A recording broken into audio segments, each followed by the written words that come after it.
something, make effort, change your lifestyle. Do whatever our speakers challenge us to do today. But I guarantee you, you'll be at the top. One of them, yet to come. When you hear his testimony, it'll be mind-blowing. He's 34. 8 years ago, he had nothing. Today, his company is worth $500 million US dollars. That's insane, like they'll say. Get ready. God bless you.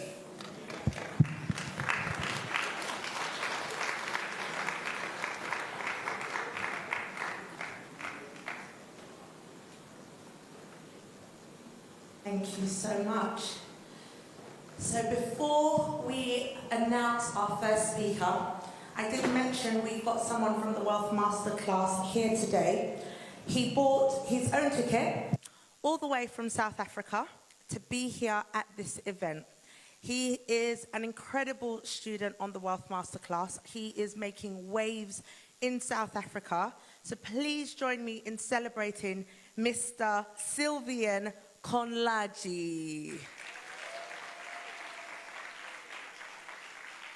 Sylvian, I hope I pronounced your surname well. Yes, you tried. Thank you so much. Fantastic, fantastic. So Sylvian, you are going to tell us about your journey on the Wealth Masterclass, yes, what you do and how you do it in South Africa. Yes, of course. Thank you. Thank you so much, Dorothy, for the opportunity. Good morning, everyone. So I'm Sylvian Kalonji, one of the students at the Wealth Masterclass. I was requested to give my testimonial in 10 minutes, so I'll stick to the time. That's why I wrote it down. Quickly, my background is that I'm a medical doctor by profession. I'm based in South Africa with my family, where I work for over 16 years now, but I was born in the DRC. So my journey with the Wealth Masterclass started since last year, January 2023, where I decided to join officially the Wealth Masterclass. But before that, I was relying on the free talks that usually pops in from the Wealth Masterclass just to entice us on what is happening there. Prior to January 2023, my knowledge about wealth creation was almost equal to zero. I was more of a 9-to-5 mindset person, working hard to try and achieve financial gain. But before I joined, I would say around December or November 2022, I got in touch with the book called 30 Reasons for Company Ownership by Pastor Matthew. That's where I then learned that one of the vehicles we can use to create wealth is by creating a company, having a right structure, and then you start applying different ideas that come through. My biggest benefits of being a member, an active member of the Wealth Masterclass, is that my mindset has changed completely. I am now seeing opportunities when people are talking about chaos. I've learned to see that in this time, it is possible to make abundant wealth more than any other time before. I've developed a different positive perspective on wealth creation since I joined in January 2023. So next month, I'll be 2 years into the Wealth Masterclass.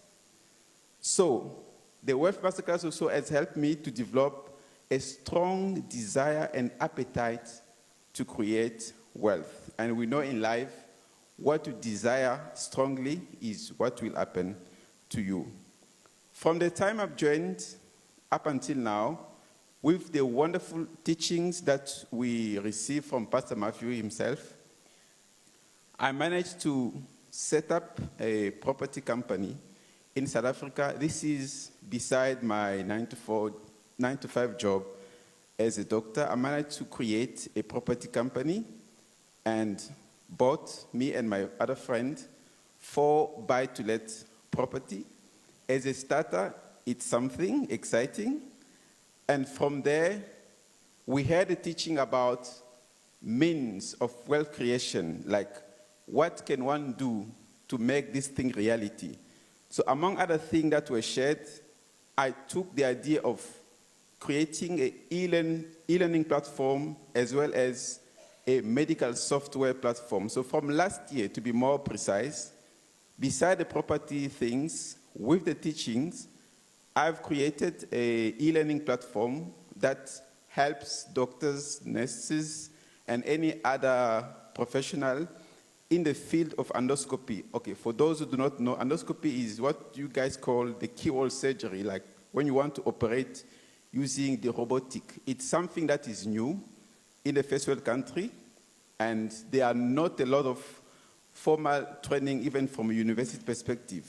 So last year, we started by doing tutorials online for free, and we managed to organize under our platform some workshop, whereby 2 weeks before the date of the workshop, we had to close because people were just coming in, and this was a paid workshop. These ideas, I learned them from the Wealth Masterclass. So now, as the year is going, like the next year, we're going to organize the same platform in such a way that people can give a monthly subscription so that they learn from us, and by so doing, we have organized ourselves in a point that whoever comes into our teachings get what you call a continuous development point. Because in South Africa, where I work, if you don't show yourself as somebody who keep on upgrading, they can deregister you from the board. So we are bringing a solution to the healthcare workers, not just doctors, nurses, and everyone, to be updated with the recent knowledge in this particular field, and also not to be deregistered. So we are solving that problem, but then they will be also subscribing to our platform. We have also created, with my other group of friends, a medical software. There was a big lesson with Pastor Matthew last year where he highlighted different things that we can do. So I took these two ideas and ran with them. The medical software is helping doctors to be completely paperless. Like the moment you see a patient, you don't need files, you write in the software, and when you finish, especially for private patients, and you want to claim your payment from the medical insurance, we provide also such solution. So we are bringing value to different practices, either doctors or nurses or physiotherapists, any allied professional who want to operate in the private sector and be able to also claim the payment from the patient's insurance by giving them a tool that can help them to do their work smoothly. I must confess that before I came to the Wealth Masterclass, all these ideas were not in my brain. All I knew was to wake up in the morning and go to work and come back and so on and so forth. But by coming to Wealth Masterclass, when these things were exposed, it's like something was being removed from my face, and I could see and appreciate opportunities in my own country, in my own space in South Africa, and start implementing these things, and I can see it's bringing a lot of value and benefit. I've also learned so many other things, like how to scale up your business, how to use other people's money, other people's skills, other people's credibilities, and also how do you move from a certain level of properties to another by doing refinancing and all sorts of things. Now, with all this knowledge, in our property business, we are about to seal a deal where we refinance some assets that we have and secure 5 more properties before the end of the first quarter of next year. So that deal is already ongoing. Thank you. And some of these things, ignorance really was not good. Because you find that it's so simple, just need the right information, you put your structures in place, and you apply, and you see results. So the teaching in the Wealth Masterclass are so practical that even university don't have such kind of program whereby it helps you to move upward financially. I am also a lecturer at the university, so I'm not putting down university education. I'm just saying we need this kind of practical teaching to help us achieve various financial goals. Now, with our software, with our e-learning platform, we call it the school. We are starting subscriptions from January. So people who want to be into our platform, we already have material for the whole year with collaboration of other practitioners. People will be subscribing to our platform. Of course, we will market it a lot. We'll do what we can to make sure that it's known. They will be required, people will be subscribing, will be required to pay a minimum of equivalent of, I would say, £10 per month. But our target is to get at least 10,000 people to subscribe. Now, just make a calculation. £10 times 10,000 per month is not something bad as passive income. And we believe that with all the strategies we have in place, the companies are registered, we have accreditations, and we can easily deliver what we call CPD point to people. So we're adding value to the upgrade of healthcare workers. Also, the software structure that we are creating will be launched next year in the first quarter. So in conclusion, I would say that the Wealth Masterclass offers practical steps in wealth creation, but actions are needed. Whatever we learn, if we run with those ideas, we put them in place, we will be able to quantify the result of it. The teaching at the Wealth Masterclass, personally, they are very interesting. Why? Because they come from a person who himself has a long track record of success. And that is very, very important. And also, Pastor Murphy always advises us to have legal counsel, counsel on taxation matters, and also good accounting systems so that whatever we do is within the remit of the law. And I really do that. And finally, Wealth Masterclass is here to uplift all of us in wealth creation. I came yesterday just for this conference, and tomorrow I'll be back to where I am. This is to show that I take this teaching very, very serious, and it is paying in my own life. Thank you so much. Wow, let's give it up for Sylvan. What a powerful testimony. I think that's a prime example that it is possible to get out of the 9-to-5 rat race. Such a fantastic example of what can be achieved when you're focused and you have a game plan in place. How many of us would like to be able to give our testimony this time next year? Fantastic. Just another quick housekeeping. If you've just come, the parking in Stanley Car Park isn't free, so we do need you to download the Pay by Phone app, and you would need to pay for parking for a maximum of 3 hours. Once the 3 hours is up, you just reset it and do another 3 hours. Okay, how many millionaires in the making do we have here? Is that all? How many billionaires in the making do we have? Okay. How many people want to create generational wealth? Fantastic. Okay, without any further ado, going to get our first speaker onto the stage.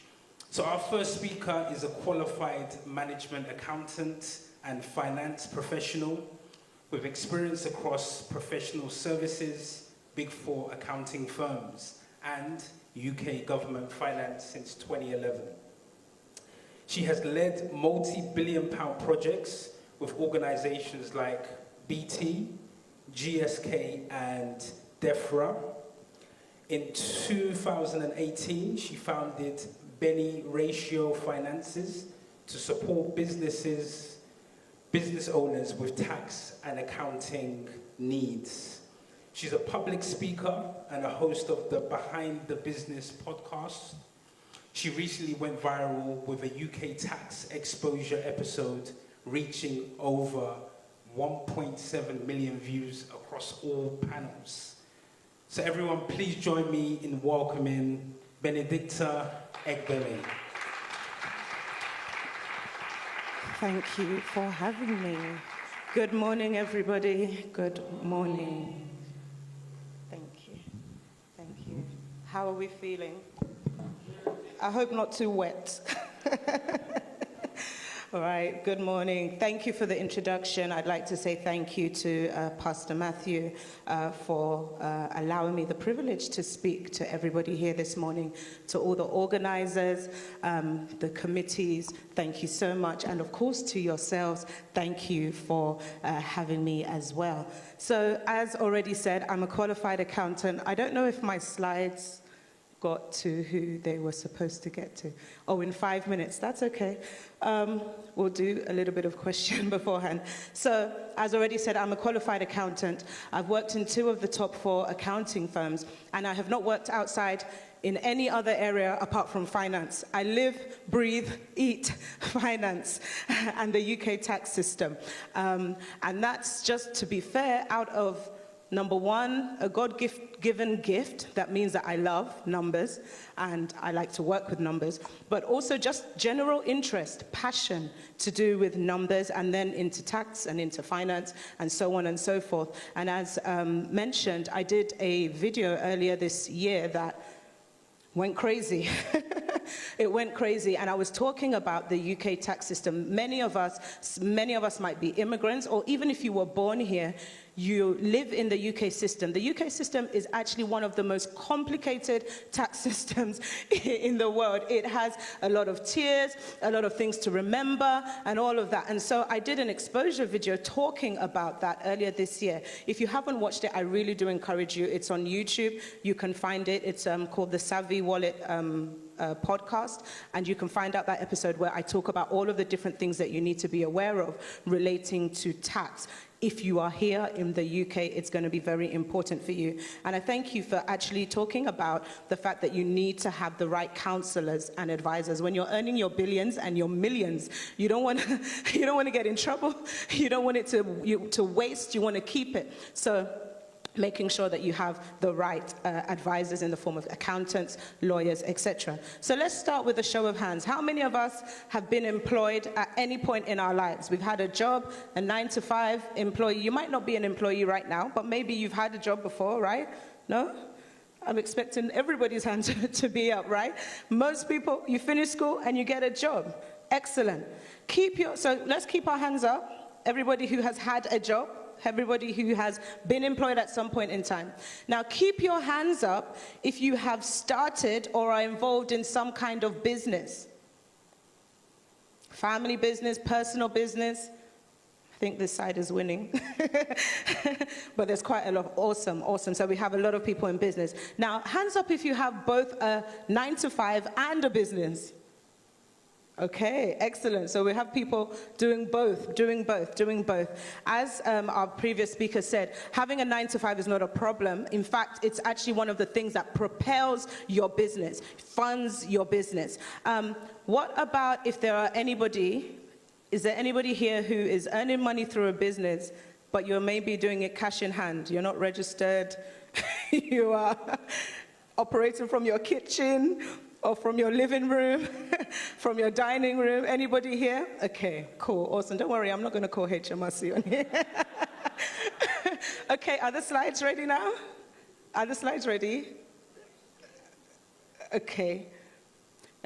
To save time, anyways, let me just keep on going and hopefully the slides will catch up. So I wanted to talk about the fact that the top billionaires in the world, I'm sure we can shout out some of their names: Elon Musk, Jeff Bezos, Bernard Arnault. All these people are the top billionaires in the world. They have one thing in common. They all own business. We've already used the word business multiple times, and I'm sure that's why, you can understand why I was getting us to put our hands up. If we're talking about building wealth, business is going to be your number 1 vehicle. You don't have You have very little choices outside of business. People talk about property, but even properties are bought via businesses if you want to do it the most tax-efficient way. So you're going to need to get ready for or take serious the business that you've already started. Thank God most of us here have already started a business. That is going to be your vehicle. And in fact, just like the pioneer of this event, Pastor Matthew, he has many businesses, 10 businesses. It's not a crime to have multiple businesses. Multiple businesses means multiple pots, multiple buckets. I believe most of us are Christians here. Who remembers the widow that the prophet said, go and borrow vessels? Go and borrow vessels. Your businesses are your vessels. If you want more oil, then you need more buckets, more vessels. So the more businesses you have, the more opportunity you have to be able to gain wealth and to keep wealth and to grow wealth. Okay, the slides are probably not going to come.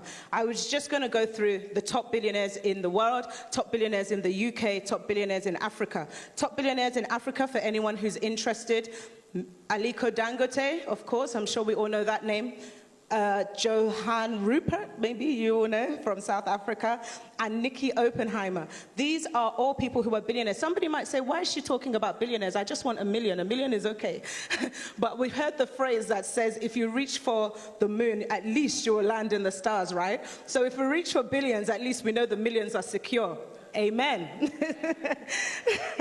And so we have global wealth distribution by source. Again, just for anybody who's interested, before I get into the meat of today, 10% of the world's billionaires are billionaires via their job. Only 10%.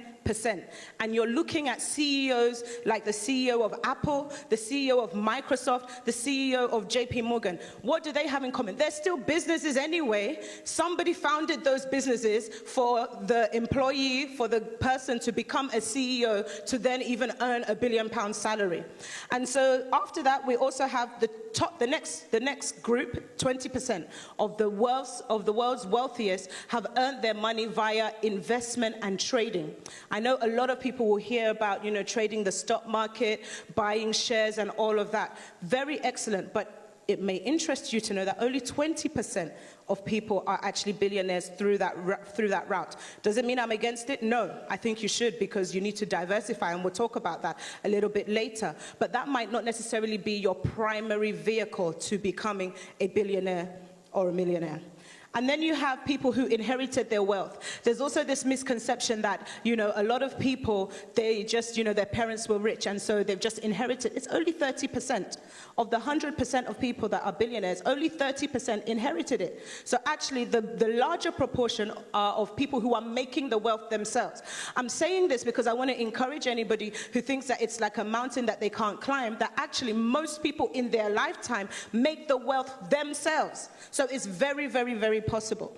And last but not least, 40% via business, as we have already established. Anyways, I will move on. What is a business? A business is being engaged in a trade, in a sale or a transaction for the purposes of making a profit. Thank God most people put their hands up and said they had a business and that they are registered. If you are not registered, I'm not sure if you want to become a millionaire or how you're going to become a millionaire or a billionaire without your business being registered. The reason why we know these people are billionaires is because their businesses are first of all registered. So they are doing things properly. Okay, the next slide. The next slide. Yeah, you can keep on going, slide 16. I'm on slide 16. Oh yeah, so this is just to go through some of the people. Slide 16. No. Oh, yeah, you can stop there. That's fine. So business registration, for anybody that doesn't know, in the UK, there are multiple types of businesses, but the most common types are your sole trader, your self-employed business, and also the limited company. Again, if we're talking about billions, we're talking about millions, we're probably not looking at sole trader, but you can start as a sole trader. I'm somebody that likes to encourage people to start with what they have, start with where they are at. You can register your business as a sole trader, and that is still very much, good enough. You can earn hundreds of thousands of pounds as a sole trader. It is not illegal. So you can keep on going to number 2. Sorry, whoever's in control of the slides. Next slide.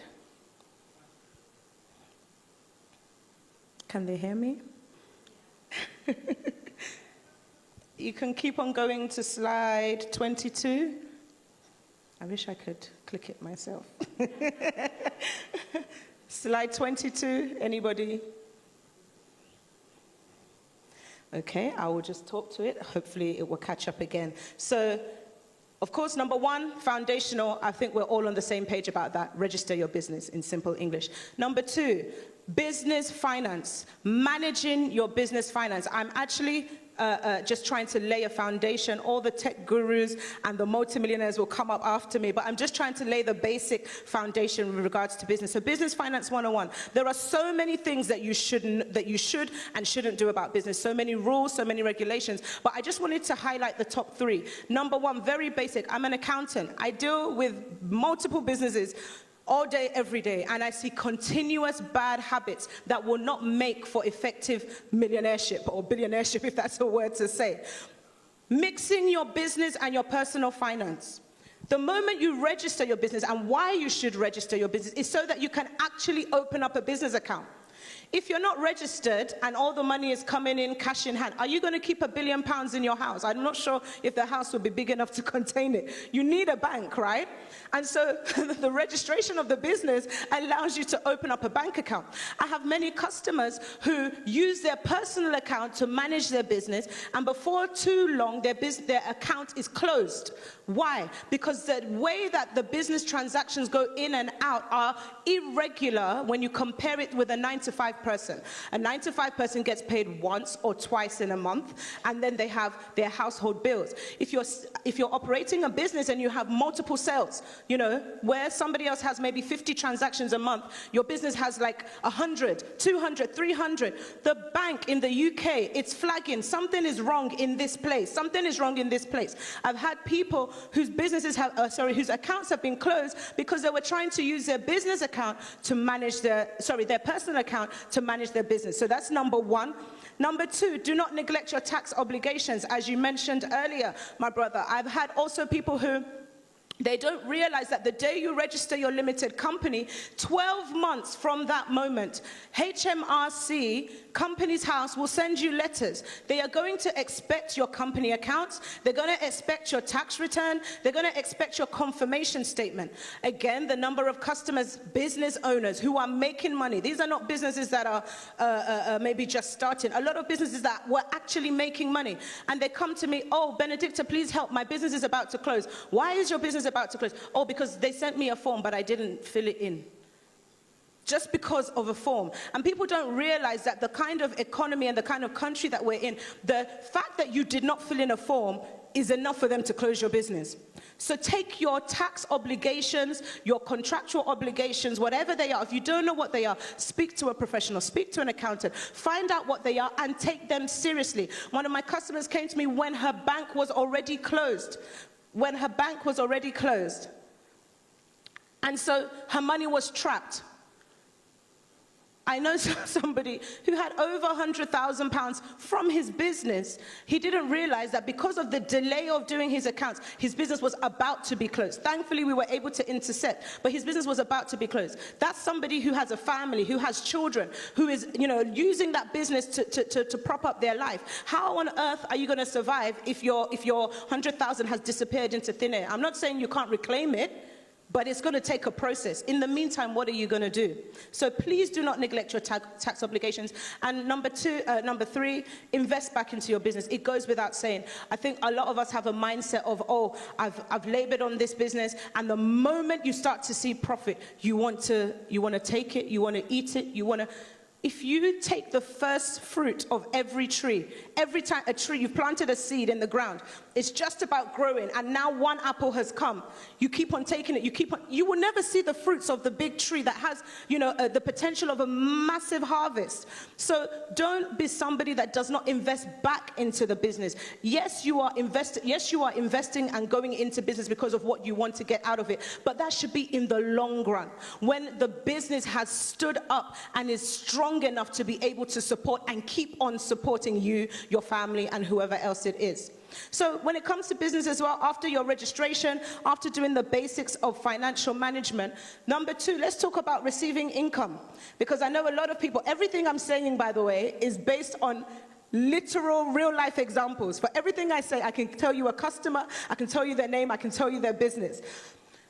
Receiving payments, receiving income. Do you make it easy for your clients to pay you? If for those of us in business, a question to answer. Do you make it easy for your clients to pay you? Yes or no? Yes? How do you do that? Can your customer get away without paying you? Anybody? No? Because you put the right thing. I had a customer who, again, very successful, high earner, and I think this is part of the challenge. When you start to earn quite a bit of money compared to the fact that maybe you used to have 0, and now your bank account is a bit more fat and flourishing, 70K, 80K, 90K. I had a customer that came to me who, although he had that amount of money and although he was turning that amount, when we added up how much was being owed to him, it was like almost £20,000 of invoices that had been sent out, but people had not paid. What do you do in that circumstance? What contracts, what do you have in place to ensure that people are paying you and that your customers can't get away without paying you?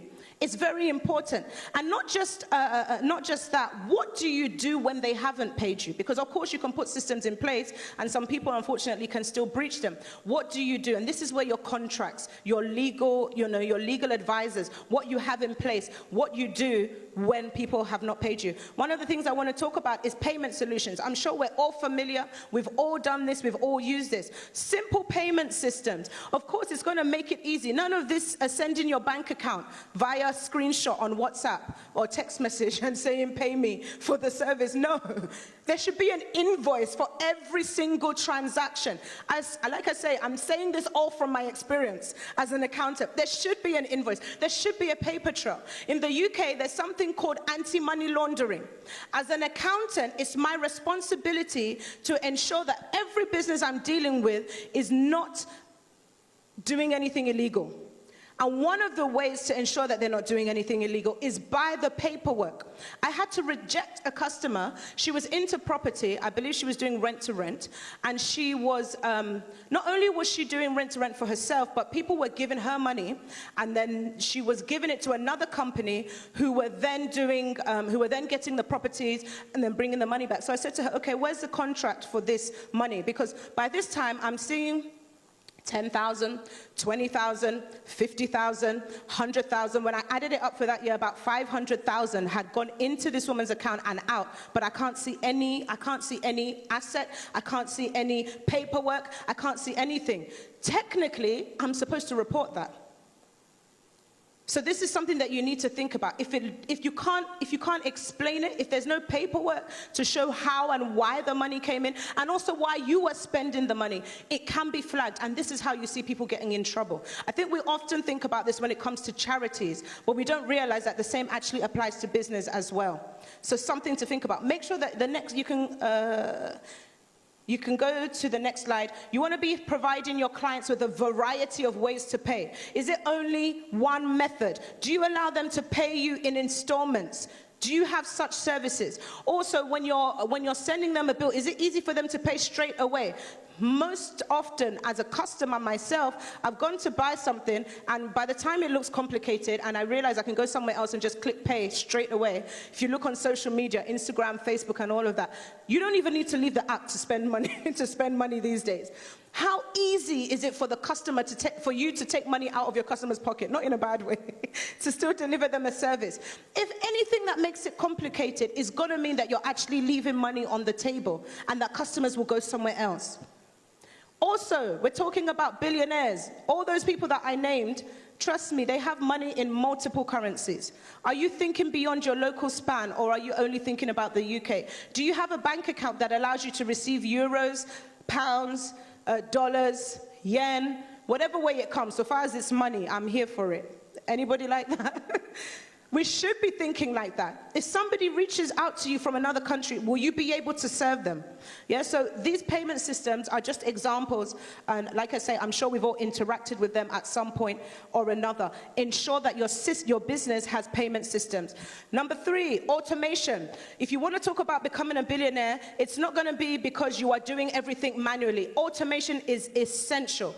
I know we have tech people that will come and speak to us later. I'm not a tech expert, but at least the little that I know is that you shouldn't be doing repetitive tasks again and again by yourself. There is probably an app for that. There is probably a software for that. You find a lot of business owners, especially in the early days, are burnt out because they are doing absolutely everything themselves. The reason why automation is important is because what you're doing is you're laying the foundation for you to be able to scale and for you to be able to grow. Can you imagine if there was one person sitting, or 2 people, even if there were many people, sitting in Amazon, literally trying to manually process every single card payment, literally trying to manually process every order, manually checking? No, they wouldn't be able to be the billion-pound company that they are. And so automation, putting in the right systems, will allow you to be able to serve more customers quickly. When my video went viral earlier this year, we had literally almost like a month where we would go into our mailbox and we would see, hundreds of emails, and my calendar was being booked up automatically. Thank God I had the automation in place, because I couldn't imagine what would have happened if all those people were trying to call me to book an appointment in my diary. It was booked up to the point that it was booked up for like 3-4 months in advance. But I was able to get away with that and able to serve those people because I had the automation, the calendar, the payments, the proposals. Every time I spoke to them, we were able to send them proposals like that, like that, like that. So we were able to serve people quickly. When your time of harvest comes, will you be able to serve all of those customers, business owners? Many of us are praying for million-pound businesses, billion-pound businesses, but our systems are only set up to be able to cater for maybe 5-10 customers. I think you mentioned it about you had lots of people coming for your event, but there was some interesting things there, and I'm sure you've gone to improve. It is so important. It is so important. Your automations, your systems. You can keep on going. You can keep on going on the slides all the way up to 32, because I do have to round up soon. Scaling your business. Like I said, for you to scale your business. Yeah, number 4, thank you. For you to be able to scale your business, you would have first needed to put in place the foundations, which is the systems, the automations, yeah?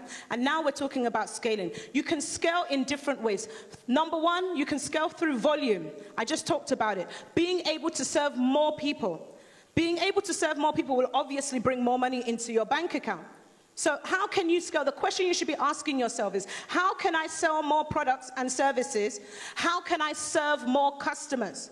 Some of us, when we go into business, and I'm going to talk about this a little bit later, we have such a small mindset that you're just so happy that one person bought your product. You're just so happy that maybe you have 10 customers. That's not enough. It will never be enough. We're talking about billions. We're talking about millions. It will never be enough. We need to broaden our horizon. How can I serve more customers? Do you need to hire more staff? That's another thing. We talked about investing back into your business. Every staff that you hire is an investment back into your business. I have so many customers that are like, oh no, I don't want to pay for this, oh, I can't afford this, because they're thinking so small. They're not thinking about where they're going. When we talk about the Amazons, the Teslas, whatever companies, Coca-Cola, McDonald's, they have hundreds of staff, and you're scared to employ one person. Or 2 people that will make your workload easier and allow you to have the time to think, rather than doing emails, rather than doing calendar invites. It's a mindset thing. Hire more people. And by the way, not just hiring low-level staff. Hire people to do what you can't do. Hire people to do what you can't do, the technical stuff. Most of the benefits I've gotten back into my business have been when I've paid people that can do the bits that I can't do. And then I'm able to focus and specialize on what I know how to do easily.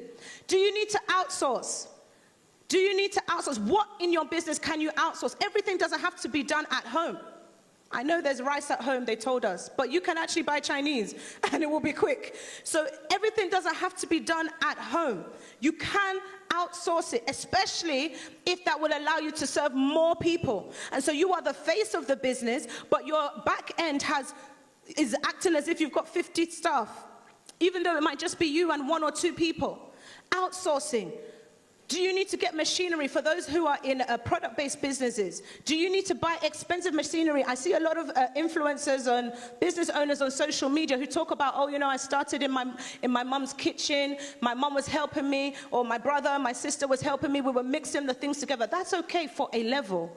But for where you want to go to, you're gonna have to go and get the right machines that will help you to do it. You're gonna have to invest in what will allow you to keep on growing and serving more people. What software, what tools do I need? And of course, when you do this and you begin to do that on a higher level, you begin to benefit from economies of scale, your unit price goes down, and of course, your profitability goes up. How else can you scale your business? Through diversification. Diversification. If you go on to the next slide, it's not about being an amateur it is about being an amateur in the new and not an expert in the old. One of my mentors at the beginning of COVID, she was talking to us, and I remember her saying, and I will never forget this. She said, so many people find themselves gloriously decked for a world that no longer exists. I will say it again. Many people find themselves gloriously decked, crowns and everything, for a world that no longer exists. You have to be willing to be an amateur in the new. Who here has a BlackBerry? Or what about a Nokia? Nokia 3310. Who has that phone here? No? What phone do you have? Samsung. And Samsung has been keeping Apple on their toes for years. We need to give Samsung their props. Samsung has been keeping Apple on their toes for years. Even Samsung, they saw that, the iPhone bring out a new phone every year. They bring out a new phone every year. You have to be willing to be an amateur in the new. I can't begin to even count the number of phases that my business has gone through since I started in 2018. What's that, 6 years, 7 years? And we continue to grow. But every time we change face, a new harvest comes in. Every time we do something new, more people hear about us. Every time we do something new, our bank accounts increase. With your business, it's not going to be the same forever. You need to be willing to learn about new things and be able to take in that harvest through diversification. So how can you scale through diversification?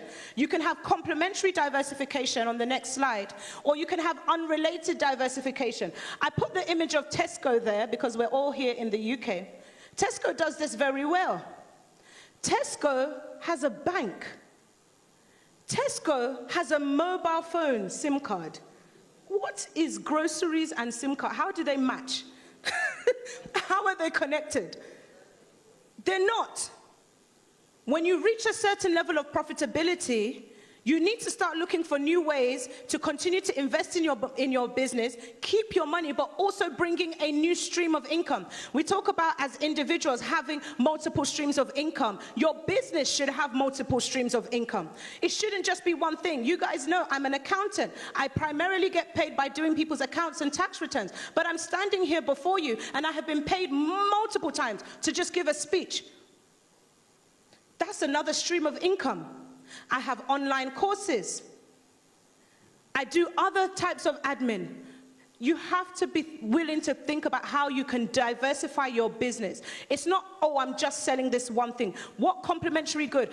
Colgate, they sell toothpaste, right? But Colgate also sells toothbrushes, because when you buy our toothpaste, you're going to need a toothbrush to use the toothpaste. What are your customers continuously asking you for that you keep on saying, oh, no, we don't do that, sorry. Oh, no, we don't do that, sorry. Oh, no, we don't do that. How long will you continue saying, oh, no, we don't do that, sorry? Maybe you need to go and find out. Maybe it's a report card of what you need to be able to do so that you can harvest that money. You can keep on going to the next slides. Like I said, you have complementary and you have unrelated diversification. You can also scale forwards and backwards. So for example, if you find that you are having to always buy a particular ingredient, maybe you can go and have your own farm for that ingredient, for example. Or you find that you're having to always pay logistics companies. Maybe you can have your own fleet of cars and you can go into deliveries, for example. I'm just throwing these ideas out there. You can go to the next slide, and I will be rounding up very shortly. Very shortly. You can keep on going to, are you leaving money on the table? This is just an example. We all know about Apple. They sell AirPods, they sell iPhone, they sell iMac, MacBook. These are complementary goods. If you're going to have an iPhone, of course, you can use the earphones. You're going to need earphones anyway, and so on. You can keep on going. We'll skip those just because of time. And so my question is, are you leaving money on the table? Are you leaving money on the table? As I begin to round up, I want to talk about the billionaire's money mindset. And I'm going to use a scripture because the Bible is the most authentic book that transcends all of time. And it's always relevant. As a man thinks, according to Proverbs 23:7a, so he is in his heart. You can go back 1 or 2 slides, please. Yeah, as a man thinks, so he is. So I want to talk about mindset. It's your mindset that will draw, that will pull to you the billions, the millions, and that which you desire. You can go to the next slide. I want to bust some myths here. When it comes to business, people are always thinking about doing something new, something innovative, and I'm for that. I am so for it. I believe in it. It's the right thing to do. But I want to also let you know that when it comes to business, sometimes it's just about doing the existing thing better than somebody else. Next slide, please. How many different brands of bread are in the supermarket? How many different hair products are in the hair shop? How many different, nail companies? How many different fast food restaurants? Sometimes, because some people, they get blocked because they're like, I'm not really good with tech. Oh, I don't really know this. I don't really know that. No, what about something that is existing and you changing it slightly, doing it a little bit better? Maybe that's where your harvest is. Maybe that's where your billions are. Who remembers Blockbuster? Where are they now? Next slide, please. You can also, especially, I don't want to talk about age, but especially for the more mature people in our midst, you think, I don't have time, because to be fair, business takes time. It takes hard work, it takes investment. For our older people, you don't have to start a new business. You can actually buy an existing business. Who's heard about franchising? Why can't you own a McDonald's? Why can't you own a KFC? It's proven, tried, and tested. And all of a sudden you're in business, and the monies that HSBC, the money that KFC or McDonald's or Subway or whatever, Costa would have earned, now as the owner of that franchise, you are earning that money. And so you are just as successful as them. You're not paying for advertising. They spend all the money in the center. But you are reaping the harvest in your local high street. Where is there a gap around? Maybe you've moved to a new area and you're like, why is there no Tesco here? Why is there no this, some of the, the high street names? You can go into business via that method. So like I said, I'm just trying to open our mindset. Last but not least, the billionaire's money mindset. Number one, of course, I can talk about this all day and there's so much to say. But number one, I want to encourage us to think and operate from a place of an abundance, from a place of abundance. And many of us are doing business from poverty mindset. When you think from a poverty mindset, you will attract poverty-minded customers and you will be frustrated, I'll be honest. You will be frustrated. When you operate from an abundance mindset, what happens is that you attract people towards you that also have an equal mindset. The kind of customers that will not question the price that you are putting on the table because they understand the value that you are offering, and so they're willing to pay for it. Not the kinds of customers that will keep on asking you for discount and want the whole world. When you operate from an abundance mindset, you begin to understand that it's not every single piece of money that you need to take. It's not every customer that you need to say yes to. And by the way, when you have an abundance mindset, you also understand that for every person that says no to you, there are tens of other people that want to say yes to you. And the very reason why another person said no to you is the very reason why they want you. It's a mindset. It's a mindset. I already talked about Proverbs 23, 7, 8. As a man thinks, so he is. As a man thinks, so he is. If you continue to operate from a poverty mindset, you will stay in that zone. But when you begin to elevate your mindset, you begin to attract amazing big opportunities. Again, I'm just going to rush because of time. I've literally got probably 1 or 2 minutes. Number 2, expand your vision. Expand your vision. If vision was not important, God would not have told Abraham to go out and look at the lands. He said, look, as far as your eyes can see, that's what I want to give you. Your eyesight, what you see, is so important. When you get out from your comfort zone, go and see things that have been done that are bigger than you. Sometimes I go to events, not because I necessarily want to learn what they're saying, but I want to see how are they running their events. I want to rub shoulders with people who have done things that I want to do, that I desire to do. And so I go to these events because I'm expanding in my mind. I want to see what somebody else has done. And do you know what happens? The thing about sight is that you don't need to pray and fast. Once you've seen it, the deposits are put on the inside of you without you knowing. You go back home and you start to do like what you just saw. Many of us stay in boxes, stay around certain kind of people that look like us, talk like us, think like us, and so we all become sheep, sheep just doing the same thing. Get up and go out. We see our brother here came all the way from South Africa. I can guarantee that London is not like South Africa. Some of us need to go to South Africa. It's beautiful. But we don't go anywhere. We don't even go on holiday. Talk less of business trips. When I went to Dubai last year, I remember seeing a building that had, one was like this, one was like this, and then there was another building across.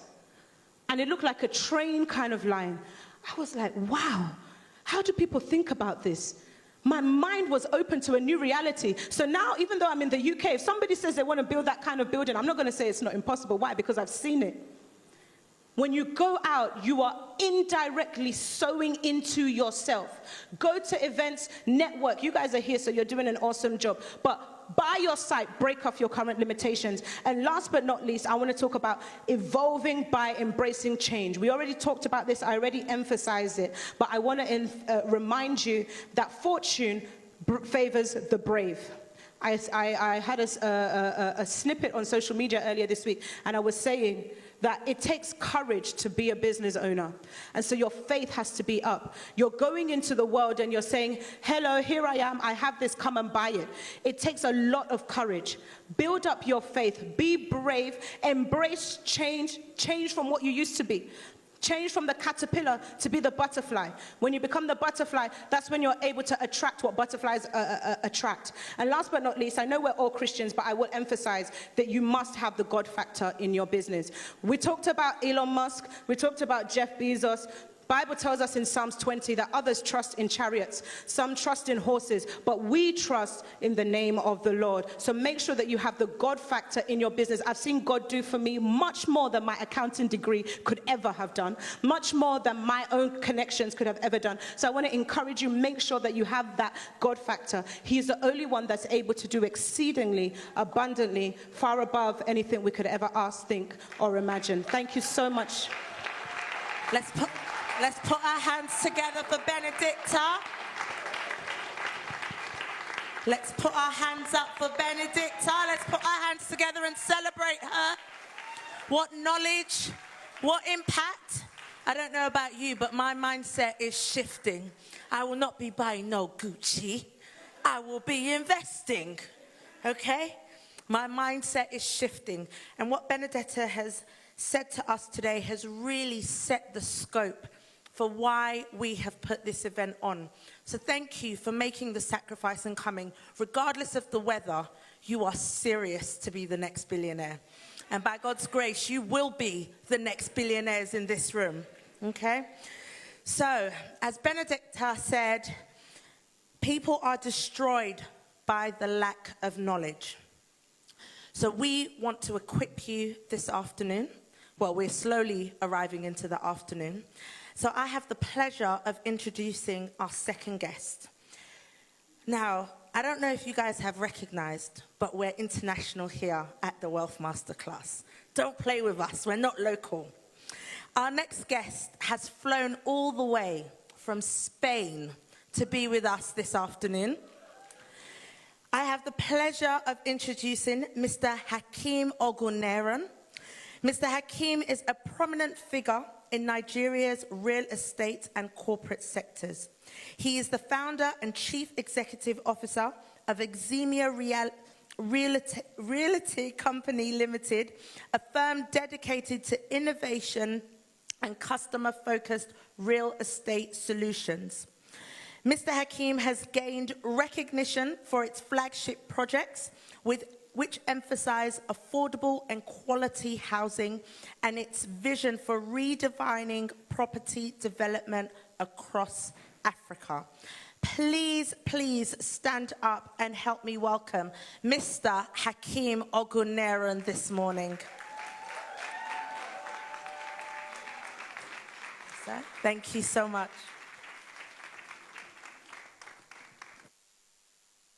Thank you very much. Good morning. I am very pleased to be here this morning. What is the Billionaire Masterclass by Pastor Matthew without real estate? I'm sure you understand what I mean. So, Pastor has asked me to look at 3 issues this morning. Is my presentation on? Please put it on, please. And let me have the outline. So it's outline, please.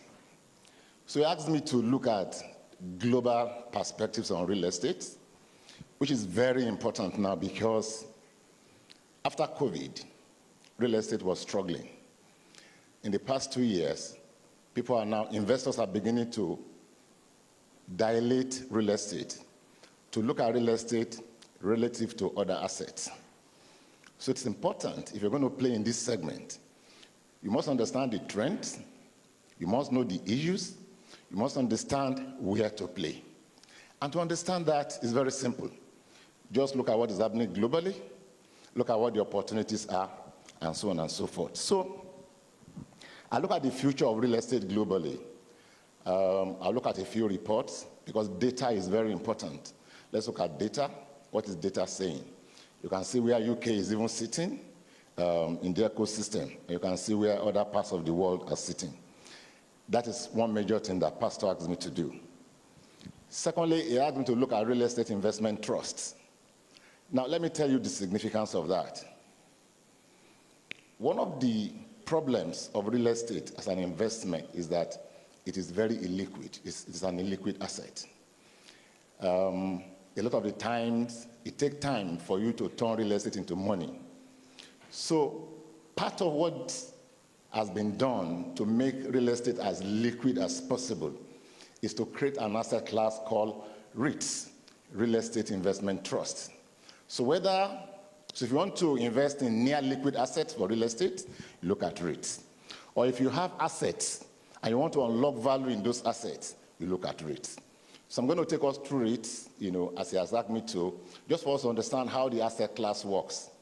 Unfortunately, UK is a very late entrant into the REITs market. UK entered that market in 2012, so there are only 48 REITs in the UK. But in the US there are 1,100 REITs, so you can just compare. But it's important for us to understand how REITs work. Whether you want to unlock value in your portfolio of assets through REITs, or whether you want to invest in some of the REITs around here. And then Pastor has asked me to look at land banking, which is alternative real estate investment. What is land banking? Why should you undertake land banking? What are the steps that you need to take if you must enjoy the fruits of the land that you have banked? What are those things that you must do? 3 things he's asked me to do, and then I'll be on my way. So next slide, please. The first point I want to stress is that the biggest store of value globally as an asset class is real estate. And there have been a lot of reports. So in my presentation, I've taken a look at the report by McKinsey, late 2022, and the report by Surveys last year. Both reports confirm that the biggest store of value globally is real estate. 67% of global wealth is stored in real estate. Now, people will ask, why is this so? Why is this so? Why is real estate such a critical asset? Why is it so important? Why is everybody talking about real estate? What is the thing about the real estate itself? I'll tell you this morning. 3 reasons. Number 1, everything happens on land. Everything happens on land. There's no human activity, there's no economic activity that is not connected with land. We build offices on land, we build factories on land, we do everything on land. Everything happens on land. And then I always tell the digital people, there are so many of them here, I always tell them that when you speak of cloud computing, the cloud lives on the ground, inside data centers, real estate. So you can't even have cloud computing without real estate. The fastest growing asset class globally today is data centers. So anytime you have upsurge of e-commerce globally, you always need a very robust supply chain architecture to drive the e-commerce. Because e-commerce doesn't deliver the goods. E-commerce only e-enables transactions. After it is e-enabled, you need a robust supply chain architecture. That is real estate. So that is one reason. And everything will continue to be linked to real estate until when Elon Musk takes us to...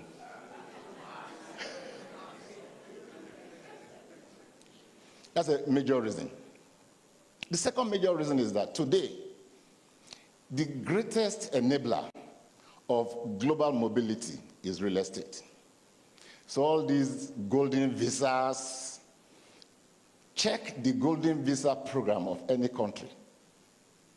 50% are tied to real estate. In fact, in some countries today, global mobility is golden visas, and what do you have?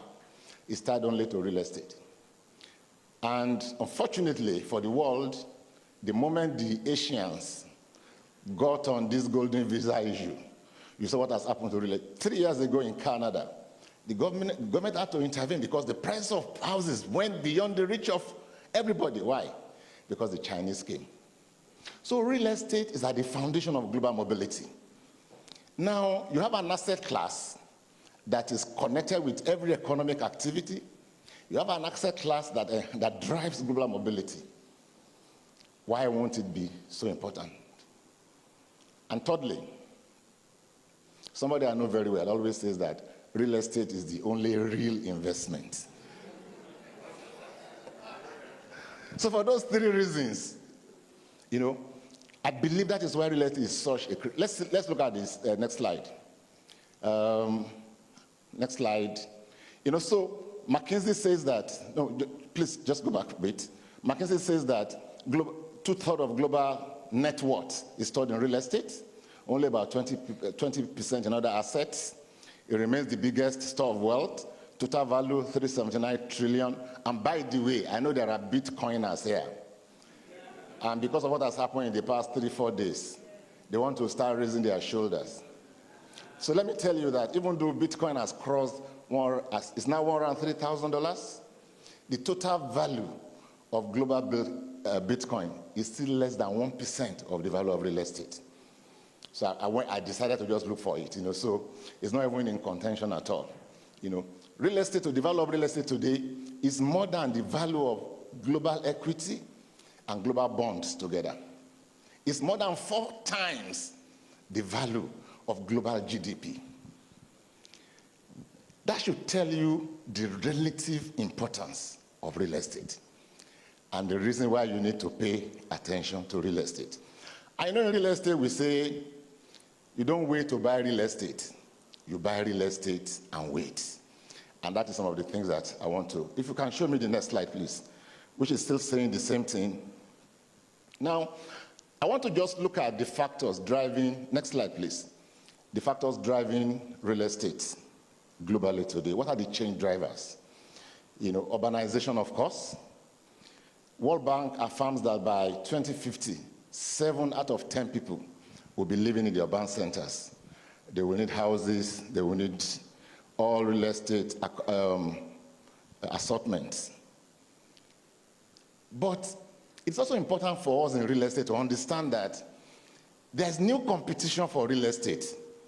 There are new asset classes emerging. They are nimbler, they are simpler, they are easily scalable. So cryptocurrencies, Bitcoin, as I just mentioned, these are potential. Why is that critical? Capital is always rational. You can predict where capital will go. Capital will go where return is high, risk is minimal, processes are simple, and that is what technology is driving. So there's a lot of technology driving change in real estate. Today, prop tech, blockchain is driving the segment, sustainability, ESG, and all those factors. New ways of living, post-COVID, we cannot go back to the way we were doing before. We have new ways of working, new ways of doing things. So there's a lot of growth in asset classes like co-living and so on and so forth. Next slide. Next slide. Next 2 slides, actually. Next slide. So I try to just look at all the World Economic Forum, what they are saying about the future of real estate, But I want to just spend some time on this, on the next 2 slides. Now, globally, there are specific real estate segments. And what is happening in those segments should be of interest to us, wherever you want to invest. Offices, living segment, retail segment, hotel segment, and logistics segment. The reason why I'm saying that is that all of us in real estate, we suffer from herd mentality. We just sleep, like my people say, and we put our head in the same place. We believe that you want to do real estate, just buy land, build offices, build estates. But there are new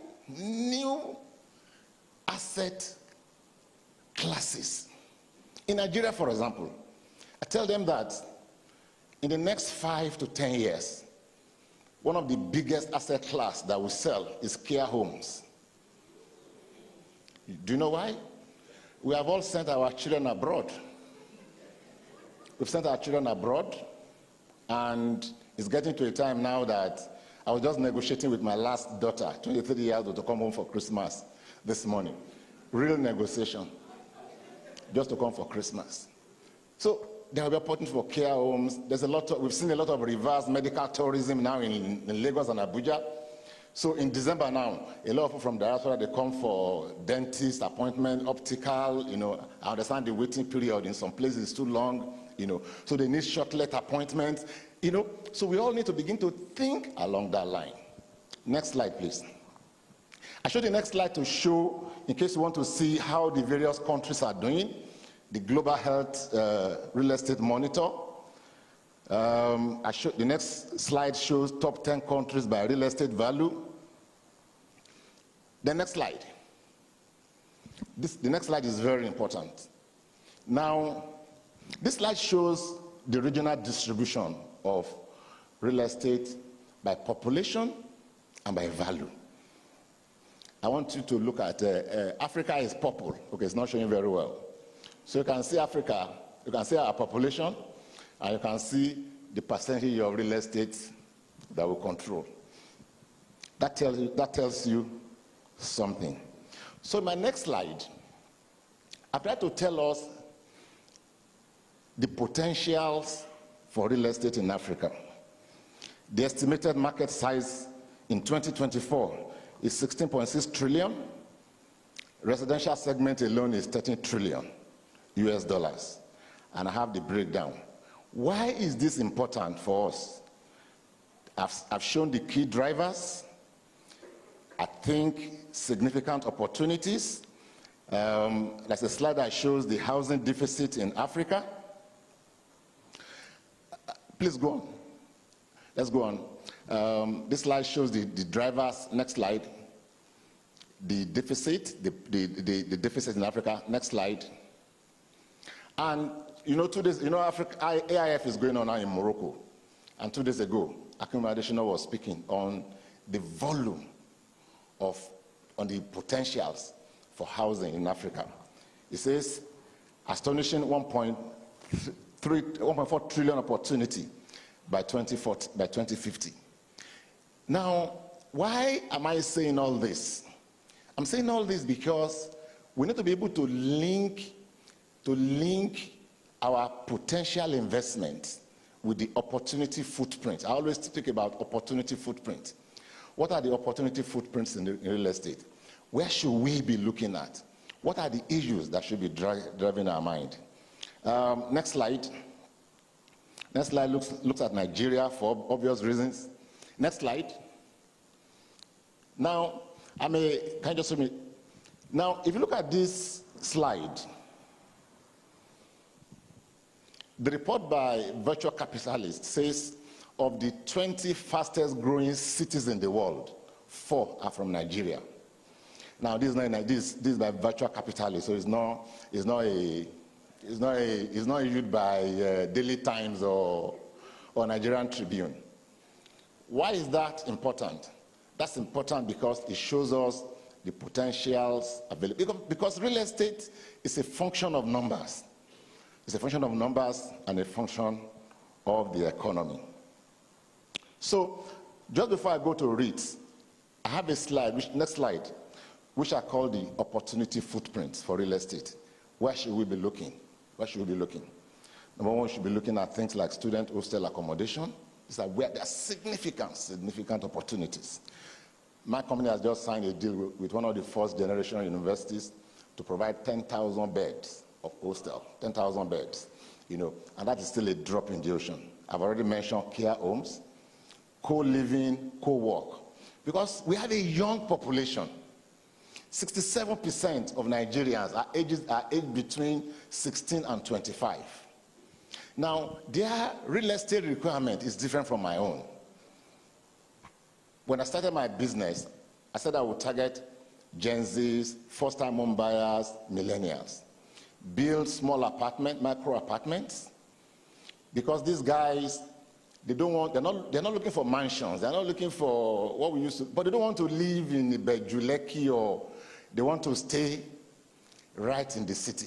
They want to stay right in the city. So co-living, co-work, opportunities for logistics, warehouse and data centers, opportunity for co-investing, joint ventures, for neighborhood retail centers, and for urban regeneration. There are places begging for, so these are kind of things that I believe we should be working. Now, what are REITs? What are REITs? You can look at REIT from 2 perspectives. From the angle of somebody who wants to invest in a near liquid asset. If you want to invest in real estate, and you want to invest in real estate that you can quickly convert to cash, you invest in REITs. And like I said, even in the UK, there are 48 REITs. What that does is that it's like you are buying shares in a company. However, the greatest advantage of a REIT is that, in the case of a limited liability company, it is the board of directors that will determine how much should be paid as dividend. But in the case of a REIT, the amount that should be paid has been fixed by law. In the UK, it is 90%. In Nigeria, it's also 90%. It means that if you invest in a REIT, and you know that this REIT is going to collect 100 million pounds rent at the end of the year, you can begin to calculate how much. So REIT gives you that certainty. That certainty, Now, it's a vehicle that is created. So like I said, it works both ways. If you have a large portfolio of assets, you can do income REITs, or you can raise money. You could crowdfund to do development REITs. And what I've done here is I've tried to say the characteristics of a REIT, and I just want to take you quickly through a REIT that we formed. So you have to look for these characteristics in the REIT. Next slide. So in 2013, I led the formation of a REIT in Nigeria. And what did we do? We basically, next slide, please. I just want to go through this quickly. So it's a simple case study. Next slide. So basically what we did, next slide, what we did was that we took 5 assets, created a vehicle. And that is the way I want us to understand it. Take your asset, create a vehicle, put the assets in that vehicle, do a valuation of the value of the land and the assets. And then say the value is now, so in our case, we put 5 assets together. The value of the assets was 32 billion. So we basically just put all the assets in a vehicle, and we decided to sell 60% to the public. And the beauty of REIT, even in the UK, is that it is listed on the stock exchange. So it's treated the way a normal equity is treated. However, it is different from a normal equity because there's an underlying asset. There's a property. There's a property. There's a real, that is real behind that investment. That is the beauty of the REIT. So let's go on. So we put those assets together. This one asset in Ikoyi, known as Abibe Court at that time. Number 2, we put, please let's go on quickly. We put VMP. So I don't know if you come to Lagos, you will have seen all these projects. By the way, these were all my projects, before I retired,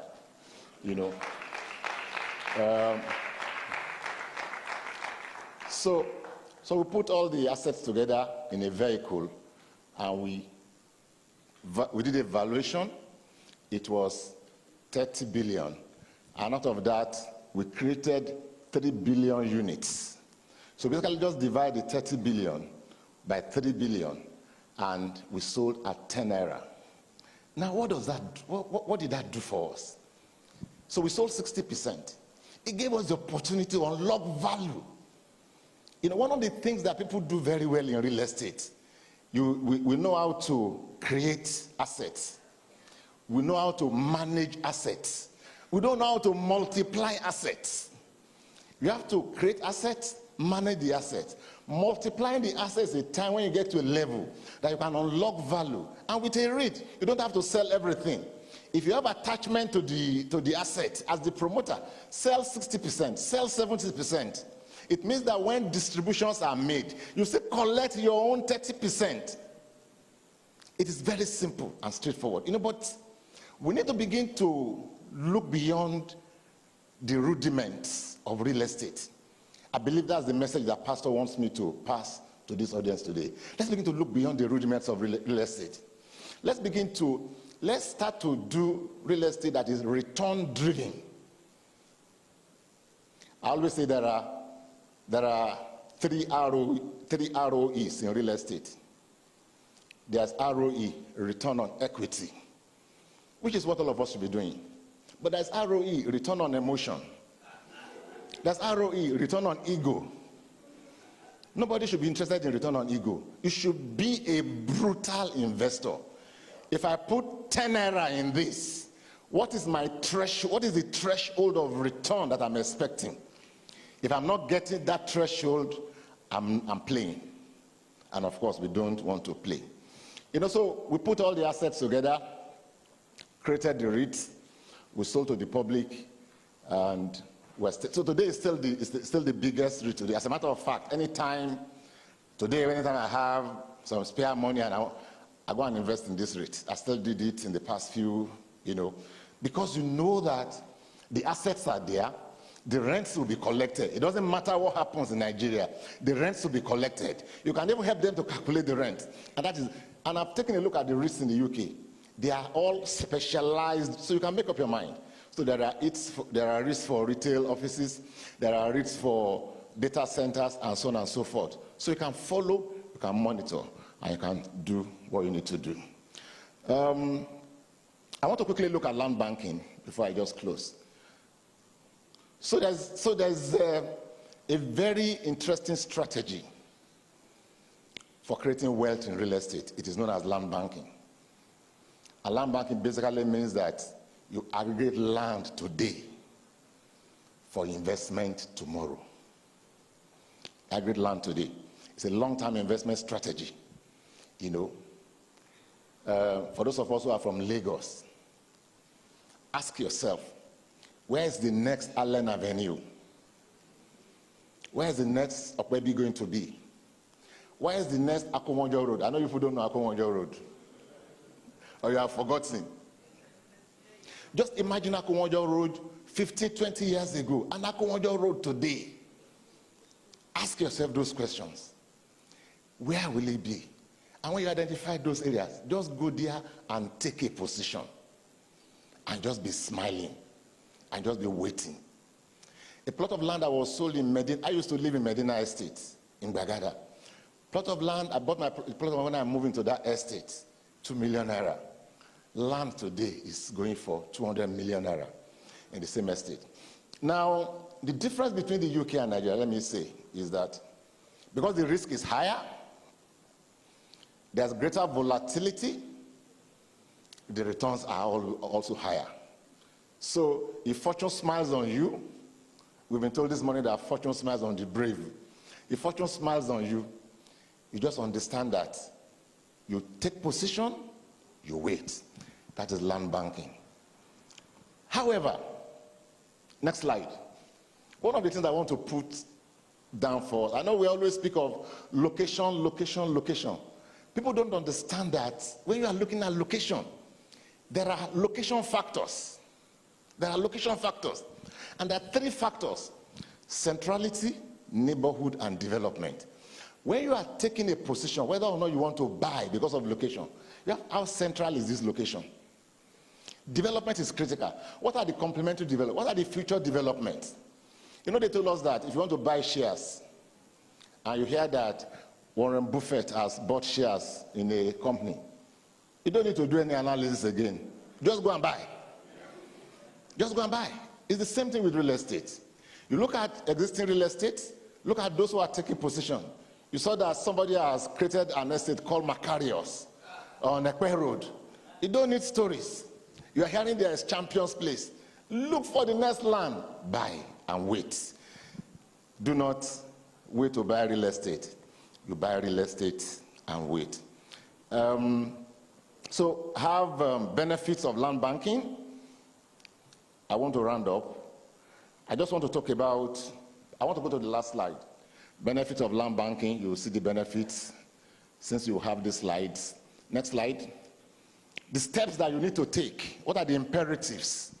This is very important. Before you discover that you have bought, Lord Denny, okay, let me wear my lawyer's hat. You have bought mere shell of a property. You know, make sure that your due diligence is top-notch. Compliance with zoning, important. You know, people used to break zoning laws with impunity in those days. But today, the chicken has come home to roost. Do your in-depth market analysis, understand the location factors, and understand the legal, financial, and tax implications. That asset, as it's sitting on your, is it sitting as stock, or is it sitting as another form of asset? That is very important for asset purposes. Finally,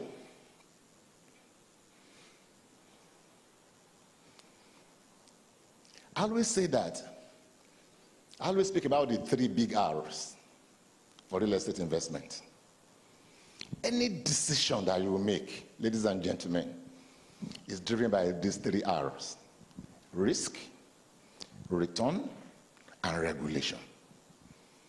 Risk, development risk, title risk, non-completion.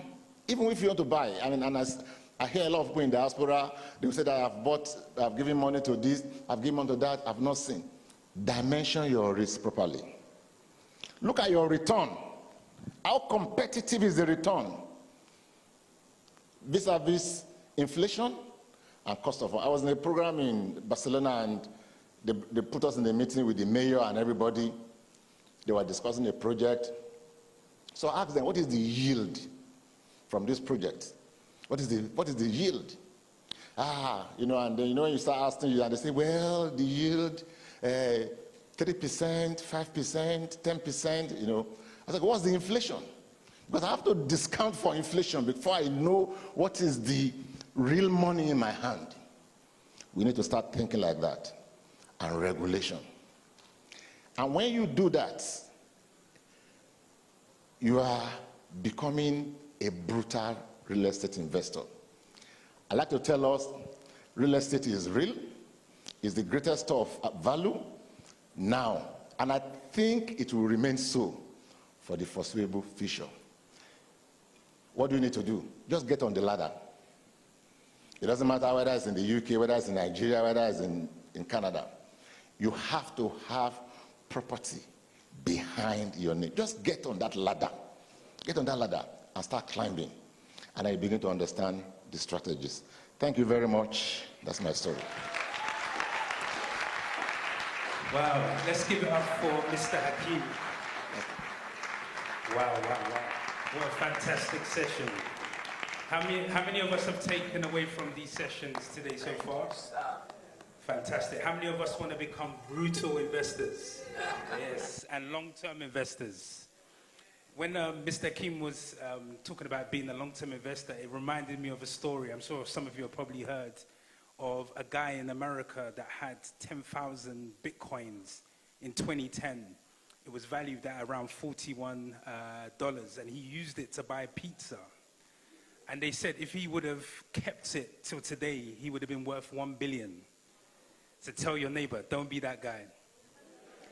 Fantastic. Okay, so we're just going to do some quick housekeeping before we go to the next speaker. So, as I've said a couple of times, the parking isn't free. So if you are parked in Stanley Car Park, please make sure you are paying or you're topping up the parking as well. Also, we didn't mention fire escapes. So we don't have any planned fire alarms. So if it goes off, please do exit. So there's a fire exit straight down the middle, and also to my right, so to your left over there. Yes, so the next speaker is basically a video interview. Matthew Shimaloa has interviewed our next speaker, so we're going to view it on the screen. So our next speaker is the CEO and founder of Veritasi Homes and Properties. This is a leading Nigerian real estate firm known for addressing the country's housing challenges. With a degree in chemical engineering from Obafemi Awolowo University, he transitioned into real estate after an early career in sales and entrepreneurship. Since founding Veritasi Homes in 2017, Nola has expanded the company significantly, achieving milestones like generating over 2 billion revenue within 2 years and establishing a large-scale project such as the Camberwell Estates to address Nigeria's housing deficit. Beyond real estate, he has championed entrepreneurship through the Adetola Business Incubator, which supports and funds startups in Nigeria. Nola has also gained international recognition, including being named a Forbes Africa 30 Under 30 honoree, and also contributing to global real estate and infrastructure development discussions. His innovative leadership includes efforts to integrate affordability with modern housing solutions. So please pay attention to the screen to hear the next speaker.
So I read that, and I started my first business at a very young age of 16.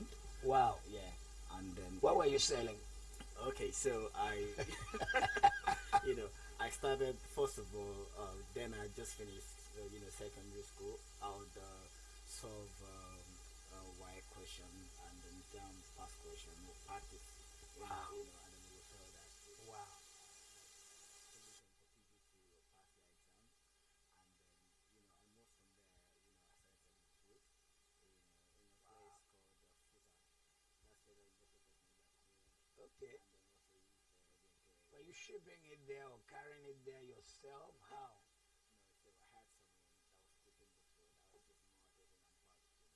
Okay. Just to talk about wow. validation as well. So I started that early, and then as far back as that, I'll go to Dubai as well, bringing female clothes. When you were a teenager, Yeah. you go to Dubai. Dubai. I've been going to Dubai since year 2008. So Oh, wow. I was bringing clothes. Back then when I was in Ife, I had like 2 stores, bringing, clothes wholesale, and then I had like distributors. And then, yeah, so I did various things. I also sold cars, I sold cars. I'll go to all of these dealers, negotiate with them, get customers, link them, get my commission, different things. And then, I was in the shoe business, I had my shoe factory when I met. This is so funny. This is so funny. I mean, I knew where I was going. All of those businesses I did, I didn't plan to do them a long time. It was just a stepping stone for the next one. And then it was also because you saw a need. Yeah. Students were not doing well with their what we call GCSE in England. And so you wrote solutions, answers to questions. Oh my And goodness. despite the fact that I was also, You were struggling. but just to tell you that sometimes even your problem can be the solution that will make you a millionaire. Just to find solution to any kind of problem. Finding solutions. Yeah. So, and then I had the shoe factory. I was selling to a lot of real estate people shoes. Wow. And then I remember I sold, someone that had a very big leg then that couldn't find his shoe size. I Wow. was very, multi-millionaire. I solved the problem. So he introduced me to a lot of top people. And that's how I started selling shoes to them. So, and then I met a real estate MD that thought that I could use my platform also to sell some of his products. Oh, wow. And then, I took the challenge up, and then I was also selling real estate. I was selling more than the actual agent. Oh, wow. On my platform. And then, I saw the opportunity. I've always wanted to do real estate anyway. It was not by accident. I just thought, I probably will start when I'm 40 or 45, when I had the money. But I mean, the opportunity came knocking. Then I took advantage of it. So we started our first development project was 2016, 2017. Yeah. 2017. 20 yeah. So that's 7 years ago. That's 7, 8 years ago. Oh my word. Please mark that date because we are coming back. So you need to see that in 7 years what has happened. Wow. And then that's how we started Veritas Homes. We were going to sell I was an agent. I was supposed to sell a particular property to Shaw Cooperative then, and then the deal didn't go through. Okay. And then I thought, okay, but I have access to this property, and then I went to meet the family that owned the land then to say, look, guys, I have all of this money that I'll pay you. I just need to know that the project is safe. I'll pay you in like 3 or 4 months. I didn't have any money. Nothing down, like James Allen would say. I didn't have any money. Then I had a boss that and that I used to take my shoes around. So I sold that, I think for 1.5 million. And then I sold, my junior, a lot of stuff. It was Sold all the small things you had to get some. Took an office in Lekki, deposited something for the family, for the troublesome people in the family, so they can keep quiet. So I had 3 months to deliver. To deliver out their Deliver money. the money, Wow. And then, there was so much pressure. So what we did was, I went out. I was the CEO, I was the accountant, I was the HR, I was the chief You were marketing, everything. I was everything. Some few people that believed in my story came. We went everywhere with flyers, a hotel, everywhere. We were very aggressive. And then, I'd say I didn't used to believe in luck, but I would say, I was a bit lucky. I was able to raise the money. But of course, I was lucky because I put in the work. Yes, when luck and hard work meets, something happens. Yeah. So and that's the story, and that's how we started. And we moved from that one to bigger projects, to bigger projects. We went from Ibejileki to right now. Our latest project is in Banana Island and Eco Atlantic, and that's the one we just launched December 1st, and we're doing very good as a company. Now, let me ask you the next question. The next question, of course, I can see that there were challenges, but what was the tenacity required for you to face those challenges from the small days to the big days? What were the challenges in the small days? What were the challenges in this big space? And what is the tenacity required of you to start from nothing and reach where you are? Oh, it's to be honest, it's insane amount of work. Pardon me to use that statement. Every single day. In fact, like last 2 weeks, I called my operations person, and then I was in Dubai. I was trying to get some things sorted, and I called him. I'm like, "Oh, it's been 2 weeks. We don't have any problems. What's happening?" We don't have a problem. How come things are running smooth? Are we still in power? Are we still the best real estate company like you? I love that. I just love that. I love that one. I love that. And then he said, "Boss, yeah, we're still in power. It's just about, So, to be honest, I think that this amount of I don't like to call them problems. I call them challenges or obstacles come, especially when you're climbing very fast, and it's very necessary. Part of the game is knowing how to summon them and how to use them. All of these problems, seeing opportunities in them, and turning them to even more businesses. From government regulations to banking. For example, there are some debts that we took at 18% that are now 36, 37%. Africa. I'm sure some of the people in England don't know anything called that something percent. They've never Interest rates. Interest rate. Because it's not normal.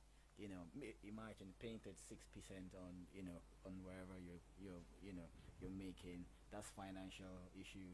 Imagine some budgets. For example, our last year budget, 2023, we did it at 600. That's our projection. That's our USD to Naira assumption. But then the money now went crazy. Went crazy. Even this year, imagine my $10 million went to almost $4 million just because we kept our money in Naira, in 1 year.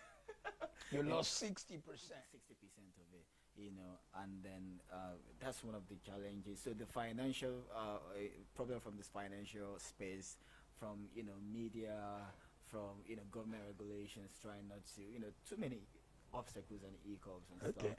So you just have to have that doggedness to keep going, and the tenacity required. It's just not just from you, from your team as well. And then most importantly, you have to always pray that God gives you the energy to do it. Last week I told my people, I'm like, what, this year I've done a lot. I'm mentally almost exhausted. I need to take a break. And they were like, boss, just work for another 2 weeks and we'll leave you. And then that happens. So since 8 years ago, I've been running this. It's been challenging, but the tenacity keeps me going. Okay, for the people who are at the Millionaires Blueprint, they may want to know how do you step out of the regular box? Everybody has an idea of how to do real estate, how to do this. Give us some things that you did that showed that at your age, I don't want to announce your age. If you want, I can say it. Please go ahead. I'm 34. You're I was 34. Last 2 weeks. I used to even think you were 36. Oh my jeez, man. And he's I don't want to announce to the single girls that you are still a bachelor. As if they are not watching. He's 34, and we're going to tell you his worth at the end of this teach, at the end of this summit. Now, I want you to talk about out of the box thinking. Many of the challenges of many people who want to create wealth is that they want to create wealth, but they stay inside the box of regular thinking, the way things are done. Give us some 2, 3 out of the box things you did that people are thinking, even your staff were worried.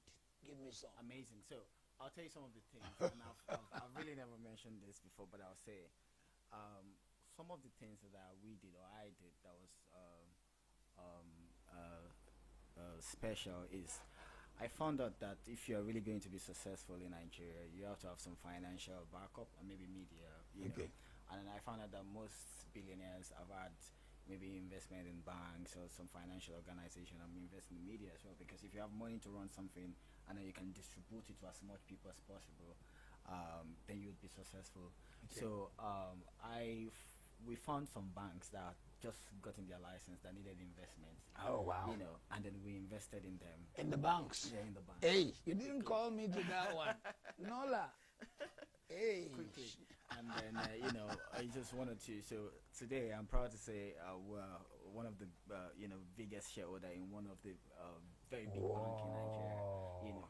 And then, you know, one of the reasons and one of the things that we said when we were about investing was, you know, all of our projects will be supported, you know, and then, you know, and they agreed. So it was not about the dividend, you know, from the shareholding of the bank. It's about them just being about available. Available, supporting That's our project, really issuing LCs, BGs when it's out of the necessary, box. and all of these things Wow. that, you know, that we do. And then secondly, again, is we concentrated on we know our strategy. We do not want to win on all fronts.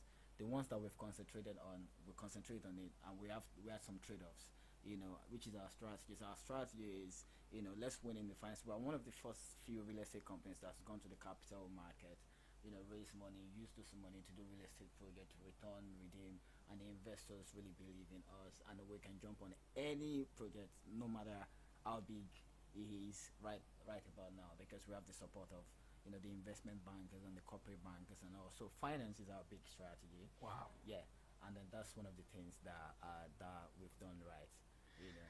All these things you're saying sound like a man who's saying he's done it over 25 years, and yet all this was in 7 years. Yeah. The next question I have is that there's something called disrupting the market. Tell me how Veritasi disrupted the real estate space in the country of Nigeria or maybe beyond. How did you disrupt? What did you do that disrupted and people were saying, who is Veritasi? Where are they coming from? Who is this Nola guy? What did you do? Give us 2 or 3 disruption things you did and the strategies you used. Okay, so to be very honest, in the real estate space, you know, I always talk about Nigeria as I've said to people too many times, I've tried to make money in 4 or 5 different countries, and it's been easiest in Nigeria. Yeah. You know, despite the fact that a lot of challenges. However, You can say that again. Yeah, a whole lot of challenges. But you know, there's so much low-hanging fruits. You know, at least more than England. I have tried to make money in England as well, and then more than America, in which there are so many things that you have to battle with. You know, however, you know, the disruption again is disruptive strategy. Usually, it is always something out of the box, not innovation. It's just something, little things that you've done a bit, you know, differently. So we normal real estate or agent real estate development firm would have, you know, the sales team, you know, train and try to, you know, we first of all we partnered with where, you know, the network. That time when we started was when the network marketing real estate was started, you know, rating, and then, you know, we invested in them. You know, investment in forms of, you know, education. We would take them to Lagos Business School, educate them, you know, and then they feel like they owe us, you know. So they'll push our products, they'll market our product. Like the popular saying, young entrepreneurs, you know, focus on products, and then, you know, the experienced entrepreneurs focus on rich marketing, the amount of places that you can get to, you know. So we obviously focus on both, but yeah, we invested in network marketing. That's the first thing that got Veritas. So the mileage that would have taken us 15 years, 20 years to reach, we got there quicker than. And then secondly is we invested so much in our staff, in our human capital, Okay. which I don't think a lot of companies focus on. We send our people to some of the best business schools. We invested in them. We focus on the young people. They're very vibrant, and then we give a lot of stock options. And then because we give a lot of stock options, almost everyone thinks they're part owners of the business. These are They your staff? Yeah, Okay. the ones that have done some years, Oh, wow. get stock options. Oh, wow. So all of them, if you get to the Veritas place, people will tell me that your staff talk like they are The owners. of the company. Yes, I say yeah, but they're part owners.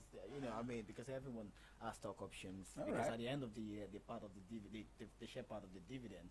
Everyone is, so every single unit that does not do what he's supposed to do suffers, because at the end of the day you don't get nothing if your department fucks up, or so they we give stock options. Everybody feels like they are part because they are actually parts. And then thirdly again, like I said, we leverage the media. All right. The media we leverage. We do not pay a lot of money for Advertising. for advertising. We just do barter. I know a lot of people don't know that you can do that, because the media people as well, property is what everybody wants in the world. Everybody dreams of property. When people don't congratulate you because you've bought 10 units of Bitcoin or 100 units of Bitcoin. But if you get a plot of land or a house, Yeah, there's housewarming, no Bitcoin warming. no Bitcoin warming. Oh, wow. That's a nice one. So everyone wants to be part owner or full owner of so we spoke and formed a very good partnership with because a lot of people they see Veritas everywhere. They say, oh, you must be spending a lot of money on media and this and that. I'm like, yeah, we spend, but not a lot of money. We just spend our assets, what we can get, what we produce, and we think that that's disruptive enough, So yeah. There are a lot of them, but I think these three, suffix for now. Mention 2 or 3 of your projects and which ones you delivered and what their size is. I want people to get the magnitude of your projects, how big they are, how many of them you've delivered. Amazing. We did Campbell Court 1 and 2, almost 300 units. Which court? Campbell Court. Okay, Camberwell Court. Yes, Yeah, okay. Yeah. All right. In Shangote area of Lagos. Okay, I'm an 1 and 2. investor in that one.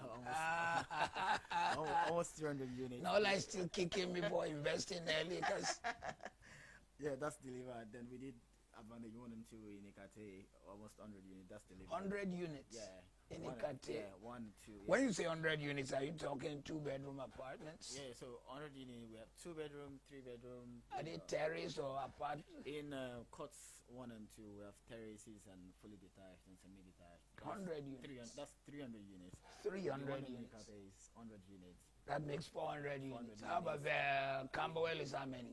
Yeah, the almost 70 plus 37, like almost 150 units as well. Holy smoke, 150 units in Camberwell. Yeah. So we're now getting close to 600 Yeah, we've units. delivered the last time I did we've delivered almost 600 units of our houses, and we're currently building another 600 units that will be delivered across next 2 years. And then plots of land, we've sold quite thousands plots of land. Over 1,000. More than 2,000 plots of land that would yeah, across our Ituno series. And all this in 7 years. Yeah, all this in 7 years. And the market demand is still there. It's still there. People want to buy food, they want to buy fashion, clothes, and they want to buy real estate.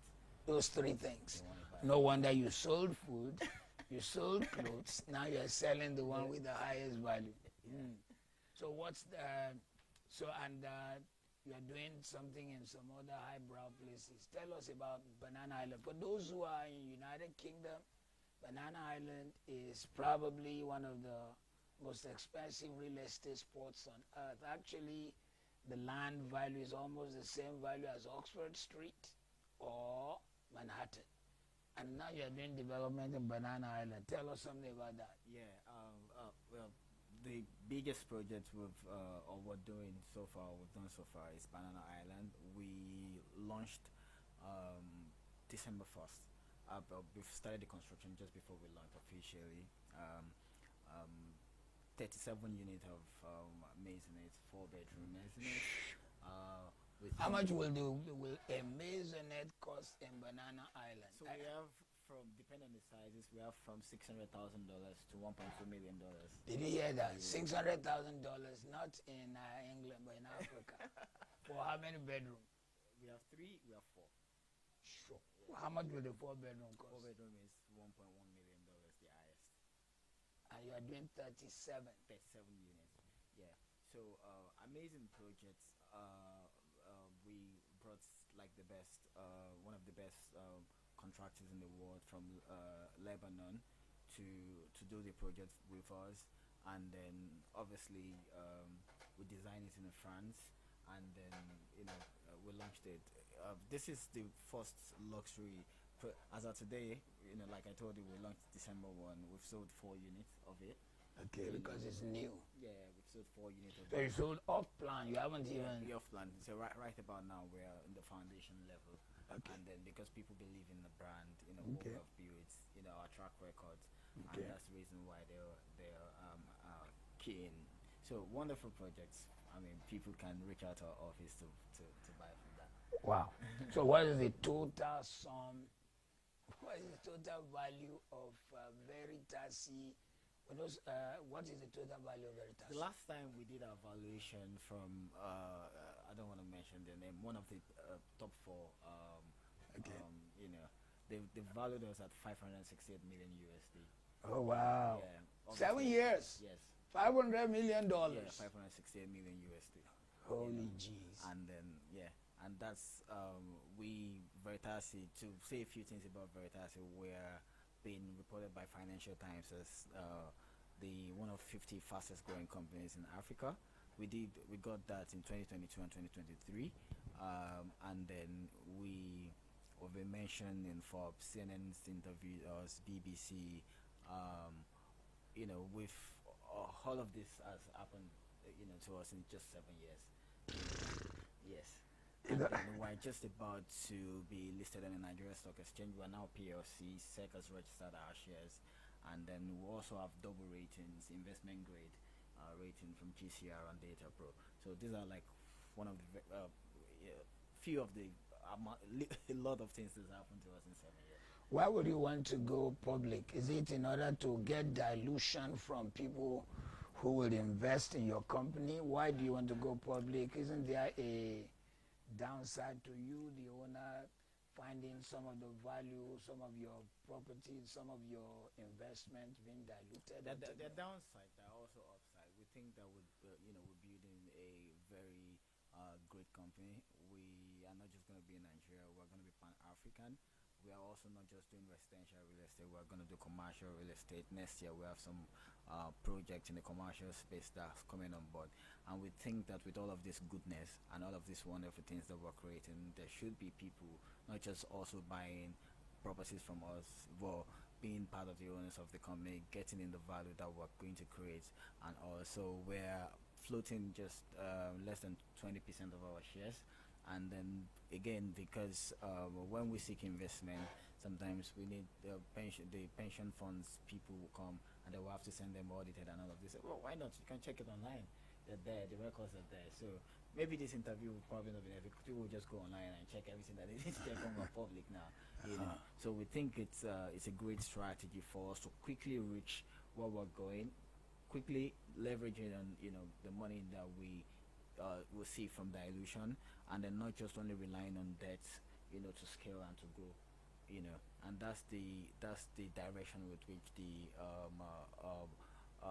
company is going. Noteworthy of mentioning is that we have one of the most solid corporate governance, not just in real estate space, in any industry in Nigeria.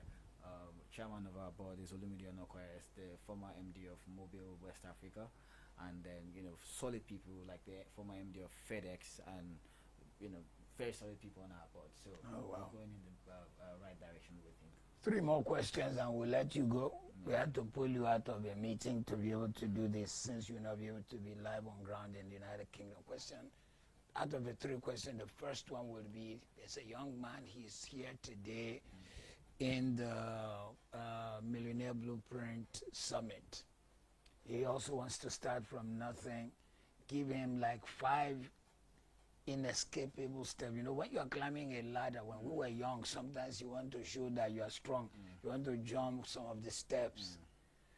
What are the 5 most powerful steps you cannot jump on the ladder to wealth creation?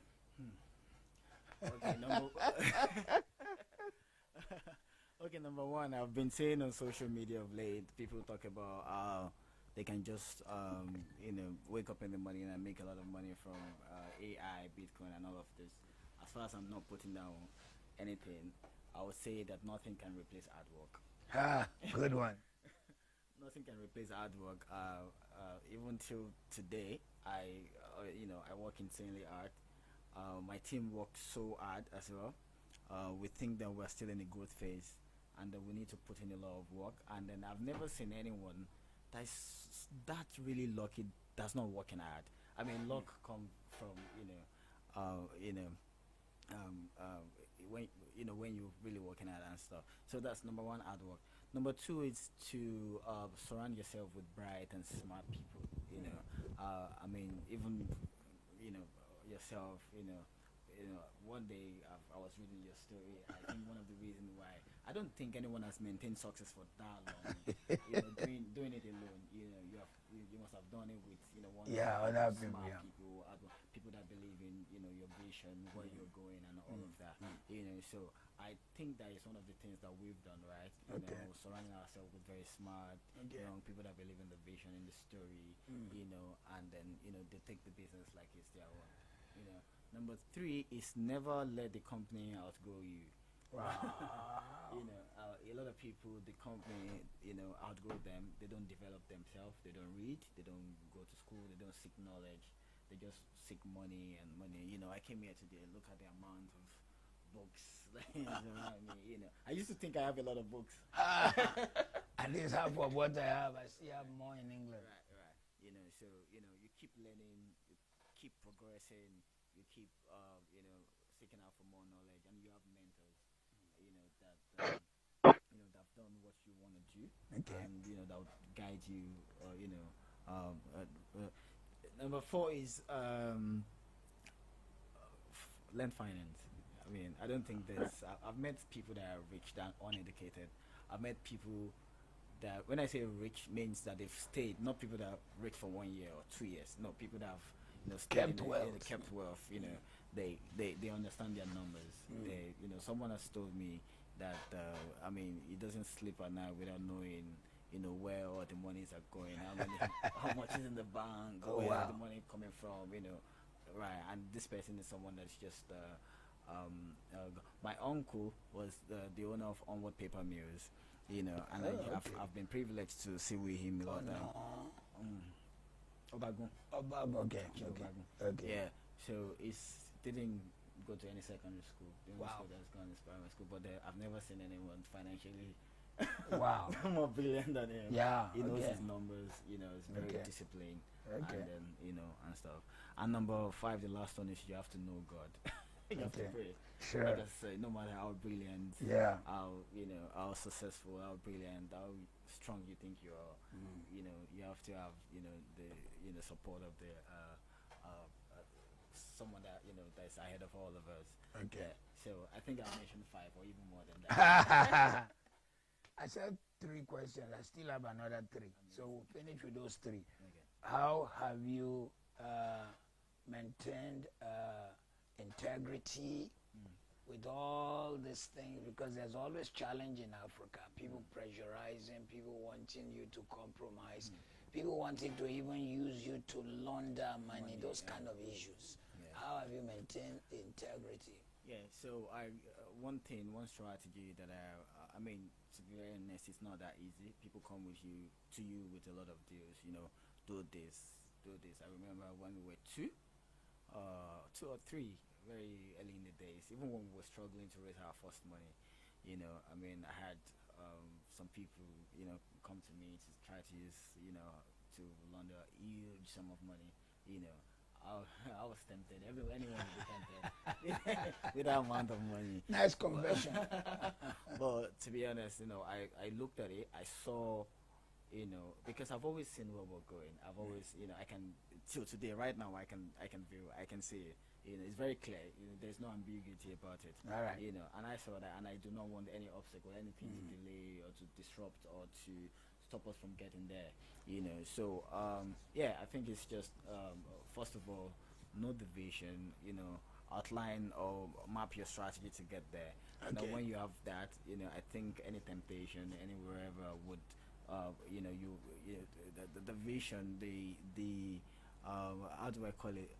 The picture of where you're going will stop you or will kill all of those distractions that might come your way. Fantastic. And that's it. Fantastic. Second to the last question, what drives you? What is every day when you wake up, what is the motivation, personal motivation of Nola Adetola? Amazing. So one day, some people, I can't remember, I think from Guardian, they came to my house for an interview, and they saw a lot of my pictures in different places in my house, and and they were like, "Oh, why do you have a lot of your picture everywhere?" And I'm like, "Yeah, it inspired me." I'm about to give up, and I look everywhere and I see my picture, and I'm like, "Yeah, because of you, because of this guy, don't give up." I remember where I started from, unprivileged, and then how I got out of there, and the amount of aid, I saw what you did last week. Last and, week in the congratulations, that was Thank you, massive. thank you. I still showed someone this morning. I showed someone this morning. And and this is the kind of things that I'm not doing it up to that level yet. But you are doing something. I'm doing something. The amount of children people that have paid their WAEC, their JAM, from the amount of people that have paid their school fees, Wow. the amount of people that have paid their hospital bills, of the fact that I'm able to drag my family, my immediate and my extended family out of poverty, out of all of that. That's That awesome. inspires me, that motivates me. And for the fact that we're doing this for Nigeria, for Africa, I'm an ambassador of Nigeria anywhere I go in the world. People talk about, fraudsters, talk about bad things about Nigeria, and I go there, and people look at it, "You're from Nigeria?" I'm like, "Yeah." And then, when I was in Harvard, I was the only black person in the class, and I stand up every time I brag about it. I'm from Nigeria, and everyone look at me like, "Oh, the only thing that we heard about Nigeria is they're fraudsters." And I'm like, "Okay, am I a fraudster? I'm not." So also that inspires me, that I'm able to do that. I'm able to sell Nigeria, in the global stage, and that's few of the things that inspire me. Wow. Okay, Veritas in 7 years have done these great things. Today, this is 2024. I want you to paint the picture of 2034. That is 10 years time. Amazing. If I'm not retired. By that time, you'll be 44. Yeah. Retired at 44, having a great time by the beaches in Playing Acapulco. tennis and doing wonderful I'll things. teach you golf. Yeah, I can't wait. So by then, in 10 years, because they always say that, what have you done if you have not raised leaders? If people have not, created even wonderful companies because you mentored them, Wow. because they've Wow. gone, Wow. Wow. you've trained them. Wow. So right about now, I'm building it's sister company to Veritas. It's called ARN Foods. We're building a wonderful food system from farming to processing to exporting.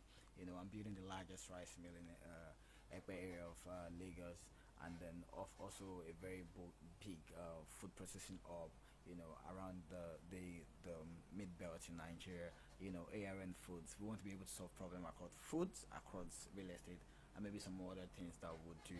For Veritasi, we want Veritasi to be that company that when anybody think of a reliable real estate company that delivers to time, and that is that company that they think of. We also want to be able to have good partnership with government, because we do not think that creating affordable housing can be done alone. We think that we have to partner with government. No, that one is, yes. Yeah. And then, and solve since we cannot solve all of the problems, the part that we can solve in Nigeria, we want to be in South Africa, Kenya, Morocco, and a few other countries that we've outlined, be like a Pan-African company. We also want to do a few things in commercial real estate, own malls and hotels and a few good things, and not just doing this alone, doing this while raising people, while raising leaders, and then and helping people as well. So this is one of the few things that we want to have done in 10 years, hopefully before then. And then I want to try to retire by 40. But if the work is too much, I'll help them out. Just thinking. Sometimes, as a business grows, there is a need for the people who are with you to keep the same fire. How are you going to ensure that the people who are with you in the business, as you hire more people, that they keep the fire going? How do you? So what not is all your of plan? them can keep the fire. Okay. We realize that, and it's very hard to know that none of them can keep the fire. The curves of employees are very different. Some are like this, they keep growing at steady pace forever. Some grow very fast and they become like this, they just level up. And some go and they start declining. You have to discover that it's one of the work of a leader to know the ones that would be able to keep the fire, the one that's born out, and you can send them on training. Some of them can take 1-2 years off if you still think that they can come back, and but you should always loyalty should always, anyone that's been loyal to you, you should always reward that. So we've done that, in Veritas, reward loyalty, obviously not perpetually, but at least for that period with which they've been loyal to us. So for burnouts, you can tell them, take a break, go to school, come back, but a lot of them, not all employees would remain, in that, and they must be replaced, because at the end of the day, the company should be placed first, and because the company must survive and it must grow. Wow. And as a company, how did you create your own remuneration? You mean what we take? Yes. As a founder, managing director, chairperson. Okay, for the first 1, 2, 3 years, we just obviously not. We don't give dividends. Okay. We just do. We call it the directors. I've forgotten the name. Something like director drawings, right? That we just give to all shareholders and directors, right? But right about now, even though right now we're PLC, but we've not gone on the exchange. But because we're PLC, because our shares are registered with SEC, so we still allocate, one, even if it's 6 kobo or 5 kobo to one share, that all of the shareholders take home, so that they can, live their life. Okay. Yeah. The last, the bank, I said that we are part of. But The last dividend declaration was 6 kobo. It was very low. Everyone got money. It was small money, but everyone got, and that's how we, so shareholders, more like dividends, we just create like some out of maybe the cash reserve, just, and then we share, and everybody's happy, Well, thank you very much, Nola, for taking the time to come be with us today. I am very confident that everyone who participated in the Millionaire Blueprint today must have been enriched by your experience. In fact, it's like in 7 years you have collapsed and achieved what some people would take 50 years to having to do, and some even despite the 50 years have not touched anything like it, because all the things you mentioned also has created the platform for Veritasi to outlive even you, so that generations will still be able to plug in. Yes. Thank you very much. You're welcome, sir. Thank you, for Nolan. bringing Thank you. me. Good day, ladies. Let's put our hands together for Mr. Nola Adetola. I hope you guys are receiving a lot from that. How are you all feeling? Good? I hope you're taking away a lot, because I'm going to put you on the spot very soon. I'm going to tell you some of my takeaways. It's really funny that Nola touched on the fact that we should all learn something about finance. I recently heard a story about Sir Richard Branson, the owner of Virgin, and he actually is dyslexic, and he started his business and he had no idea about finance. He didn't know anything. He sat in a board's meeting and they were teaching him about gross and net profit, and he had no clue what they were talking about. One of his directors took him out and had to explain it to him. And that's the first time he started to learn about the finances of his business. By then, he had already made hundreds of millions of pounds. Moral of the story, don't wait till you get to hundreds of millions of pounds before you start learning about finance. Okay? So, everyone looks hungry? Everyone's comfortable? Are you ready for lunch, or do you want another speaker? Okay, so we will break in about 5 minutes and go on lunch. But before we do that, we're going to do another Slido to test if your mindset is slowly shifting. So when the team upstairs are ready, they will give me a thumbs up.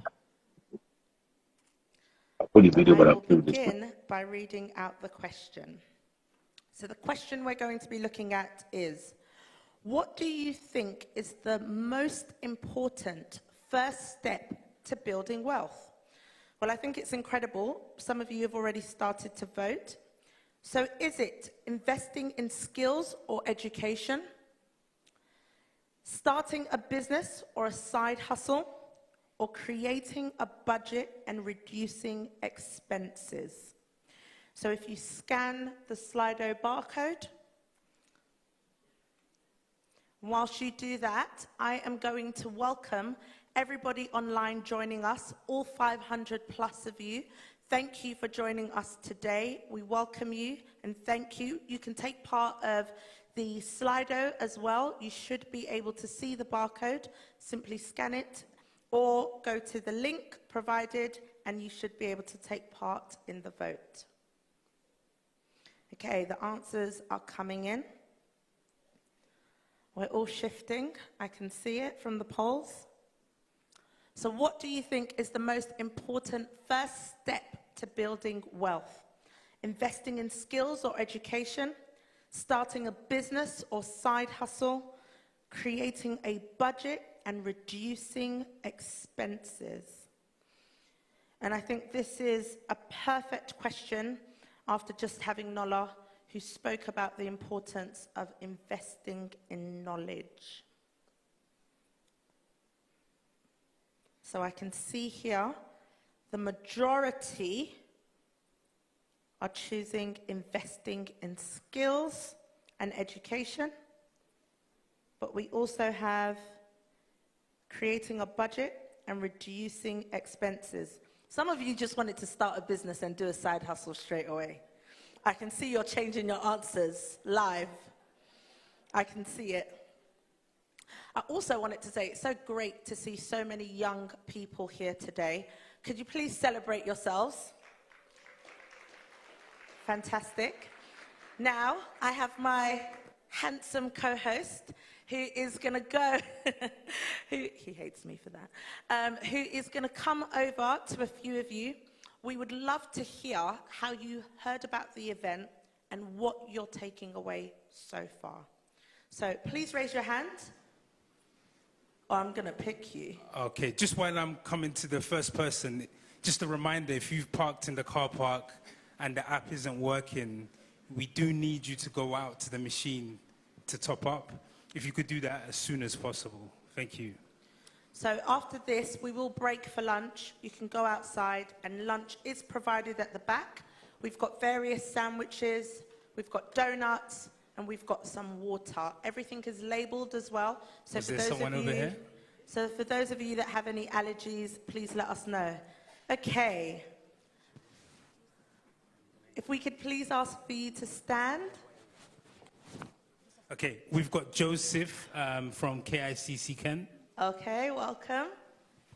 Hi, My biggest takeaway today was be an amateur in the new, not an expert in the old, which basically means no matter what, you can't stop learning because no matter what you know, you're going to have to keep learning. Amazing, amazing. Well done.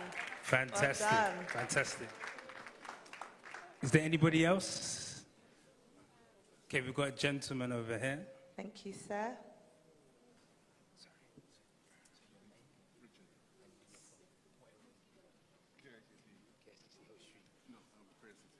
So we've got Richard from KICC Prayer City.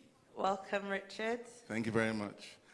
For me, the biggest takeaway I got from here, I mean, other good things like the young gentleman just said, the young boy at the back, but for me, the biggest thing, and even the gentleman from Veritas made mention of it, there is just no substitute for hard work. Yes. And, you know, because I work hard, I'm a software developer by profession, and, you know, it's mentally tasking and everything. And God knows that I really wanted to try and have a side hustle of my own, Yes. especially as a software developer, which is, in my humble opinion, is a very good skill. But being able to compartmentalize that time from coming back from work, you're exhausted, you're going to sit down in front of the laptop again and start writing more code. It's a difficult thing to do. But at the end of the day, you know, it does bring rewards. So I think for me, the biggest takeaway, and Pastor Matthew has always been exemplary, is there's no substitute for hard work. Thank you. Fantastic, fantastic. Thank you. Thank you very much. So I think we'll be done with the questions now. Everyone is ready. I am going to number the bay in which you're seated on. When I call out your bay, please get up and grab your lunch. Please use this time to speak to people that you are meeting for the first time. Talk about what you do, how you do it, and really use this session to network and check your parking. Okay, so this is Bay 1, Bay 2, Bay 1, and Bay 2 for those of you upstairs. So Bay 1 is really full, so can everyone in Bay 1 please get up and please enjoy your lunch. Thank you, everyone. For our guests, you will be taken to have lunch. Bay 2, don't worry. Use this time to network. It won't be long for you.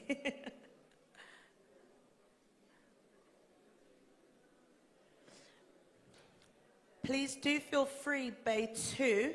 You can grab your water because it is on the left-hand side. So please grab some water and then you can head over and grab some lunch afterwards.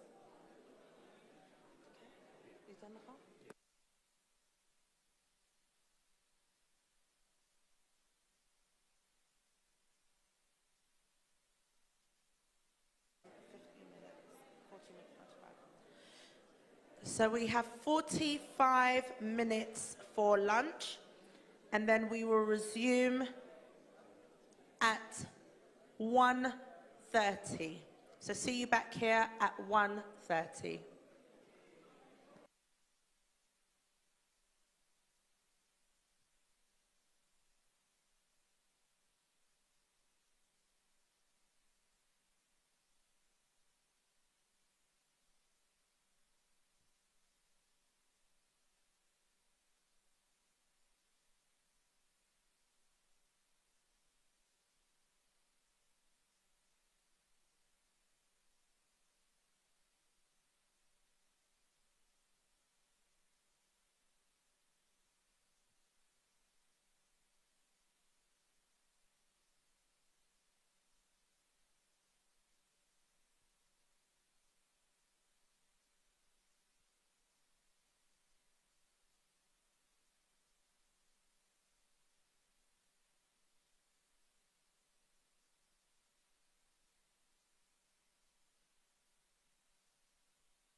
Bay 2, I haven't forgotten about you.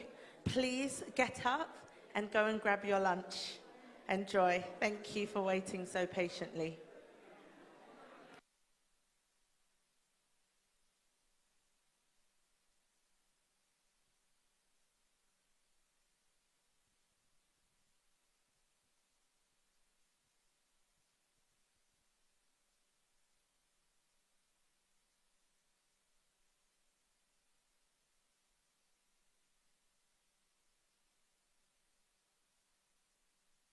Everyone upstairs, please feel free to come down and grab your lunches as well.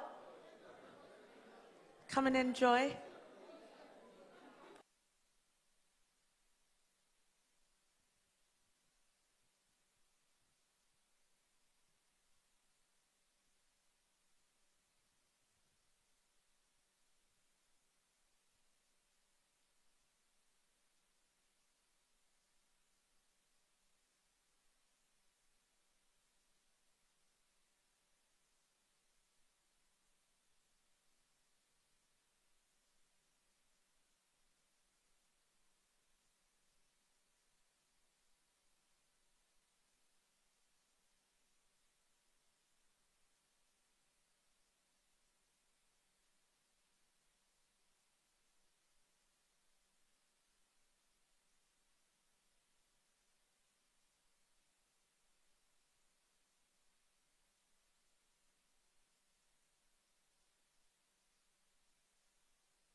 Michelle.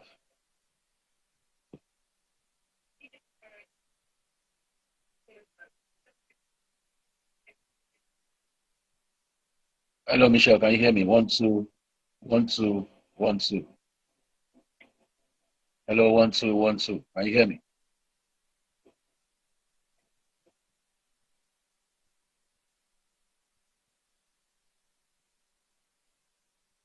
Hello, 1 2.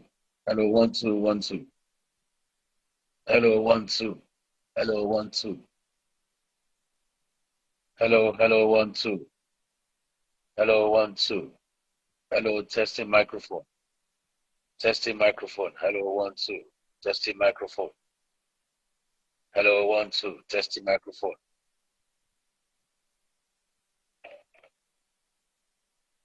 Hello, hello, 1 2. Hello, 1 2. Testing microphone. Hello, 1 2. Hello, 1 2. Hello, 1 2. Hello, 1 2. Hello, 1 2.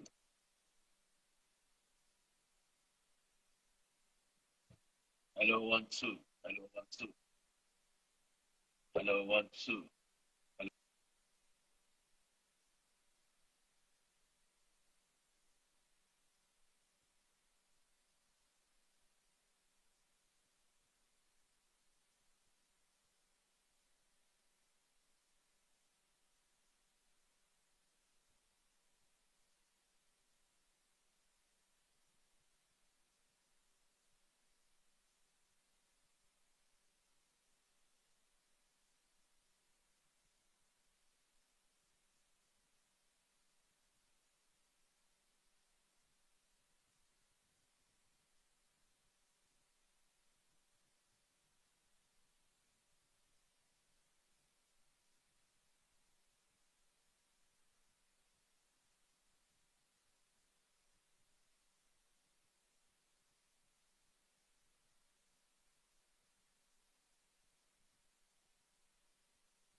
It's 7 8 to 7 6.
Okay, hello.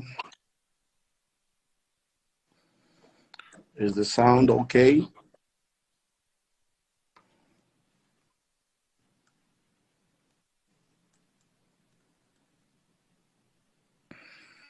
I love you, Lord,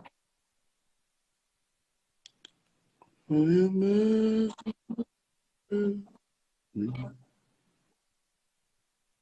All my day, I've been held in from the moment that I wake till I lay my, I will sing of the goodness of God. I love your voice. You have led me through the fire in darkest night. You are close like a brother. I know you as a father. I know you as a friend. I have you in the goodness of God.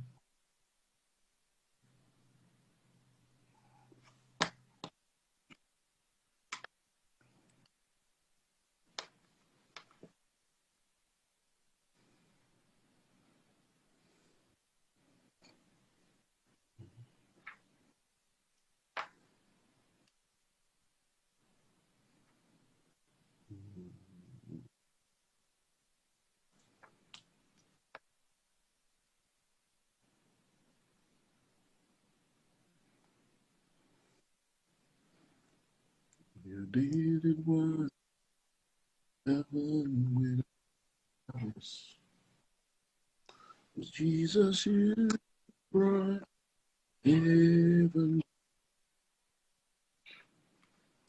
My sin was great, love was greater. What can separate us? What a beautiful day. What a beautiful day.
Hello. Okay, this is 1 Peter 2, 1 to 10. New Living Translation. So get rid of all evil behavior. Be done with all deceit, hypocrisy, jealousy, and all unkind speech. Like newborn babies, you must crave pure spiritual milk so that you will grow into a full experience of salvation. Cry out for this nourishment now that you have had a taste of Lord's kindness. You are coming to Christ, who is the living cornerstone of God's temple. He was rejected by people, but he was chosen by God for great honor. And you are living stones that God is building into his spiritual temple. What's more, you are his holy priest. Through the mediation of Jesus Christ, you offer spiritual sacrifices that please God. As the scripture says, I am placing a cornerstone in Jerusalem, chosen for great honor, and anyone who trusts in him will never be disgraced. Yes, you who trust him recognize the honor God has given him. But for those who reject him, the stone that the builder rejected has now become the cornerstone.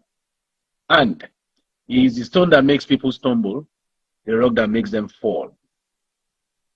They stumble because they do not obey God's word, and so they meet the fate that was planned for them. But, hello? Hello, Michelle. Yeah. Okay, good. So what did I do? Mute my audio then also? And then leave the video? Okay, bye.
Good afternoon, good afternoon.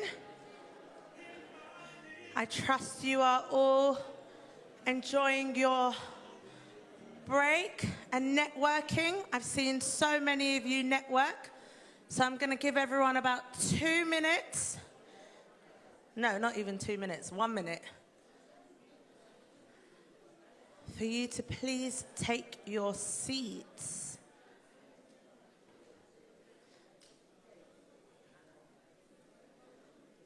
Okay.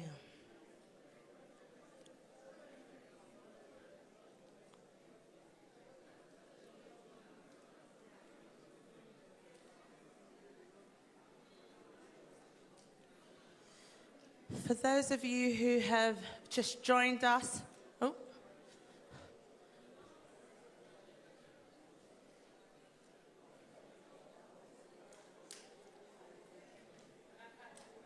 okay. I love all the networking. Grab your sandwiches, quick, quick, quick, and water. We are ready to start the afternoon segment.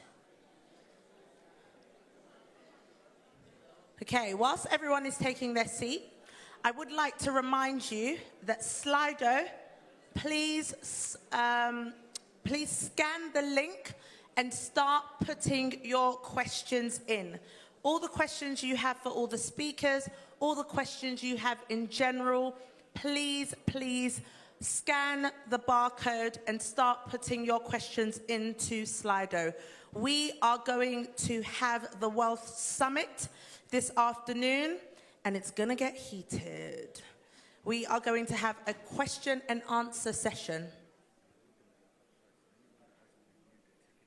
Okay. We have traffic wardens, unfortunately, outside. So anyone who hasn't renewed their parking, please go and do so. The first 3 hours, you can do so on the app. The remainder 3 hours, you will need to get a paper ticket and put on your cars. Well, I feel like everyone in here is organized. We good?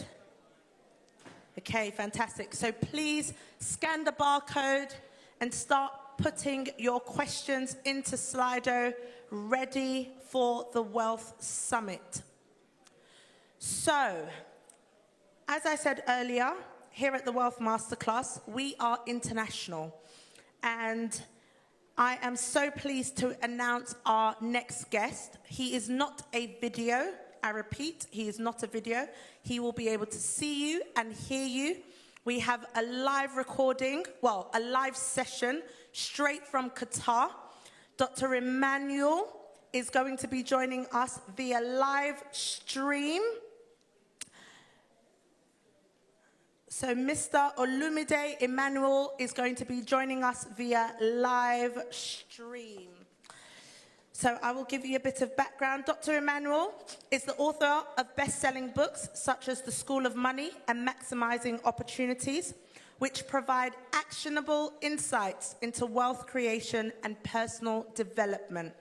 Through initiatives like the Success Business and Leadership School and Learn to Earn Academy, he equips individuals with tools needed to achieve financial independence and career success. His philanthropy endeavors, facilitated by the Olumide Emmanuel Foundation, focus on education, healthcare, and poverty alleviation. Recognized for his contributions to both spiritual and secular spheres, Dr. Emmanuel frequently speaks at conferences worldwide. And in fact, that is why he is in Qatar right now. Dr. Emmanuel focuses on sharing strategies for leadership, financial literacy, and entrepreneurial excellence. His mentorship has transformed lives, helping countless individuals unlock their potential and thrive in competitive industries. So please lock in. As I said, Mr. Emmanuel will be able to see you and hear you, and the next voice you will hear is that of Dr. Emmanuel. So let's please welcome him and celebrate him with a round of applause. Yeah, thank you very much. Hello, everyone. I want to believe you are having an amazing time today. I want to thank my pastor, my father, mentor, for the opportunity to join you in this session today. And I believe very strongly that our time together will be transformational and impactful. So I want to talk to us about the Millionaire's Blueprint, showing us the blueprint that will help us to move from where we are to where we ought to be on our journey to wealth creation. Now, when it comes to wealth creation, there are different steps every individual needs to take that will help them to arrive at the wealthy place. And once you are able to identify the steps and then take the step, you will get to the wealthy place. It's only a matter of time. Now, the first step on the path to becoming a millionaire is what we call financial intelligence. Financial intelligence.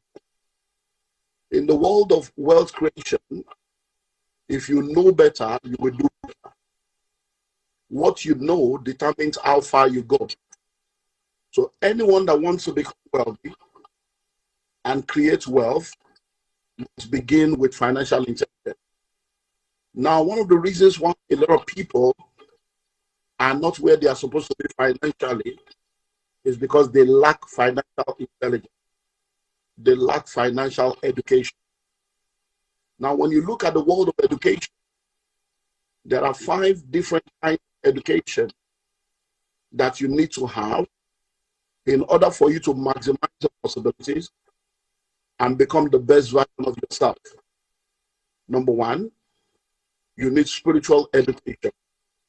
Now, spiritual education will help you to understand who you are, will help you to understand what is available to you so that you can walk in dominion and be all that God wants you to be.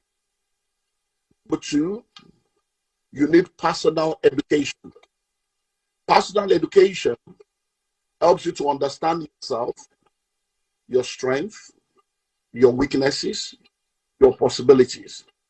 Personal education helps you to understand those things that are the strengths that will help you in life and those things that are the weaknesses that can stop you in life.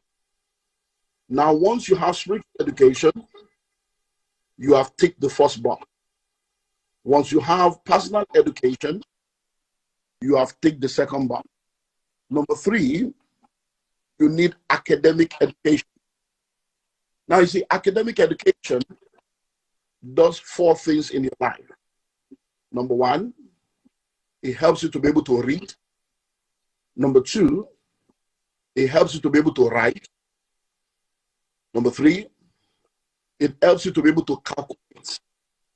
That is arithmetics and mathematics. Number 4, it helps you to be able to think analytically.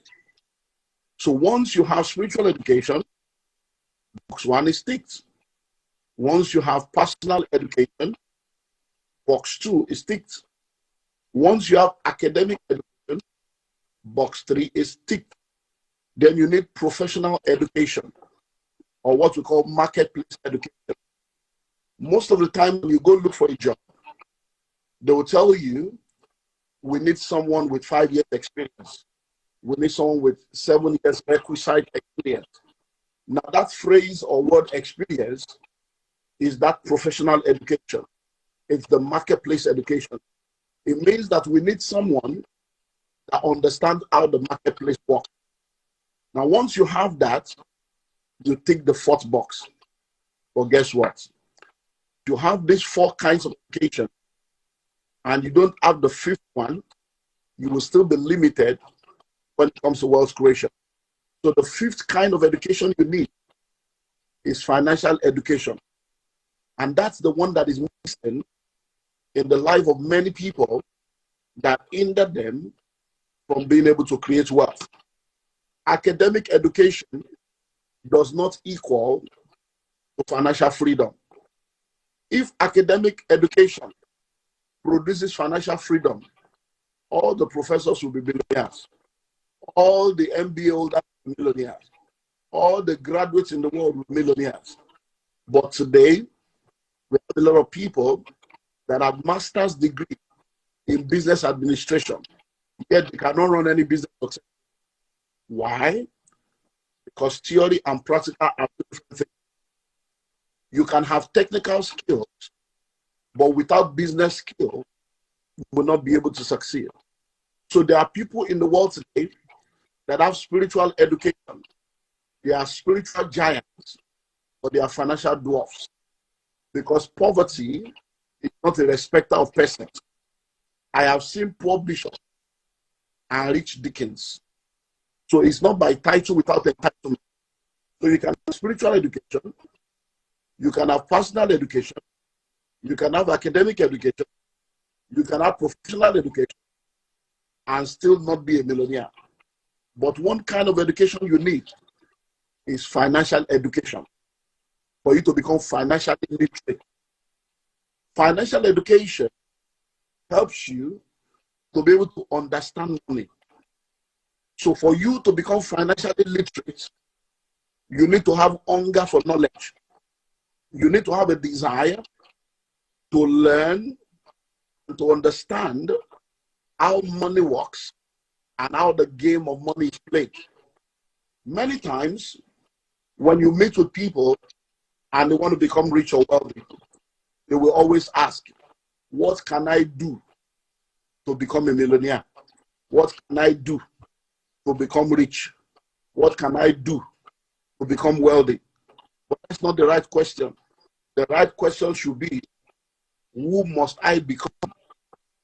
Because you have to become rich to attract riches. You have to become wealthy to attract wealth. You have to become a millionaire to attract the millions. So it is first within, then without. Your external reality can only respond to your internal condition. That is why we have lots of people that have played the lottery, won millions of pounds, yet they became poor. Why? They were poor people that came in contact with money. But because they were not wealthy, they lost the money. We have people that have made so much money in a lifetime, but they were not able to keep the money because they have not become the kind of person that can handle that kind of money. Listen and listen well. Any money that you don't have the wisdom to make, you will not have the wisdom to manage. So financial education, financial intelligence is the first step on the journey to becoming a millionaire. And it comes through knowledge. It comes through capacity building. It comes through a commitment to continual learning. If you're a medical doctor, you did not become a medical doctor because a pastor laid hands on you. If you are a lawyer, you did not become a lawyer because a pastor laid hands on you. If you are an engineer, you did not become an engineer because a pastor laid hands on you. How did you become a lawyer? How did you become a doctor? How did you become an engineer? You became it because you gave attention to a body of knowledge consistently for a period of time. For some 4 years, some 5, 6, 8 years. When you entered into university, you were not a doctor. But by sitting down and focusing on learning and receiving that body of knowledge, 7 years later, you came out as a different person. Even when you graduated, your finances had not changed. You had become a doctor. And you knew that by virtue of what you have become, you are now equipped to attract what doctors can attract. If you want to become a millionaire, you have to become it first in order to attract it. And that's where knowledge comes in. If you are not informed, you will be deformed. If you are not inspired, you will expire. If you are not updated, you will be outdated. What you know is what determines how far you go, because information is the key to transformation. So don't ever come into that place in your life where you think you know it all. Life is a school. We are learning forever. The day you stop learning, you start dying. So you have to learn, unlearn, and relearn continually. And as you continue to learn, as you know better, you do better. Because the more you learn, the more you earn. If you listen to me right now, let me give you an advice. How old are you? Go and get the number of books commensurate to your age in the area of finances. Take time off and begin to read them. And begin to listen to tapes, audios, programs, modules, master classes around financing. Over a period of time, a new version of you will emerge. If you are 35 years old, you need 35 books on finances. If you are 16 years old, you need 16 books on finances. One book for every year of your existence. Do that and see your life transformed within the next few years.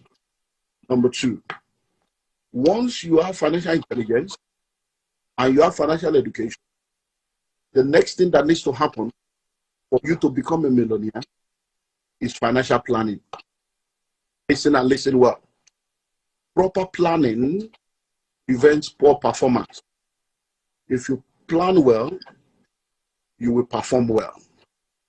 So one major area where many people have missed it is lack of planning.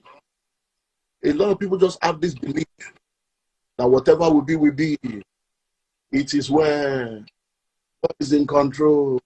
My future is bright. What belongs to me will not pass me by. Those are religious palliatives that can palliate you emotionally and give you psychological palliative, but it does not change anything. Because what you plan is what you attract. Proper planning prevents poor performance. So you need to have a plan. Nobody becomes rich by accident. Nobody becomes a millionaire by accident.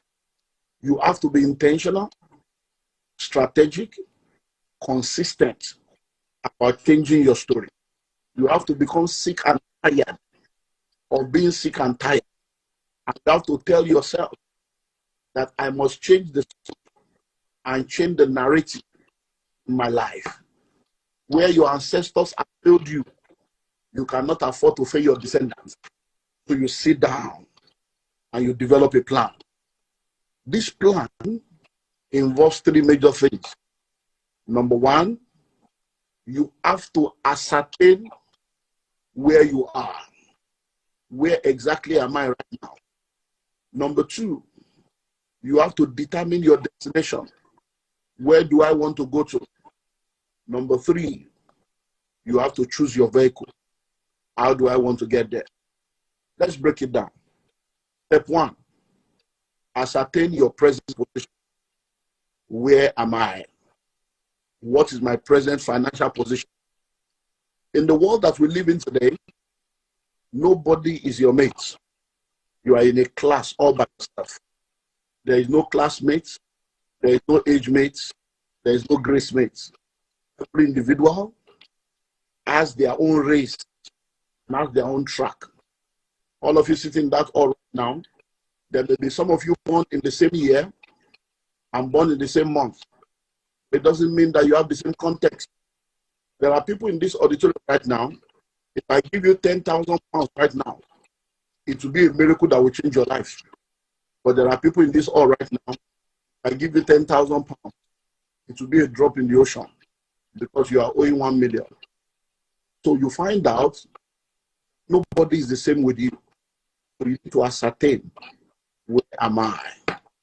If you call any airline right now and ask them the cost of the ticket, there is no airline on earth that can answer that question without asking you a question. From where? So if you call the airline right now, say, please, I'd like to go to New York. They will say, from where, please? Because if they don't know where you are starting from, they cannot tell you what it will cost you to get to where you want to go to. So that's why you have to sit down fair and settle, where am I? How old are you right now? How much are you worth? What are your assets? What are your liabilities? What are the possibilities around you? Down and do that self-examination. That will now tell you what your present financial position is. Because some of the people you are comparing yourself with, they have leverages that you don't have. And your track is your track. Your race is your race. Once you have determined where you are, and you'll be able to ascertain your present financial position, the next thing you need to do is to determine your destination. When you say becoming a millionaire, what does that mean to you? When you say becoming wealthy, what does that mean to you? When you say becoming financially free, what does that mean to you? What do you picture when you see yourself? You need to determine it. In 1997, I had a 30-year plan for life. And I told myself that by the time I'm 40 years old, I want to be wealthy and I want to be financially free. My definition of wealth and financial freedom after 1997 was, by the time I'm 40 years old, I want to be able to have $1 billion, because that was my level of understanding. I thought that if I just have $1 billion, I'm sorted out. But as I began to grow, I realized that having $1 million cash does not necessarily make you a millionaire. Because you can have $1 million cash today. If you remove $1 from it, you are no more a millionaire. So I realized that riches are cash-based, but wealth is asset-based. So as I moved on, I changed my goal to becoming wealthy, not based on cash, based on assets. So I said that by the time I'm 40, I want to have assets in millions of dollars that will be producing cash flow for me in millions of dollars. And that became the goal. And because I live in Nigeria, if my goal is to have assets in millions of dollars, it means that I have to exit Naira plan very fast. So I began to invest in dollars. I started buying properties in dollars. I started buying properties in pounds. Why? Because I knew that the currency of my geographical location can become a limitation to my financial projection. So you need to have a plan. So when you say you want to be a millionaire, what does that mean to you? Because being a millionaire to one person may be something else to somebody else. Somebody can be a portfolio millionaire. You have $1 million in crypto, or you have $1 million in forex. And when Elon Musk wake up on the wrong side of the bed, you discover that you are no more rich. By the time the crypto crash and cryptonize your life, and the forest crash and forex, and you end up in the forest, you realize that it doesn't work like that. So that may be your own portfolio millionaire. You may say, oh, I want to have $1 million in cash. And then the bank falls off. Or you hear that some executives are taking the money, they have cooked the book, and the profit they are declared is not really a profit. And then you are down to zero. But real wealth is asset-based, cash flow producing. So number one, ascertain your location, know your present financial position. Number two, determine your destination, know your desired financial destination. The distance between your present financial position and your desired financial destination is what we call your wealth gap.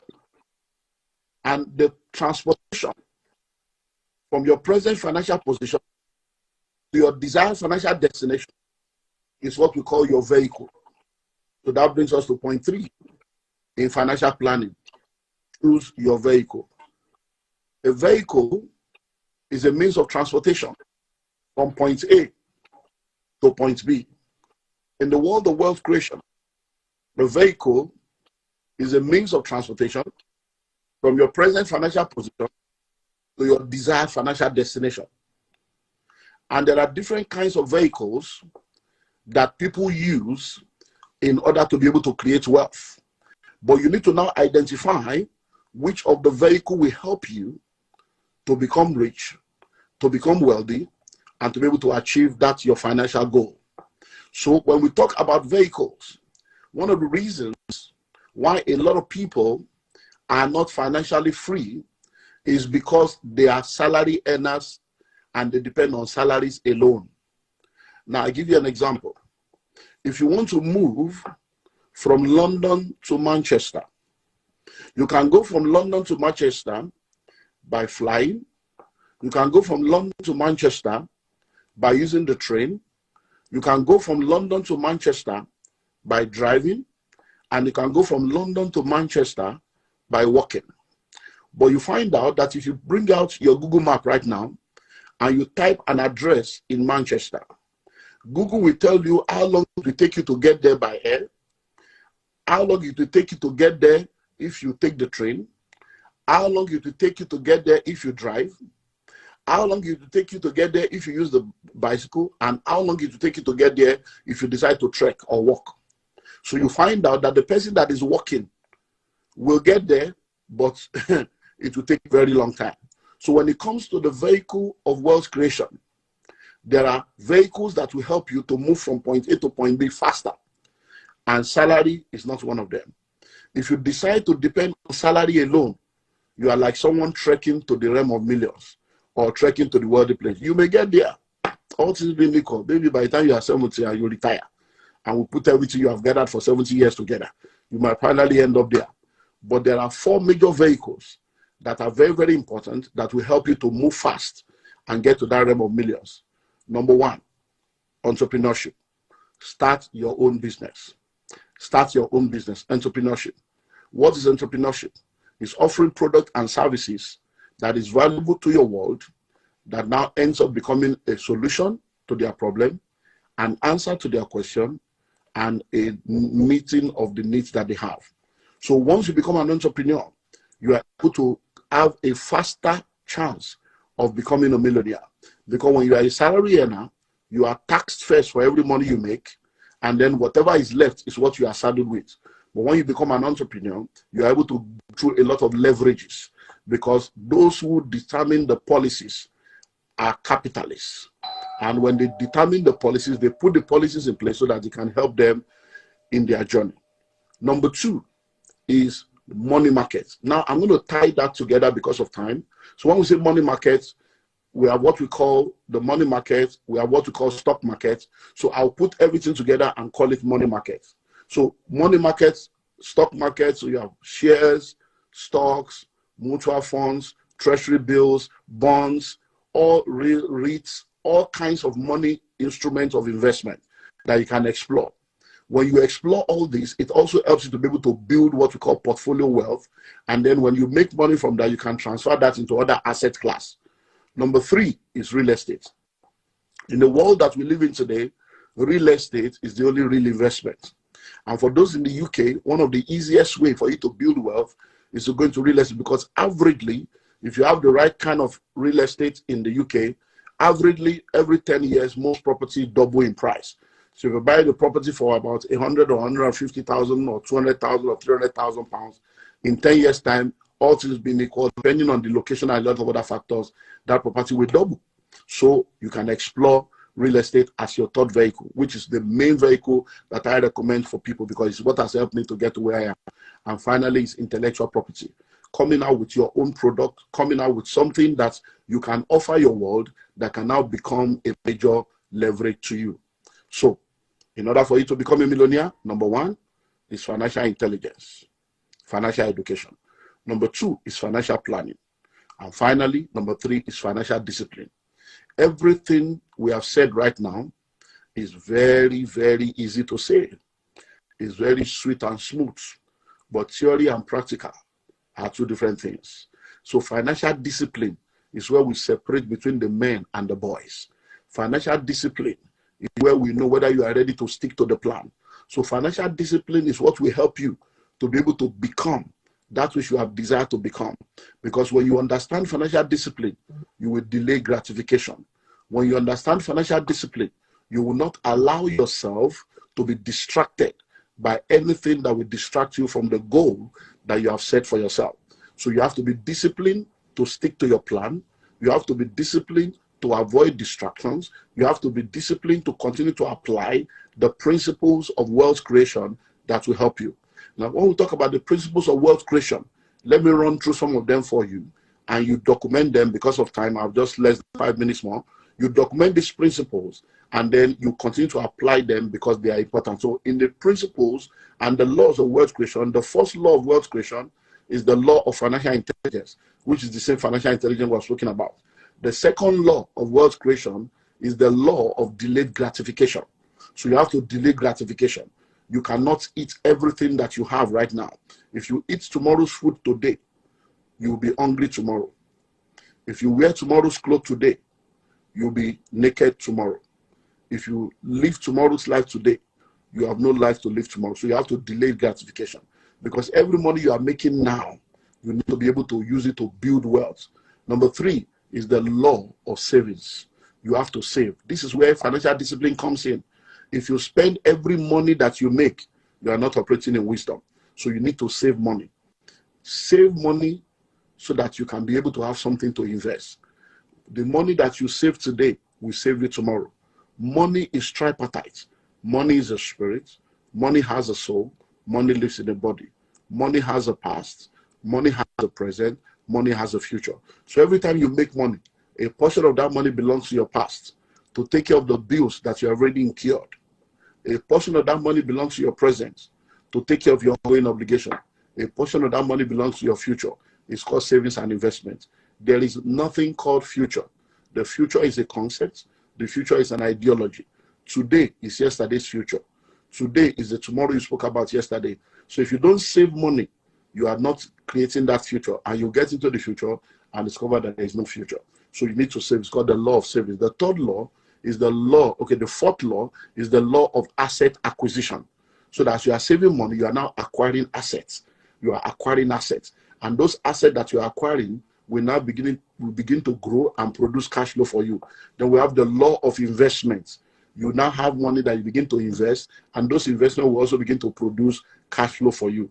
Then we have the law of multiple streams of income, so that you have different income streams working for you, so that instead of you working hard for money, money is working hard for you. Then we have the law of cash flow, because cash is king, but cash flow is the kingmaker.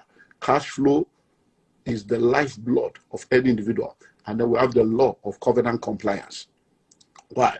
You are either in the secret cult or you are in the secret place. Everybody is using something.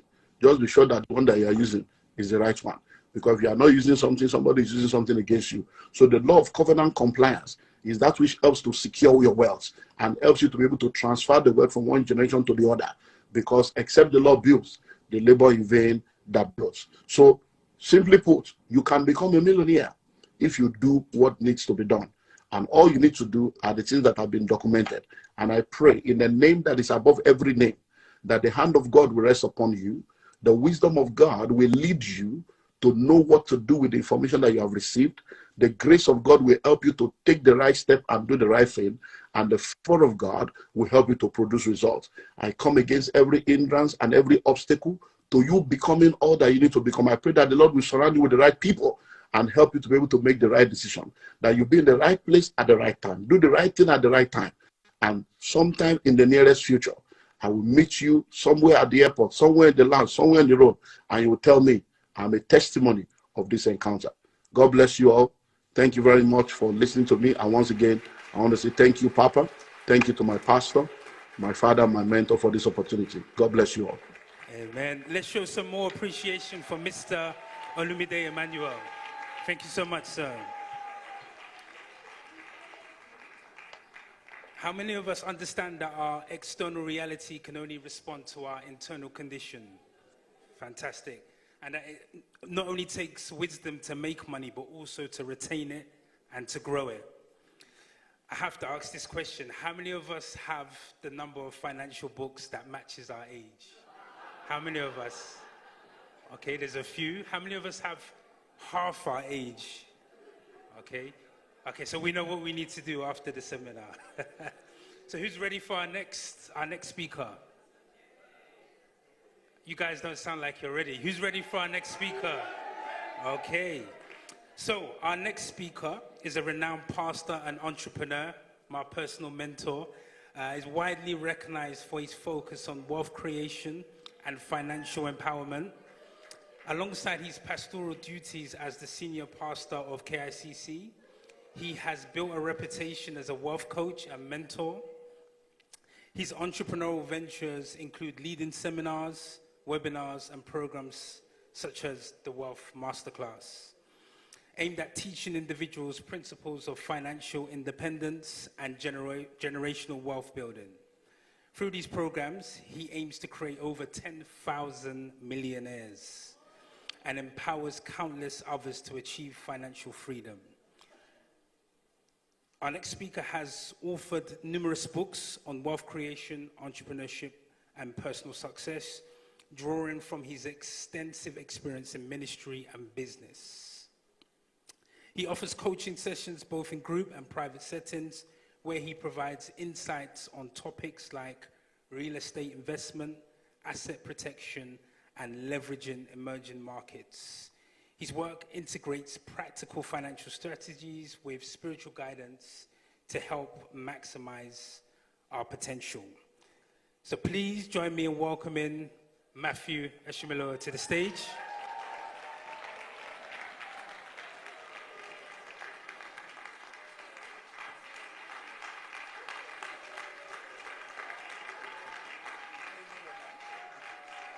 All right, please have a seat, please have a seat, please have a seat. One more time, welcome to today's sessions. I know that you've been impacted by all who have shared, and I'll try my best to just stand on how much those guys have really done. One more time, let's appreciate our first speaker, our second speaker, our third speaker. Really impactful today, really impactful. But in this session, I'll try as much as possible to be very fast, because it's a very voluminous,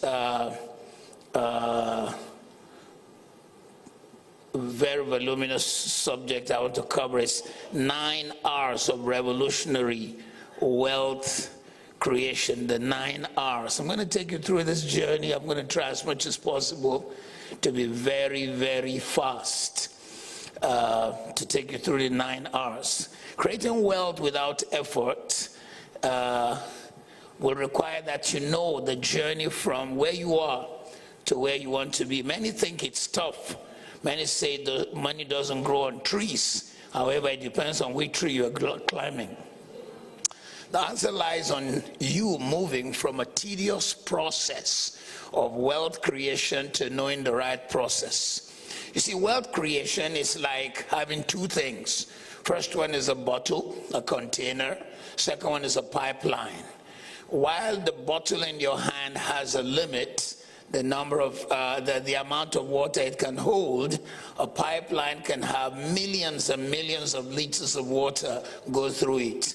So you're either carrying a container around or you become a pipeline. And I want you to know you can be a pipeline, and so much wealth can go through you. The pipeline will bring the water whether you're sleeping or working, while the container will only hold. 95% of people on earth are just carrying containers. They're carrying buckets all over the place. Come Monday morning, the whole of the streets of London will be jammed with people who wake up in the morning. You've known my song. Wake up in the morning and rush to work, come back home and have some food, watch television and go to bed. Tuesday, they'll do the same thing again. Wake up in the morning and rush to work, come back home and have some food, watch television, and go to bed. So 95% of people on earth are bucket carriers. And please, my session may make you say a bit of ouch, but that's the reason you're here. So you can say ouch, and you can move forward. And I do hope that you do move forward. Too many people are bucket carriers. Let me just put it point blank. If you just depend on one source of income, you are a bucket carrier. And that could limit your capacity. So you need to be a person who is a passive money maker beyond the active. You need to be able to go beyond the buckets. So there are 9 R's that show where people are when it comes to finance. Some of us are in the first R. And this first R has to do with rates. What's rates? Rates has to do with living on a salary, an amount that have been fixed for you by the place where you work. And let me tell you, in 2024, it's difficult to plan and save effectively based on rates. There'll be pressure on you from work, and it will affect your work-life balance because you've got to go to work. They wouldn't pay you if you don't go to work. So people who live on rates are going to find it very challenging. And if you live on rates, therefore, while that's the only thing you have, you need to be familiar with the salary trend in your industry. Build your case with those who you work with. Tell the truth about where you are and factor in all the perks and the benefits you can get from them. Get everything in writing. Stay positive. Challenge where you work.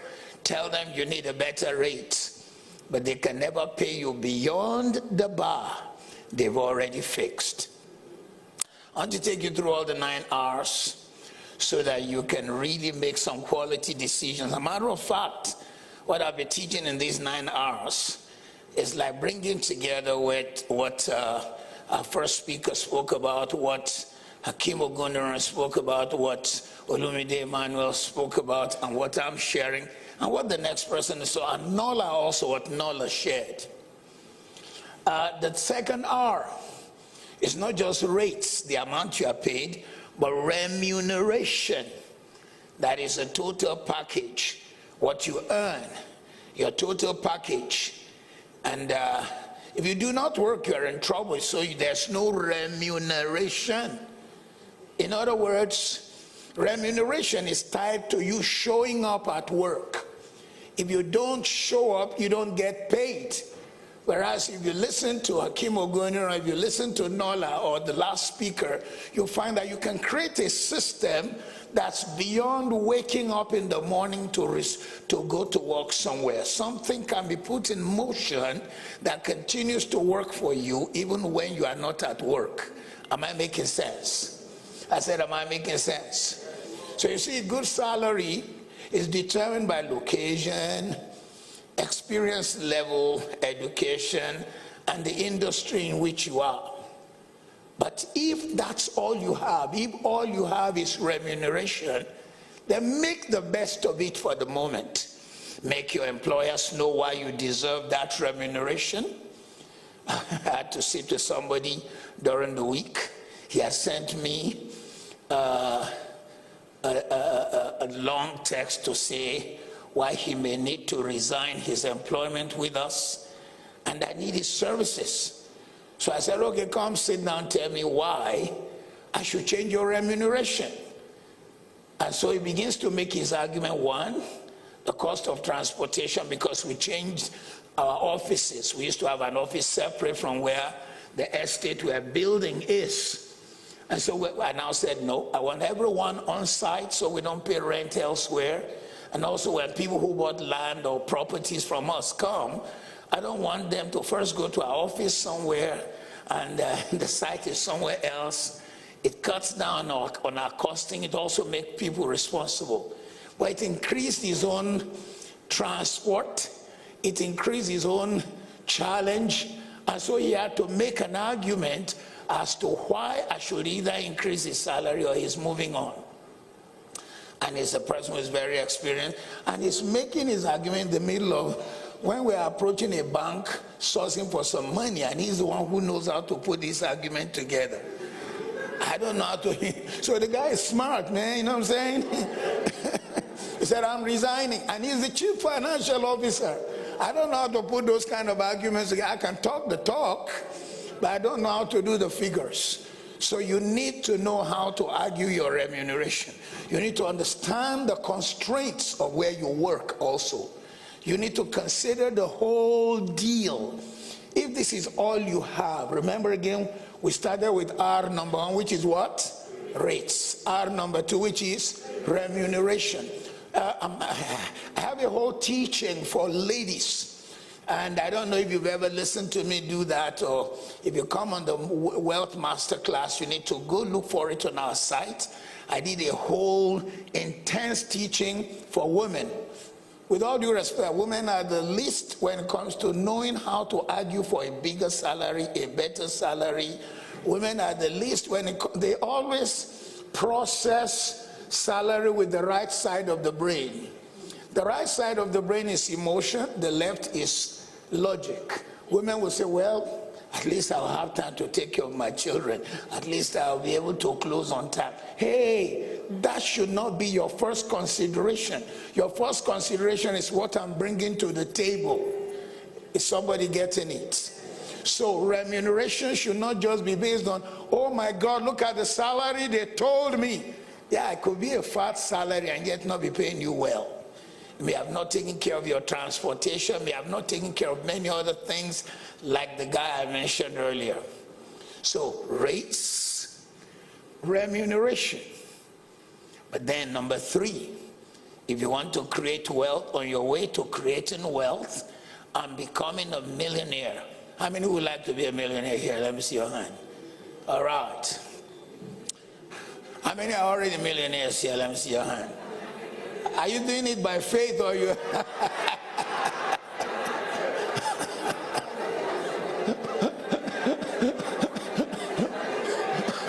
All right. Number 3, therefore, is the third R is replication. I like you to say replication. Look at me. The fastest way to create wealth is to find a problem and solve it, but then scale it.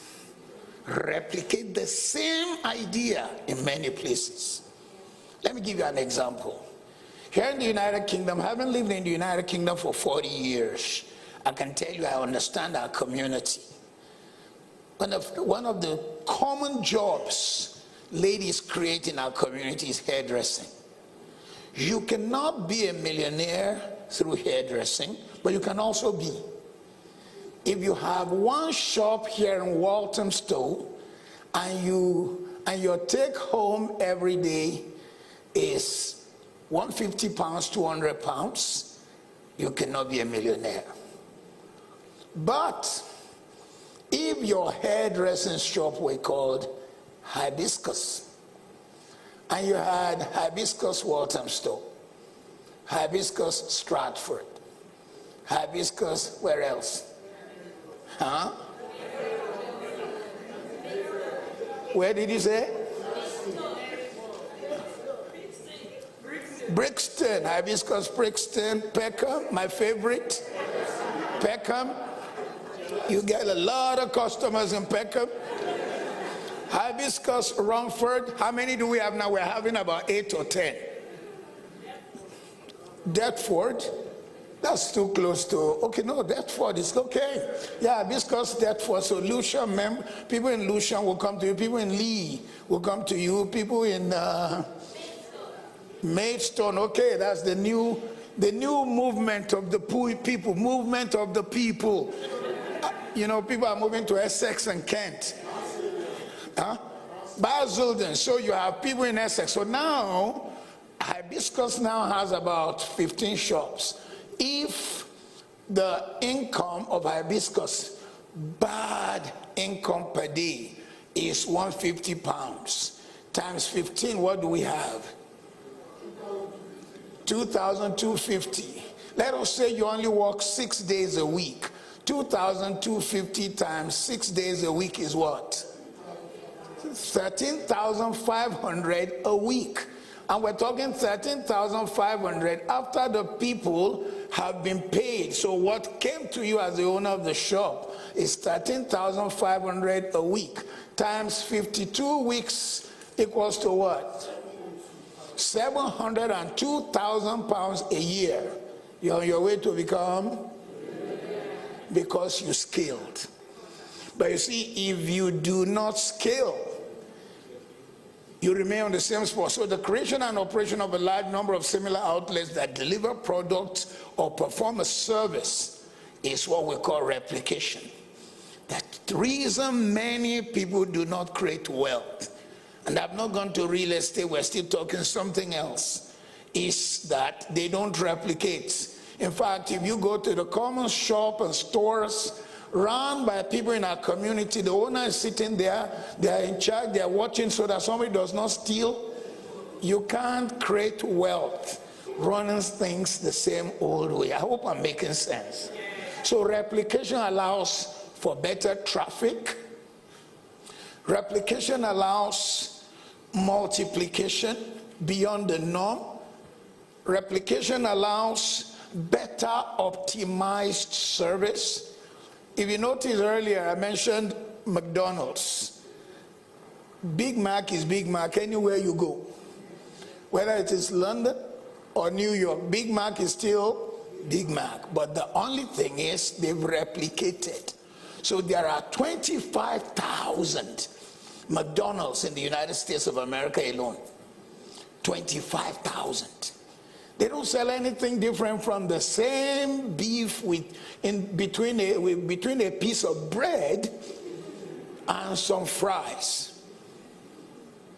But they have so mastered it that the replication makes them to be available almost everywhere. So anything you can replicate can make you a millionaire. It takes away stress. It creates a scaling. In fact, you scale through constraining yourself. You scale through concentration of your skill. You scale through supply chain.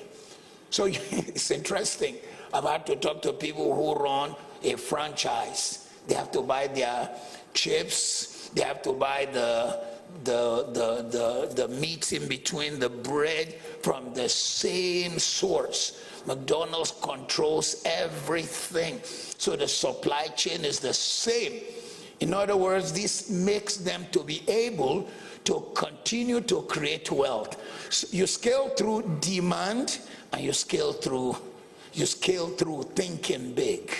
So nothing stops you from finding a problem, solving the problem, but solving it in many places. I like you to say many places. If you only solve it in one place, you can only make the money in that one place. But if you have it in several places, you then find that people don't have to travel to have an experience of what they got from your shop. That's why if you enter any of the stores, it's like a replication of the one elsewhere. Tesco is Tesco anywhere you go, except for a few local specifics they will put in an area because there is a concentration of certain people. You might just enter Tesco in Leighton and find plantain, but you will not find it in Windsor because it wouldn't sell in Windsor.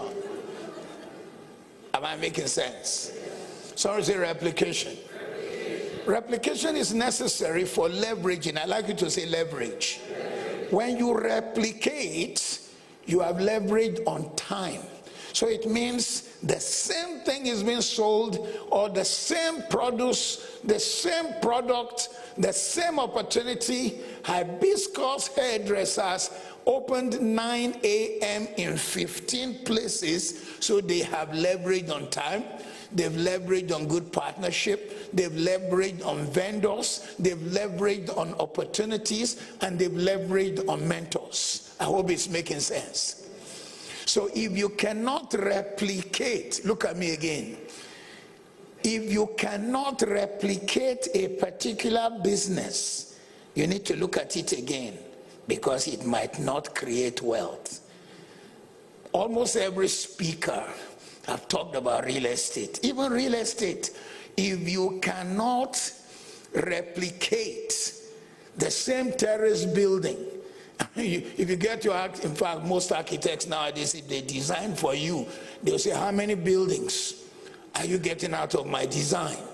Because if you are going to build 100, he will charge you something for each one, because he also needs to replicate his copyright. Am I making sense? So if Mr. Hakim comes to me, I know he runs Eximia. If I were an architect, Mr. Hakim comes to me and says, I want you to design our new terrace building. I will ask him how many units, because the unit determine what's also coming to me. Replication is so powerful. But the fourth, if you're going to create wealth, where did we start from? Which was the first R? And the greater number of people on earth are at rates. They are bucket carriers. They will carry bucket on Monday morning, 9 to 5. Wake up in the morning, rush to work, come back home, have some food, watch television, go to bed. Wake up in the morning, rush to work. Look at me, I travel a lot. It's not a London problem alone. It's global. I went to speak in Washington, Maryland, and I have to catch my flight out of Dulles Airport, Washington. My flight is 9 a.m. to Toronto, and I was told I need to leave my hotel by 4. I said, why? They said the road will be jammed by people who wake up in the morning, rush to work. So people wonder, why can't I create wealth? They do not realize that they've chosen R number 1 or R number 2. So you need to begin to move to R number 3. But then from R number 3, you need to move to R number 4, which is what Hakim Ogunira spoke about, which is what Nola spoke about, which is what Olumide Emmanuel spoke about, which our first speaker also made allusions to. Is somebody hearing me? And that is rent. If you have buildings you rent out, it therefore means that income flows from as many places as you have rented out. So you can rent out apartments, you can rent out offices, you can rent out event venues, you can rent out even campsites. Land can be rented out. One of the largest land renter person in the whole of the United States of America, for example, is Bill Gates. Bill Gates owns 15 million acres of land, and he's rented it out to farmers. He doesn't want to know what they grow as long as they pay his rent.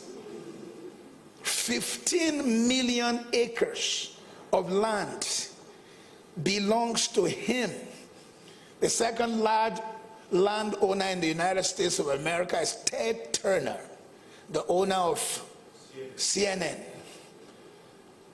As they make profits, as he draws his own director's drawing from CNN, he pours it into land ownership so that he's achieving 2-3 things at a time. Number 1, he loves preserving nature.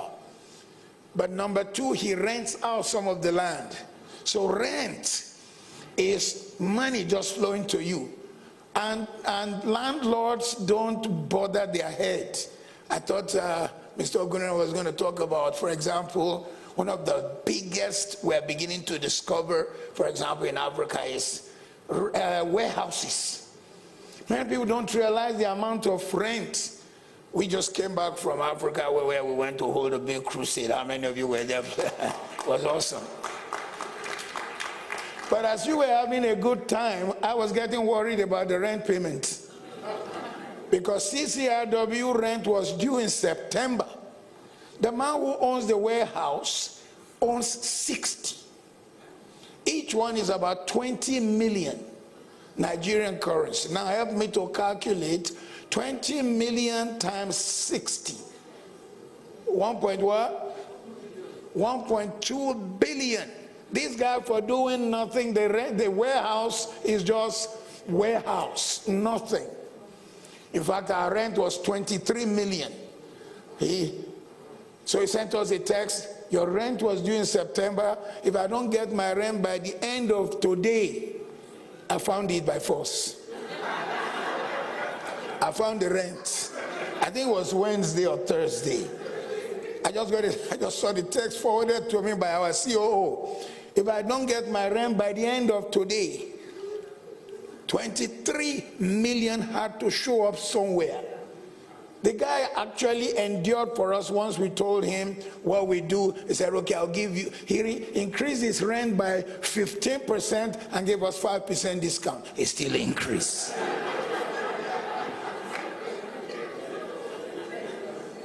It still increased. 23 million for an empty shell. He built 60 of its kind. What is it? Just block of wall, that's all. You don't like it, pack your load. Those of you who were with us know just our sound and stage equipment will almost fill this church. So all the guy did was just get land and build 60. And the place is always occupied. In fact, if you ever drove on the streets of that city, you find that on the road there's this popcorn in a red pack. One of the warehouses was rented by people who make that popcorn. At least they are making daily money. I'm not making daily money, you know. But the guy does not want to hear a story. 23 million from us times 60. Can you see the power of replication and rent? How many of you are getting something from today's teaching? Let me see. Because some of us, all we've done is we just wonder, what is wrong with me? And you've been fasting and fasting. Don't kill yourself.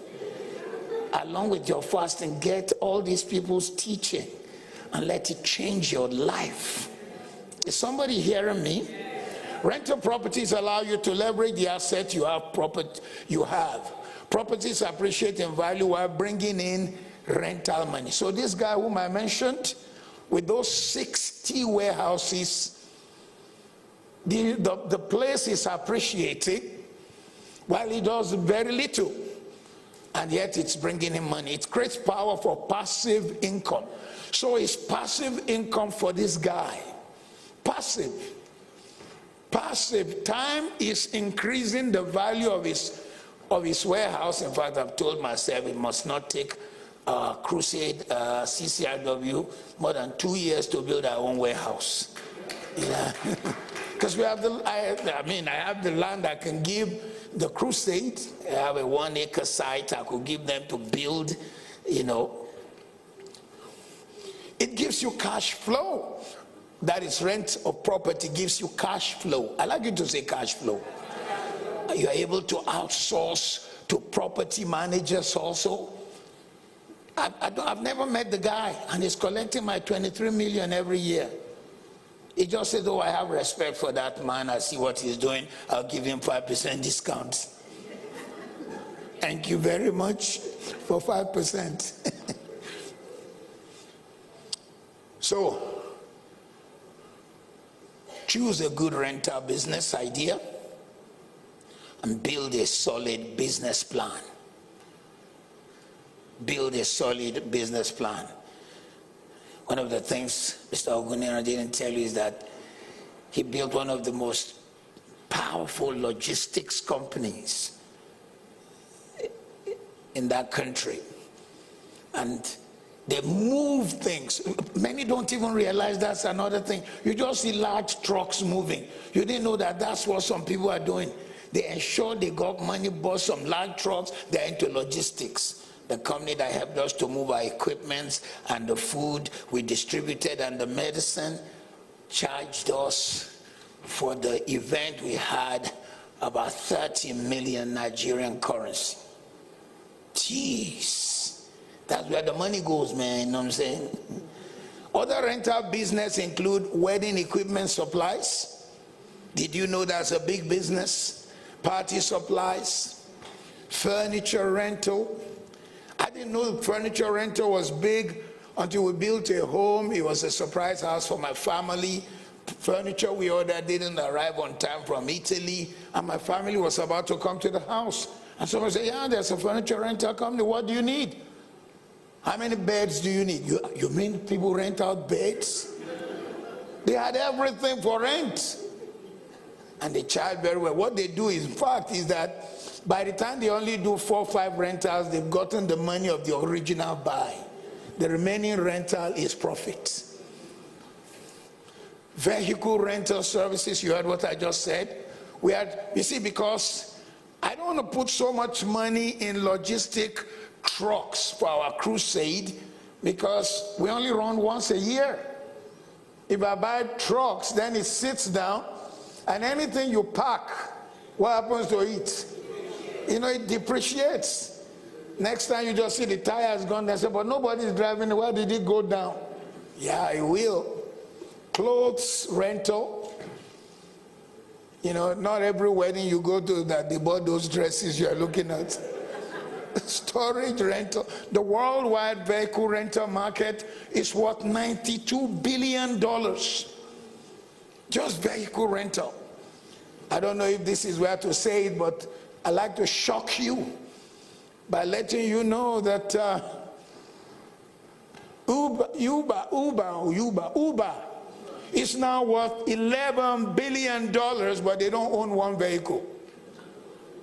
Did you hear me? They don't own one vehicle, they just own an idea. So study how big the car rental industry is where you live, find where you belong, see what you can do. 4 or 5 ladies in this place can start something. You can start whatever name you call it, you know, a ladies Uber.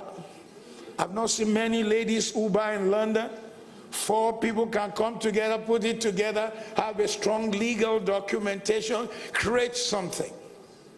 Know the size of potential customers for the area, what external factors affects the business, what are the key costs of launch. So I'm sure you got that of rent now. Is it clear? I said, is it clear? I want to move away from this hour of rent. Rent could include equipment. I like you to say equipment. We have our own 2 big generators which we hold for our crusade, which we just had in Africa, but I didn't want stories. I had to rent another one that was much bigger than our own. And they charged me about 6 million Nigerian currency for 6 days. I'm kicking something for renting it, but I'd rather do that. Can you imagine we had every night the least number of people in the crowd was 60,000 people. Imagine the power going off. That's all the press would write. I would rather pay the price. The people who rented it to us, that's the second one I'm renting from them. Our estate has the biggest water show in Africa. And we're waiting for 2 generators coming from the United Kingdom. But while we're waiting, we had to rent from them. They rented out to us a generator that is 800 kVA at 8 million a month. Oh yeah.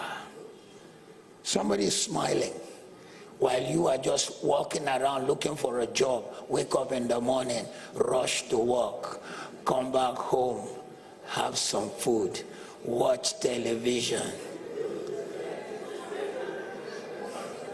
We need to stop that in our community.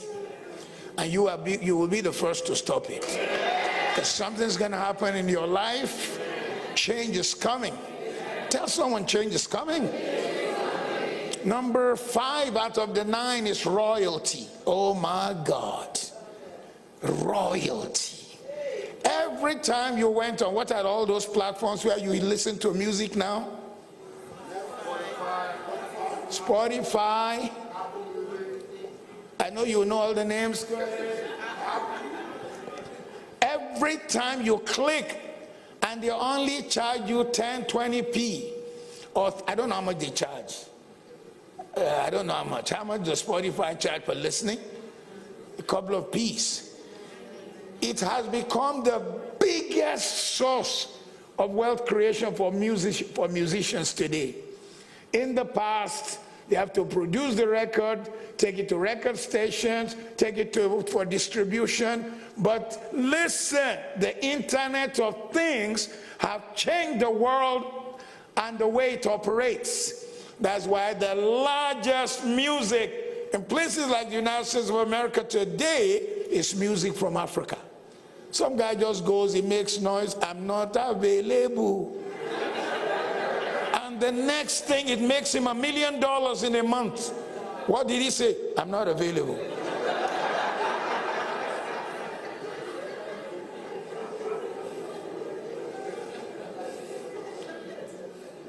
Meanwhile, you are looking for what to create. So royalty is payment made for the right to use copyright materials.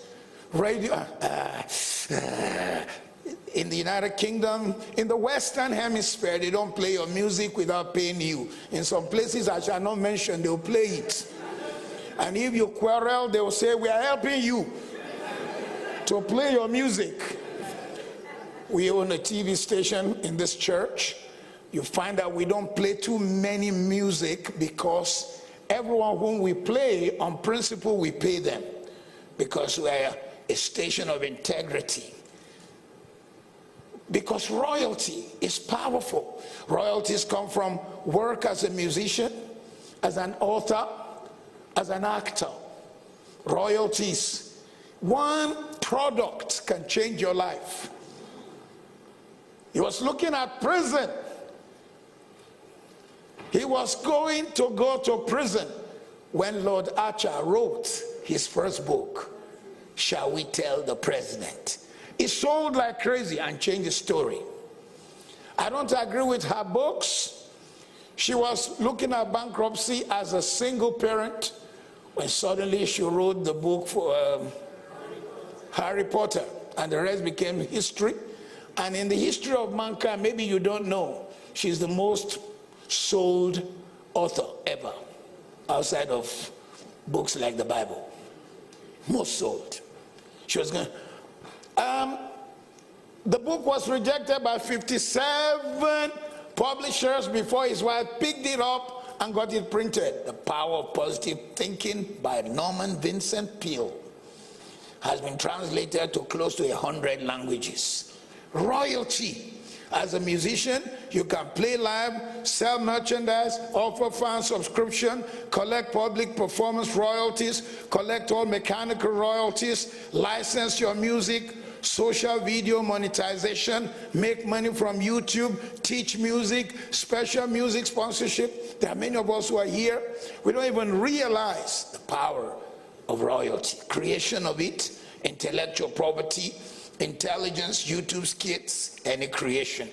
Apple has income of more than the GDP of several nations because of royalty. I like you to say royalty. Apple has income. So the sixth R, because I want to rush this, I know you haven't had a break in between. The sixth R out of the 9 R's is the R of rights. Rights is similar to royalty, but it is a little different. It helps brand recognition. For example, franchise. When someone is given franchise or the right to sell or produce, it makes them instant millionaires. For example, there's a gentleman who practically has the rights to almost all the major telephones in my home country. And so every day he sells, every week he sells between 15 and $20 million of phones and computers. Every week. 15 to $20 million. Every week. Every week. Everyone comes to buy from him. Franchise gives you power. There will be lower failure rates if you don't know how to handle it, but if you know how to handle rights, it increases your capacity. There's lower risk when you are given rights. There's built-in customer base. when you are given the rights, look at me, why would you have a hotel in Kampala bearing Sheraton? Because of rights, because of all the customers that know that name. Why would you have, I remember being in Lusaka, Zambia, why would you have a hotel like Radisson Blue in Lusaka? Because of the name. Because once I see Radisson Blue, I know that the same standard, Radisson Blue London, Radisson Blue Lagos, Radisson Blue will be maintained. That's the power of rights. I like you to say rights. So you need, look at me, look at me, look at me. When you solve a problem and it is increasing in your hand, begin to one day create a system where you can franchise it. You didn't get me? So that people can come to you and say, oh my God, this thing you created, can I take it to Sweden? And you gave them rights and you said, we give you the rights to represent us, to sell the products, to make it happen. Number one, for the rights, you pay us $50,000 or $500,000, and you buy the core material for it from us every day. That's how many people operate. You see, when you see a hotel in another country, first of all, for the name, they pay $500,000. Just for the name. Just for the name to be in that city, they paid $500,000. Then for any material, I remember the young lady who used to be very close to me, she's gone to be with the Lord, died during COVID. She was going to furnish Marriott's hotel in the city of Lagos, Nigeria. She said they would not change anything, even where she said, can't we just change this to reflect Africanness? They said, no, you want our name? You do what we want. You want the right to use our name, our franchise, you do it the way we want. But you know you too can reach that place where your name is something to be carried as a right. Your product has that kind of endorsement. So be your own boss. It will help you to raise capital. It will increase the speed of your growth. It will increase your profitability. It will help you to reach greater market, because when you were creating it, you had in mind the fact that some people will be part of what you want to create. You could have 1,000 pipelines working for you every day that way. So when you leave a city, you find that the same store exists somewhere else because they gave the rights. You can't look at Leighton High Road today and open, let's mention one of those, you can't open Pizza Hut. The next day their lawyer will show up and say, where is the rights, the franchise we gave you? He said, well, I like the name because Pizza Hut sells, so I thought I should also open because they did not give you the rights. So I am hoping that one day your business will reach this R. Number 7 of the R's is the R of returns. I like you to say returns. Returns is when you begin to receive dividends on investments made. Mr. Akim Ogunira told us about REITs, real estate investment trusts. We heard about buying shares from other people. So when you begin to receive returns, this is an informal income. It's not having to do with wake up in the morning, rush to work. It comes as a return from the various investments you made. Even dividends can be reinvested. And we've taught this whenever we teach at the Wealth Master class. We teach people to buy things like shares, not only shares to go through various brokers to buy into America's S&P 500 or Britain's FTSE 100. And when the profit begins to come, don't spend the money you reinvested. The first 10 years, you don't see the benefit, the dividend on the large scale, but after 10 years, suddenly it begins to increase. Returns on shares, returns on interests, returns on dividends, the appreciation that follows. This builds your savings. It protects your money better than many methods. Maybe you don't realize the 50 pounds in your pocket today actually is less in value than what it was 20 years ago. Inflation has washed the value. 40 years ago, what a pound will do, your pound will not do today. And I came to the United Kingdom in February 1984, 40 years ago.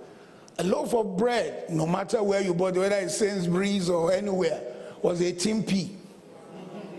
I can see you say, wow. I don't even know how much a loaf is now. How much is a loaf of bread? 1 pound. Okay, 1 pound 20p. Mrs. Anderson, where are you buying your own bread for 2 pounds? All right. If we go by Mrs. Anderson's shop, the amount she's buying one bread now will buy 10 loaves. Did you get my point? Money is losing its value constantly because of inflation, global inflation, national inflation, the local setting in which you are. But the way to make your money grow while inflation is eating up the wealth of people is for you to learn the power of returns. Somebody say returns. Oh, please say it louder, returns. So returns maximizes the value of your money. This kind of investment gets taxed lesser because you have not drawn. You put money in shares, the profit came, but you did not take both the money that it made and the one you invested. You told them to roll it over again. The returns becomes higher. The eighth R is the R of reach. I like you to say reach. Many of us think local. We dream local. We operate local. That's why we wake up in the morning and rush to work, come back home and have some food, watch television, and go to bed. You need to begin to see yourself as a global citizen. Have you noticed, whether it is on Instagram, Google, Facebook, or TikTok, people come up on your space that are not living here. Some of them live in India. You think, what's this guy advertising to me from India? But you like it or not, you did buy, didn't you? We were going to Africa for this major crusade.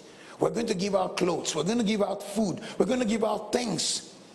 But we needed the kind of ink we'll put on people's finger to show that we've given you. Don't come back.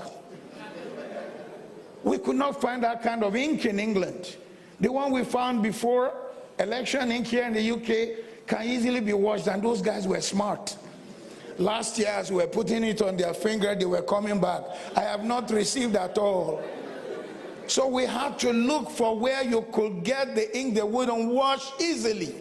Lo and behold, the only place where we could get it was in India, because they have the largest democracy. And maybe they've had a problem of election forgery before. So they went and researched and made an ink that cannot be washed until 6 days or 10 days. So without leaving our home here, we spent over, I don't even know how much we spent. Okay, she's not, Dorothy is not here, but I think we spent over £1,000 to produce this ink we'll put on their finger that cannot be washed. So these people are sitting in their own home, minding their business, when we brought them £1,000. I don't even know how many rupees that is. That's what we're talking about, your reach. Someone say your reach. All right, so express self for a fee, that's a reach. Some of you are mathematical genius, but you've never packaged your mathematics and create 10, 15-minute classes which kids around the world can learn maths from you for a fee. You're rich. Broadcast for a fee, you're rich. Appearance for a fee, you're rich. Endorsement for a fee, you're rich. The industry of being able to speak in places in America alone is $1.9 billion. In the United States, 55% of speakers get $7,500 per speech.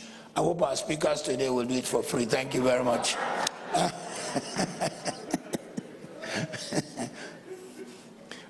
So listen, to reach, register a business.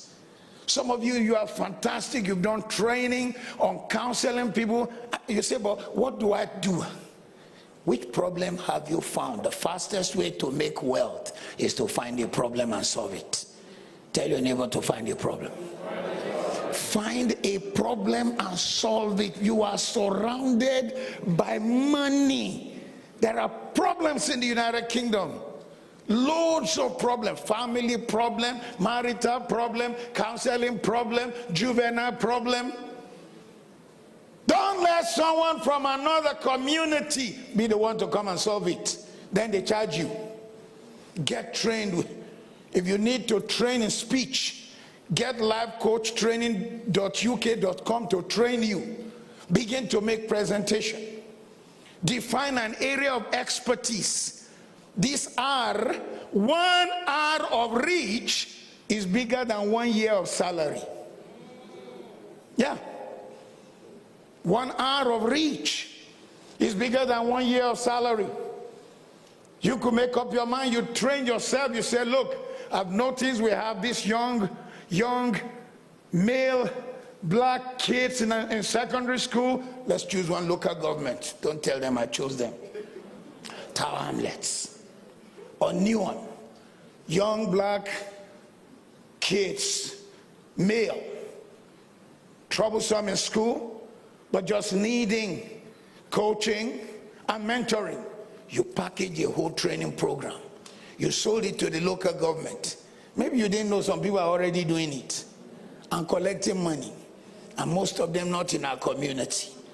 While you are wake up in the morning and rush to work, come back home, have some food, watch television. So identify a target audience, gain public speaking skills, create a professional presence online, have an agent to be your face.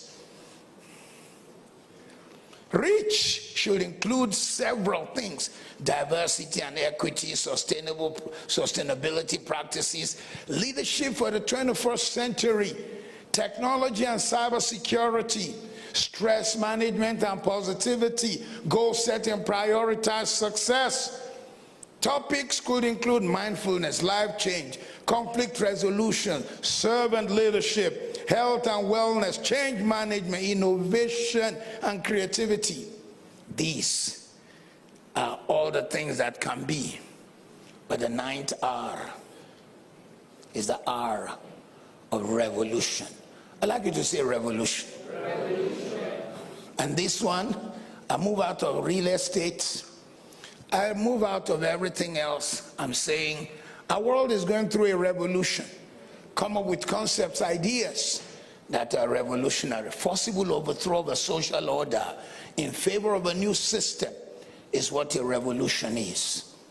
You need to sit down when this whole 1 day of wealth class is over and ask yourself, what can I do? Disruption by technology is that which can be used to create a new market, providing greater efficiency, quality, benefits for the end user, disrupting the market. I'm sure you heard me when I asked the young man, I said, how have you disrupted the market?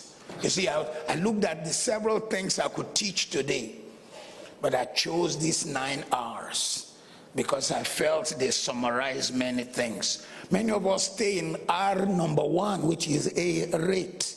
Some of us have moved to R number 2, which is remuneration. But you need to move away from there and begin to create something which does not need your physical presence for it to work. But the most major is find a problem and solve it. Find a problem. And so you notice Nola, he noticed that people want food, clothing, and house. And that's the place in which he operated.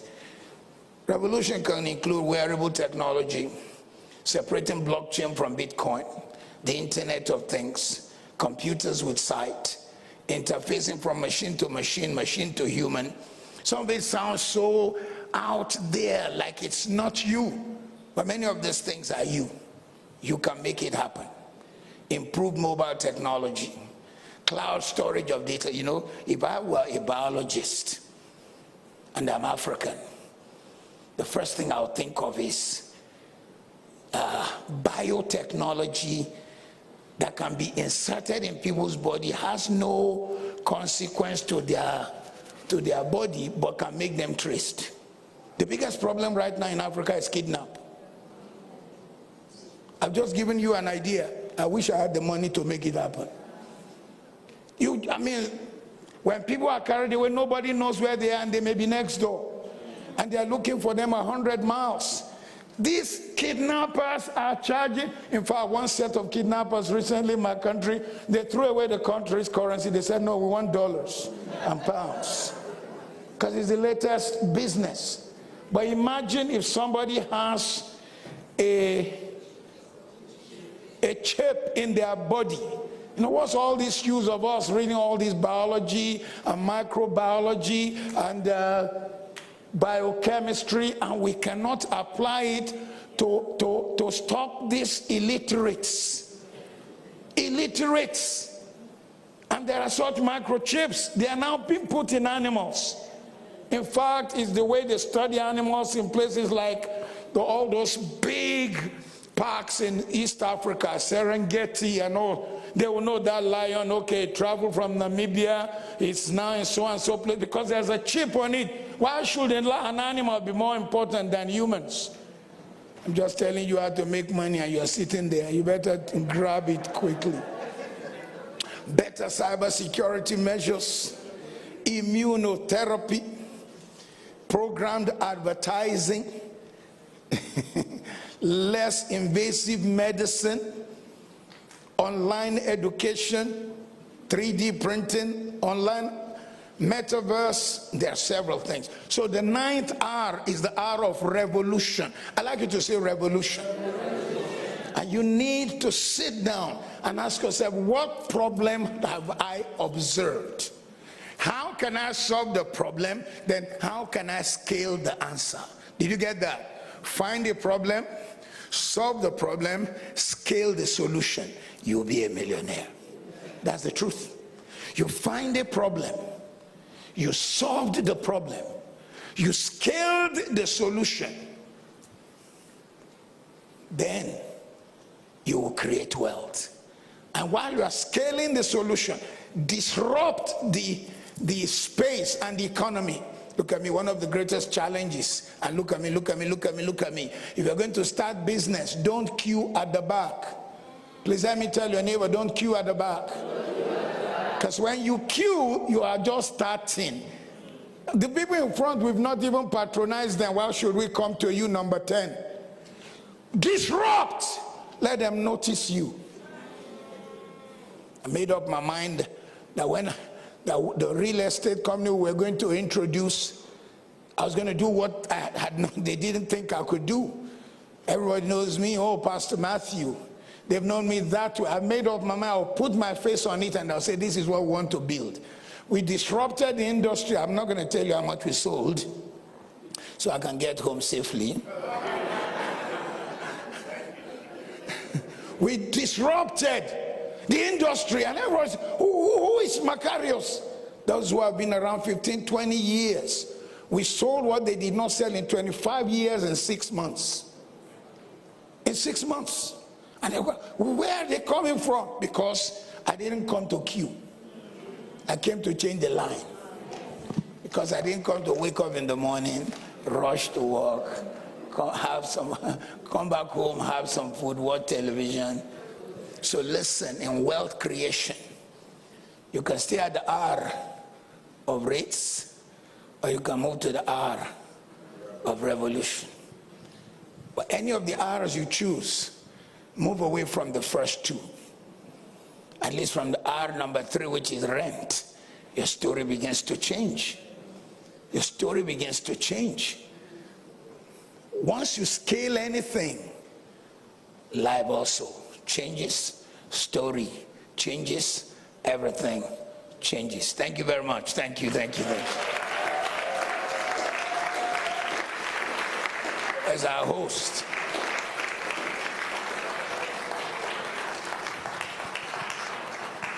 thank you, sir. Can we clap for Pastor Matthew once again?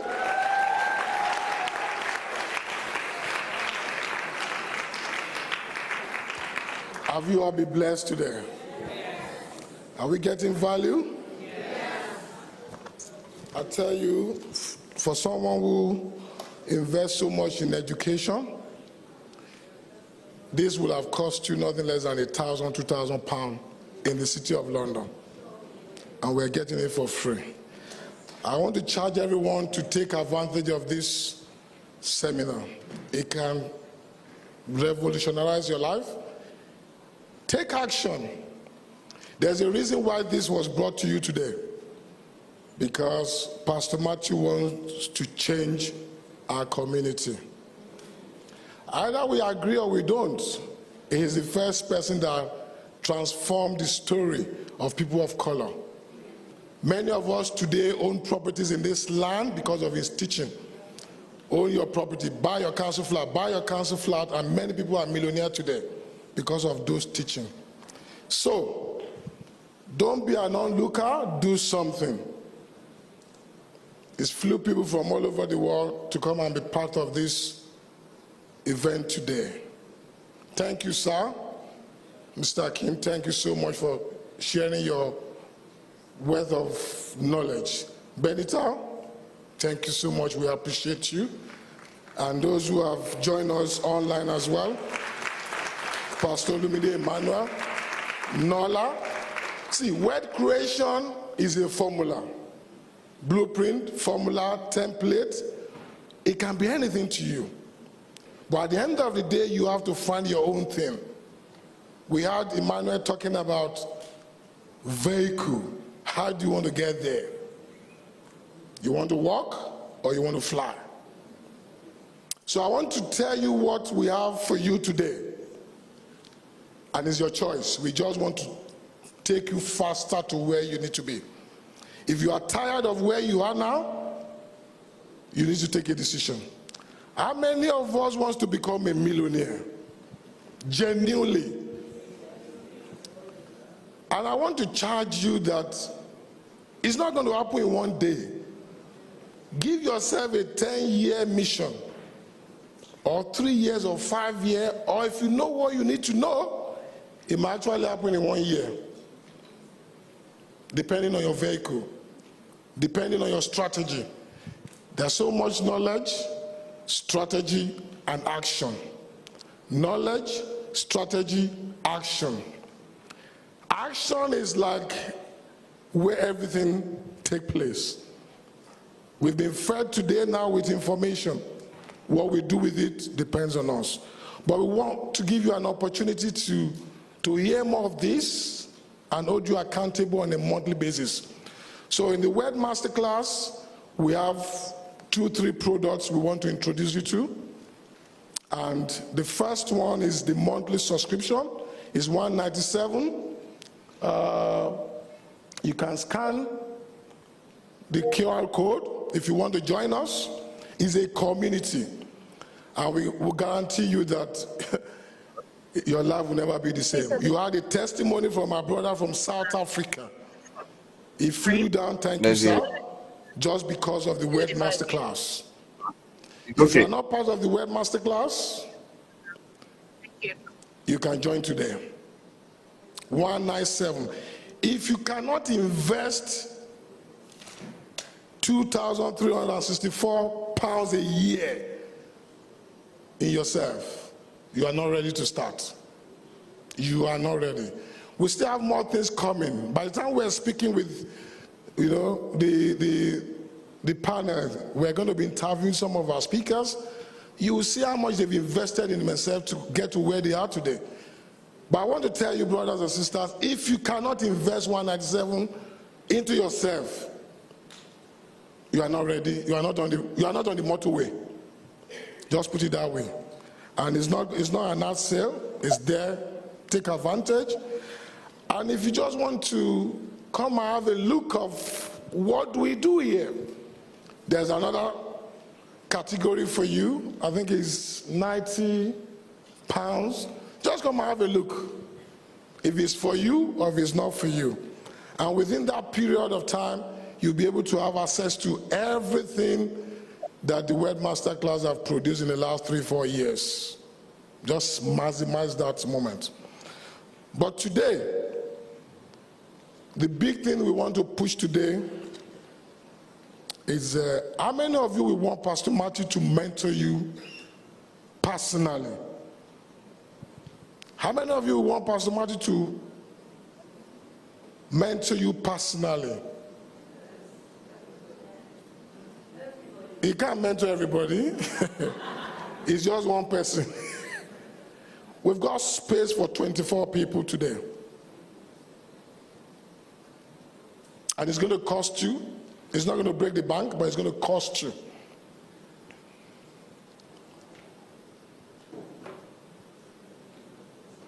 If you genuinely want Pastor Matthew to mentor you, can you stand up, please?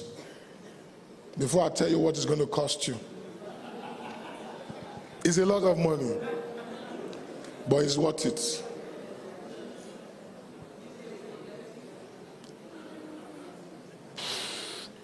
Calm down, calm down.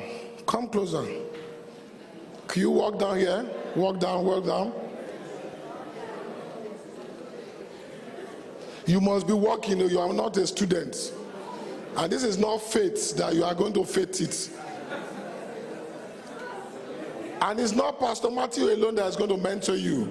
All these our speakers are going to mentor you as well, because of the curriculum that we're going to create.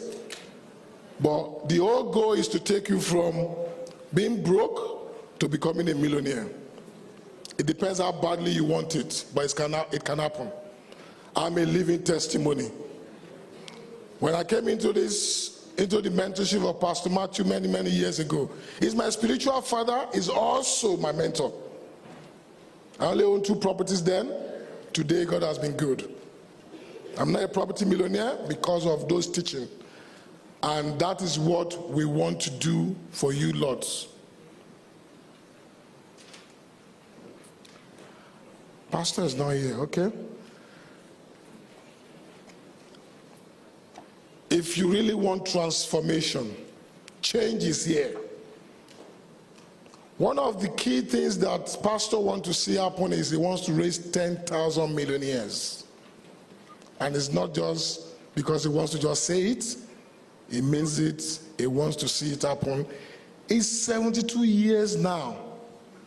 Yes? He wants to pour out everything he has into us so that we can impact our world as well. You might not know, some of the speakers are being mentored by Pastor Matthew. And you can see what they've been sharing with us. Can you imagine if 2, 3, 4 people are in your life? I'm being mentored by Grant Cardone as well. I have 4 or 5 mentors in my life. You can Google Grant Cardone. For him to mentor you, you'll be paying about 25 grand. Check it out. There's another lady in the UK, Sally, one of my mentors, 32 grand to be mentored by her. So if you want to get to the next level faster, you need somebody in your life. And it's scriptural, and I'll prove it to you. Jacob was mentored by someone. Who knows who mentored Jacob?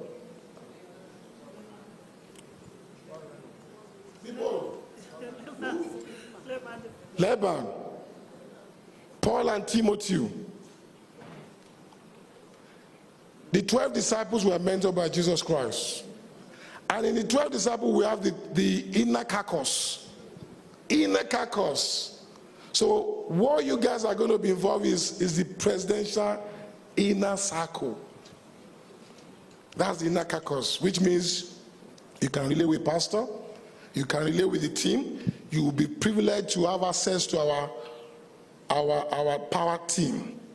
Yeah? Our lawyers, our accountants, our D's, privileged information that you might not have. Let me shock you. 2 weeks ago, I told someone to buy Tesla. In a week, this guy made 200,000 pounds profit just from Tesla, from one information. There are many vehicles you can use to create wealth, be it real estate, be it stocks and shares. In fact, Pastor Olumide Emmanuel discussed it at length. Some of these things are teachings that we do in the Word Master class. Okay, so let me tell you what it's going to cost you. It's not going to cost you 50,000 pounds. The likes of Pastor Matthew, if he's going to mentor you, they charge.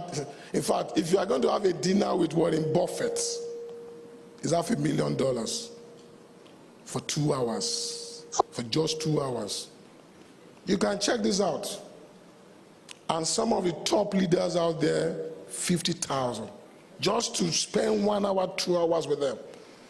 Pastor Matthew wants to mentor you for the next 1 year. You're going to have me as well? Be it social media marketing, be it real estate, anything to do with word creation. We're going to teach you that. We're going to hold your hands and we're going to take you to the promised land by the grace of God. And this is possible. And all we're asking is for you to be teachable. It's an application base. All I'm sharing with you is just for you to know what is going to happen. We're still going to look at your application. We're going to be sure we're fit for you, because we don't want somebody who is not ready to go somewhere and just want to say, okay, I want Pastor Martin. No. We don't want that. We want people genuinely who wants to move to the next level. And that's why we've called you. The commitments, when we were discussing this, I told Pastor it's going to be 25K, but Pastor said no. That's not for the money. He wants to change people's situation, people's life. Last year, past few years, we've been running the presidential circle at 7,500 pounds. But we all know things have moved up. Inflation and so many things. So for this year, for the 2025 team, it's going to be 10,000 pounds. And we have different, you might want to pay in monthly installment, you might want to pay 3 times, 4 times, whatever suits you. You can always speak with the team. And if this is still not for you, don't shy. And back the sheet they've given to you, because we don't want people's money. We want people who really want to move to the next level. And that's why we only have slot for 24 people. A lot of you are here now, and I'm not sure how we're going to cope with that. And that's why we're going to screen you. We're going to be sure we are fit for you. We're probably going to do a one-on-one meeting with you to know if we can do magic for you. How does that sound?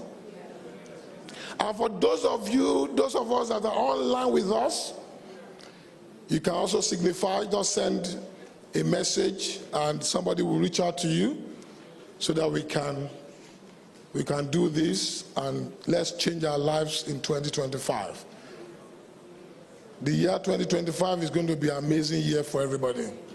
But the honest truth is, there's money everywhere. There is money everywhere. The street of London is paved with gold. There is money. Can you see it? Somebody has your money. Are you getting it? You know, so many ideas. These days, even online, you can become a millionaire. Just from online. There's a lady, she made $44 million. $44 million through social media. And there's a technique, there's a strategy for all this. Sadly, people of color, we don't chase what matters. We just 10 jobs. It's killing. We need to start working smart. We need to start running businesses. We need to start taking the advantage, first mover advantage. And that's where the money is. We need to start collaborating, joint ventures. One, we chase 1,000. Two, we put 10,000 to flight. Most of the wealth creation principles are from the Bible. They're in the Bible, but we don't know it. We don't, it's not, money it's not about speaking in tongues or praying. You can pray till thy kingdom come. Yes, God will answer your prayer in one way, but when it comes to money, there are principles. And if you don't know those principles, it's going to be struggle. And that's why a lot of us, we're angry with ourselves because we're not following those principles. So that's what the Word Masterclass is going to do for us. The Bible says, my people perish for lack of. So Word Masterclass is that knowledge bank for you, the knowledge base that can take you from where you are to where you should be. So I want to celebrate every one of you that is bold enough to come out, because I know it's not easy for people to come out and, oh, I don't want to be known. But you are shaming the devil, and you are also telling yourself, I want to be counted. I want to.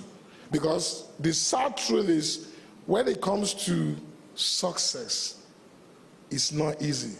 You heard the man talking about discipline. When you live here, Google the advantage of having a coach or a mentor in your life. Is a game changer. Just one idea or one consultation that could make it for you. So, you want to ask something? Okay. Okay. Do you want them to go with you? No, the next speaker is ready. Oh, he's ready. Okay. I'm going to run out now. So, thank you all, and we'll see you on the other side.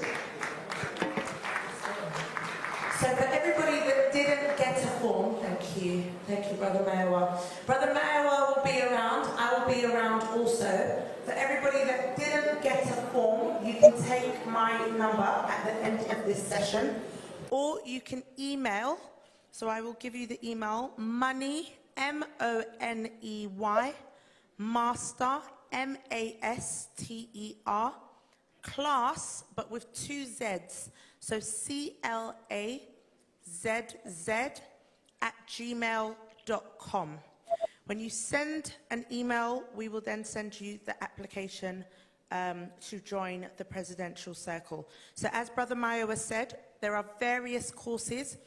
You can go to matthewashimalowo.com and explore all the courses that we have, but the Presidential Circle is based on a screening in order to be part of that. Can I please just remind everyone that we have got the Slido open. After our next speaker, we will be going into the Wealth Council, and we need your questions. Thank you to those of you who have posted your questions. There are some incredible questions, and we're really going to dive deep. So our next speaker is coming live from Hong Kong. I told you guys we're international, right? We've got global scope today. So if you also have any questions for this speaker, please send it through to Slido, because it is not a video. So we didn't engage with Mr. Emmanuel. We will engage with Mr. Ebenezer at the end of the session with your questions, with a few questions. So without further ado, our next speaker is Mr. Sheyi Ebenezer, who is the CEO of Payaza Africa, a fintech company providing payment gateway solutions across the African continent. Under his leadership, Payaza recently underwent a rebranding initiative dubbed Payaza 2.0 to enhance its digital offerings and improve user experience. This included a revamped website, upgraded web app interface, and an introduction of new services like Stride, which supports tuition payments, and Eventport, a global ticketing platform. The rebranding reflects the company's core values of trust, innovation, and inclusivity to empower businesses of all sizes and expand access to seamless payment solutions in Africa. So get your questions ready, and please help me welcome Mr. Sheyi Ebenezer.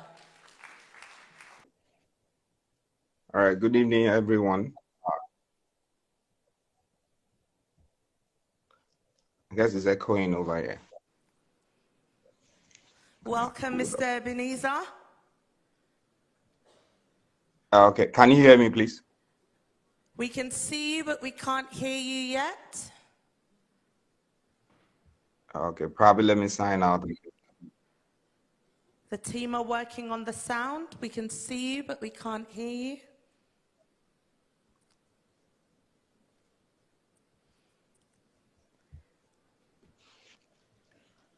And guys, just to let you know, his level of dedication, it's 11:20 p.m. in Hong Kong right now. So please, Hello, can you hear me now? we can hear you, Mr. Ebenezer. Welcome. Awesome, awesome.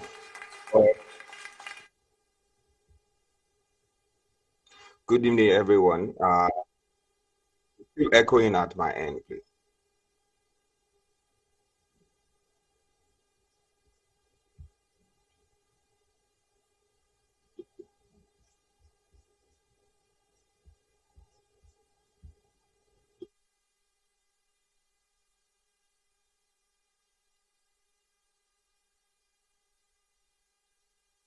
Please bear with us. We've been blessed with great connection. It will continue in Jesus' name.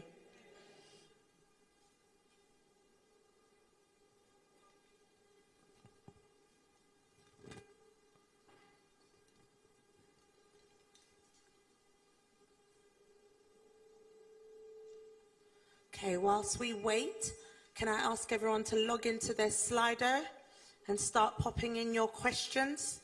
Any questions you have for Mr. Ebenezer? Any questions you have for any of the speakers? This would be a great time. Hello, good evening, everyone. Mr. Ebenezer, welcome back. We're All just right, waiting baby. for I the think it's sound to better come off back now. on our end. We can't hear you. Can I continue? Fantastic. Go ahead, sir.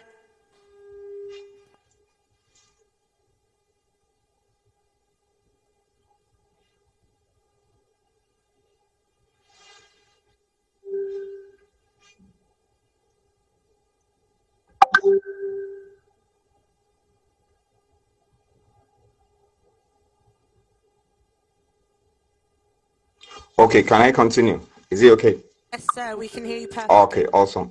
So good evening, everyone. I think this is my second time of coming on a masterclass. The first time I was able to come physically, but apologies if I couldn't make it. But currently I have a school program in Hong Kong, which I'm currently undergoing. And like the moderator likely said, is about 11:28 p.m. here. But essentially, I won't take our time so much. I'll strictly speak to about 15 minutes and then wait to hear questions from us. My slide, please. You can let me shoot my slide.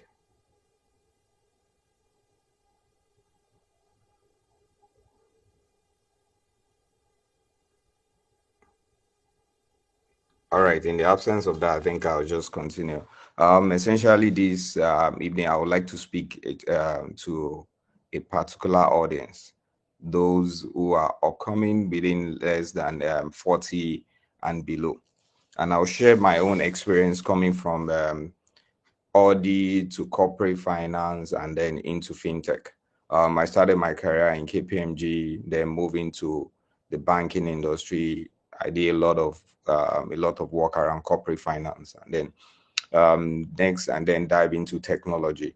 So, and then why technology in the first place? So I asked myself and a couple of my guys a few questions: that what is the future of banking? What is the future of banking? What is the future of what is next to happen for us in the finance space? And I say that is we could answer the only question we could put out for ourselves is payment. The only question we could do is about payments, and then we came through, and then we looked at if payments is the future of banking. So how are we going to approach this? So it will be interesting to tell you that across last year, okay, I have my slide now. So can you go to the second slide, please? Okay, so it will be interesting to tell you that we have over 2.4 trillion transactions that was processed all through the whole of last year. As in, I'm talking in terms of count. In terms of count throughout 2023, we have 2.4 trillion. Next slide, please. So I would like to just go by my presentation with some data so that we know. So my aim majorly here is just to dissect the trend of redefining this particular industry. Number two is to unveil the opportunity in this particular space for us. Number three is to equip you and an actionable strategy on how to lead in this particular digital payments revolution. So just imagine you have about 2.4 trillion count of transaction. That's where the slide is over. 2.4 trillion kind of transaction in a particular year. So you could just imagine the volume, the profits that is earned, and it's a massive space everyone can play and then people can operate in. Can I have my next slide, please?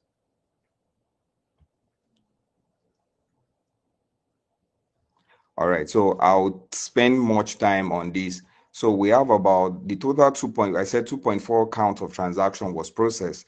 Then what is the total amount? About 1.8 quadrillion transaction. That's the value in terms of that. And then we have about 3.4 trillion digital payments transaction in 2020. And then 5% of this annual, as in cash processing, is reducing on an annual basis. So we could see the opportunity in this particular market. As in, the opportunity is immense, is so huge. So how do we just tap into this market? That's what I want to take us through in the next 10 to 15 minutes. Now, how can we play you? Some people, we can play in aspect of B2B. You can do B2B simply means business to business, which is one of the things that we played in at Payaza. You can play in another aspect of B2C, which is business to consumer. And then we can even play at the whole level. There are some players that do B2B. There are some players that does B2C as well. So as an entity. So can we go to the next slide, please? So essentially, I would like to take us through that cash penetration is declining month on month, year on year. As in, this is not cash had come to go. There are some countries. My last visit to Shanghai, I didn't, as in, to tell you the Asia market is so developed. I don't think they do anything via cash again. Everything is via Alipay, via mobile phone, via wallets, and that's been done. So that is the thing that we begin to see that is going to impact our generation time after time. Sweden is leading this particular conversation, followed by India. And then there's a very huge example which is found in Kenya, which talks about M-Pesa. M-Pesa led the whole conversation around mobile money payments and is still leading the conversation on average of about $50 billion is processed on M-Pesa every other year. Next slide, please. So what are the new trend of payments? What do we want to? So this is where the opportunities are. Instant payments. In this particular market, there's a huge demand for in excess of about $19 billion in this particular market. In terms of the market of regulatory changes as well, there's an opportunity. If you're talking about regulatory opportunities in there are compliance related, is over $230 billion. And then across the digital currency, the current situation that we heard about crypto, all of those digital currency, there's a massive opportunity, and most central banks are currently licensing this particular space just to give adoption into the system as well. So those are the three places where there are opportunities where we can always play in, and then these are the trend of the payment system as well. Next slide, please.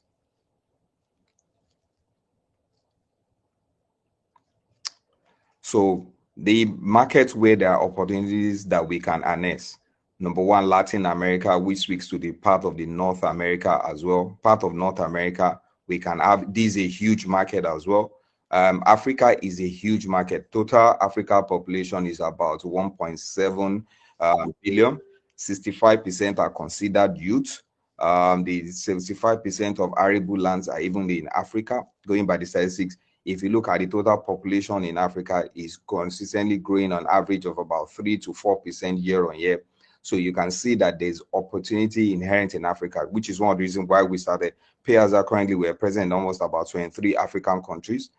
We started almost about, let's say we're going to be 4 years next year. In the last of 3 years, in the span of 3 years, we covered almost about 23 countries. We launched in the US, we covered about the 50 states in the US, we're in Canada, we're in UAE, we're in Bahrain, and we're in Oman. So you could see the opportunity inherent in this particular space. On average, we process in excess of about $150 million transaction monthly. So these are the opportunities in this particular market, and it's so huge. On an average transaction that pass through the network, the payment network every other day is in excess of about 1.3 trillion in Africa. So there's huge opportunity in this particular space that we can harness and then we can play in. Middle East is another market that is very, very huge, which is very, very, very sound, and then a lot of opportunities are there. And then specifically, I'll talk about Asia, which I'm currently exploring. I'm currently in Hong Kong, and if you see the total population, I had the opportunity to visit ByteDance. That is the group that owns TikTok some 2 weeks ago. It was the effect in this particular market, and average they process almost about 18.1 billion on a monthly basis. So that is one of the things that we see in this market. The population is there. They are not yet exposed to Africa. We can create a bridge between the Asia market and the Africa market. And then, interestingly speaking, because of the relation, because of what is going on between the US market and then the Asia market, especially China, there is opportunity where China have to divest into African country because of the tariff, because of the sanction that the US government want to put. So this is a massive opportunity for all of us, for anybody who wants to play in this space, because if you are going to do e-commerce, if you are going to do branding. I was sitting with somebody I think today was telling me he was doing, he has an e-commerce for beddings, bed sheets, duvets, and all of that. And his monthly transaction is in excess of $60 million on bed sheets. And so you could just see there's opportunity within the Asia market. So if there could be someone who can bridge between Asia market and Africa market, there's thousands of opportunity that we can harness within this space. Same as Middle East. So there's a lot of opportunity within this 4 Latin America, Africa, Middle East, and Asia. If we can plug in within all of those places, then it's going to be a new story. Next slide, please.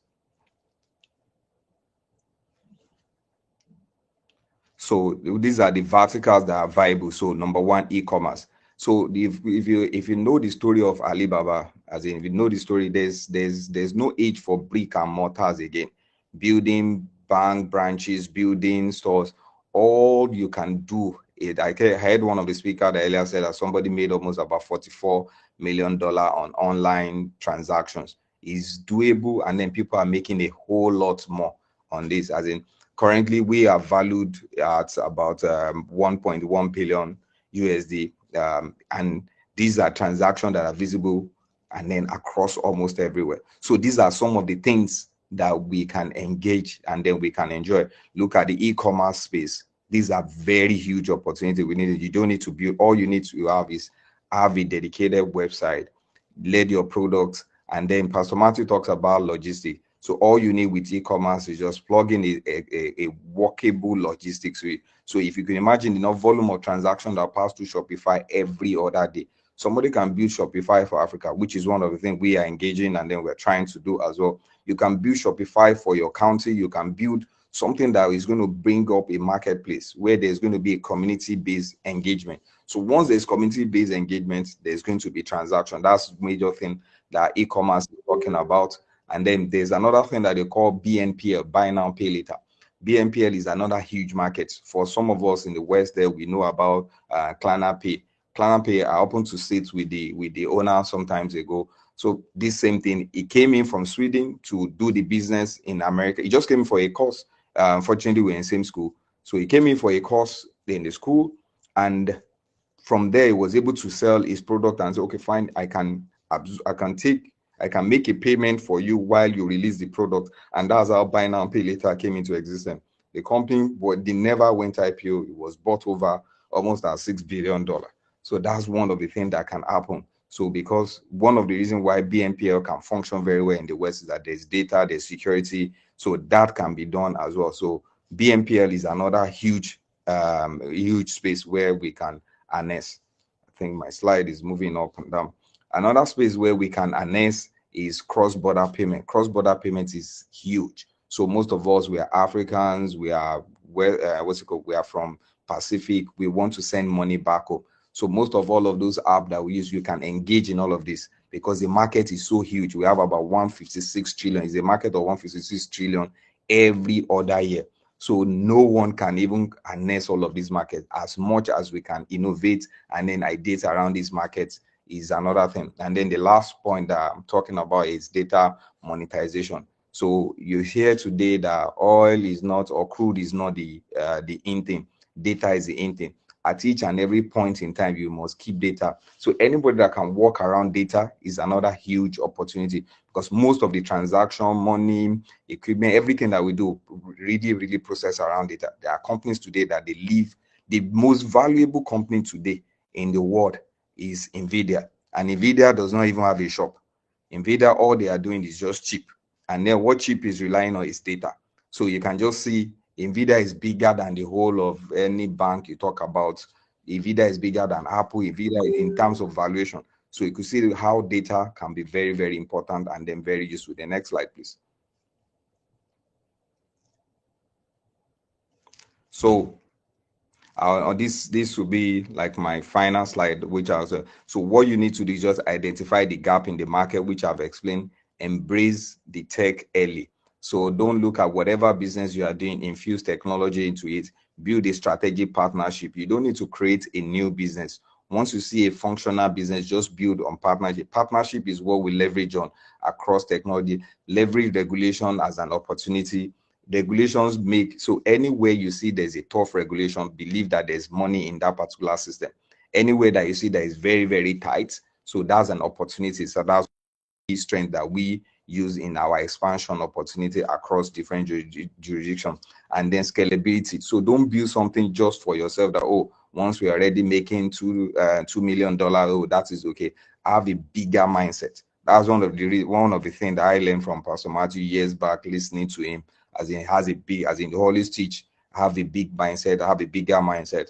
And some 4 years ago, before we started this company, all I wanted to do, we want to own one of the biggest digital bank in Africa. And then when we're about to open in the US, people were saying, are you crazy? Are you mad? How are you going into the US market? You're an African entity. But because of what we have built and we have a huge mindset of that we're going to be scalable, that's one of the things we put into our system. Then we move into the US market. We have our office in New York. We launch in Times Square. We're pushing for our listing and all of that. So you must have that mind of build a system that is scalable and ensure that you have a huge mind to process all of the things that you want to do. Next slide, please.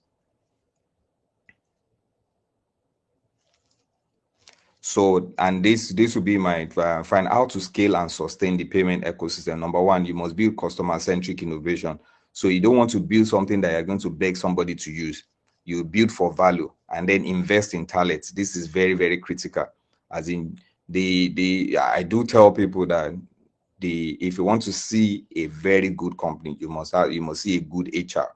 So that you must invest in good talent, never shy away from talent. Number 3 is that expand regionally. So you must look at, it's not that, oh, it's happening there, yeah, let me go there. It's happening here, let me go there. One of the things that we did at Pairs that we segment our own system. And so, okay, fine, this particular year, we are going to be across Africa. We are going to solidify ourselves in East Africa. We did East Africa. When we're done with East Africa, we went to the western part of Africa. We look at the market that we can pick. Instead of going directly probably to the Middle East or go and sit down in Canada or anything, we chose, okay, we are going to be in Asia. So you must expand regionally. You don't just go, or let me pick one by one. So you do it on a regional basis and then secure funding. One of the things that created issue within the space is that a lot of people are coming to that market and then funds are being missing, security and all of those things. But if you build your system, one of the things that you can do to build a secure fund is that you must put control, checker, maker, verify within yourself as you're starting up the business. Going for one of the things we did is that as we're starting up, we ensure we use one of the top 4 as our audit firm.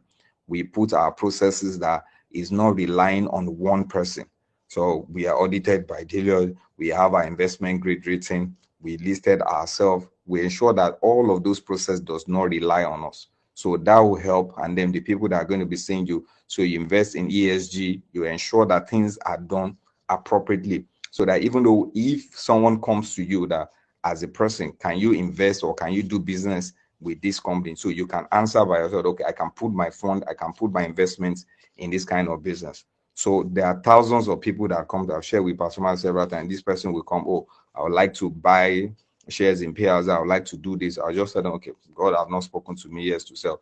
And then it's interesting to say that we're one of the few African tech company that we bootstrap, and then we didn't have any cost to collect any external funding from anyone. So because while schooling, I told my guys that we are going to do this thing, that we are not going to borrow to ensure to get to this particular level. Though it was very tough at the beginning, we did all of everything, and then we're year one, struggle with it, year two, we became profitable, year three, the profit jump, and then year four, and then here we are. So thank you so much, and it's my pleasure speaking to you once more this year. I hope next year I'll be able to be with everyone live. Thank you so much. I'll be here for any other questions. Thank you.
saying, I need to change. Is that correct? We want a new level. Okay. So I'm going to be asking a few questions, and while we wait for Slido, I think we want to tap into Mr. Ogunio's headspace. So, you've done REIT in Nigeria, very successful.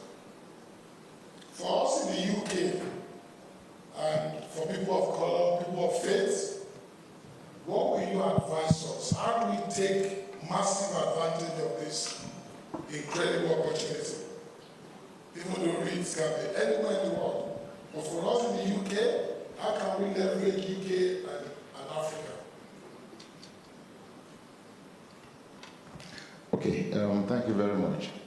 I think the first thing about REITs that we must know is that REIT is a standardized asset class. So a REIT is a REIT anywhere in the world.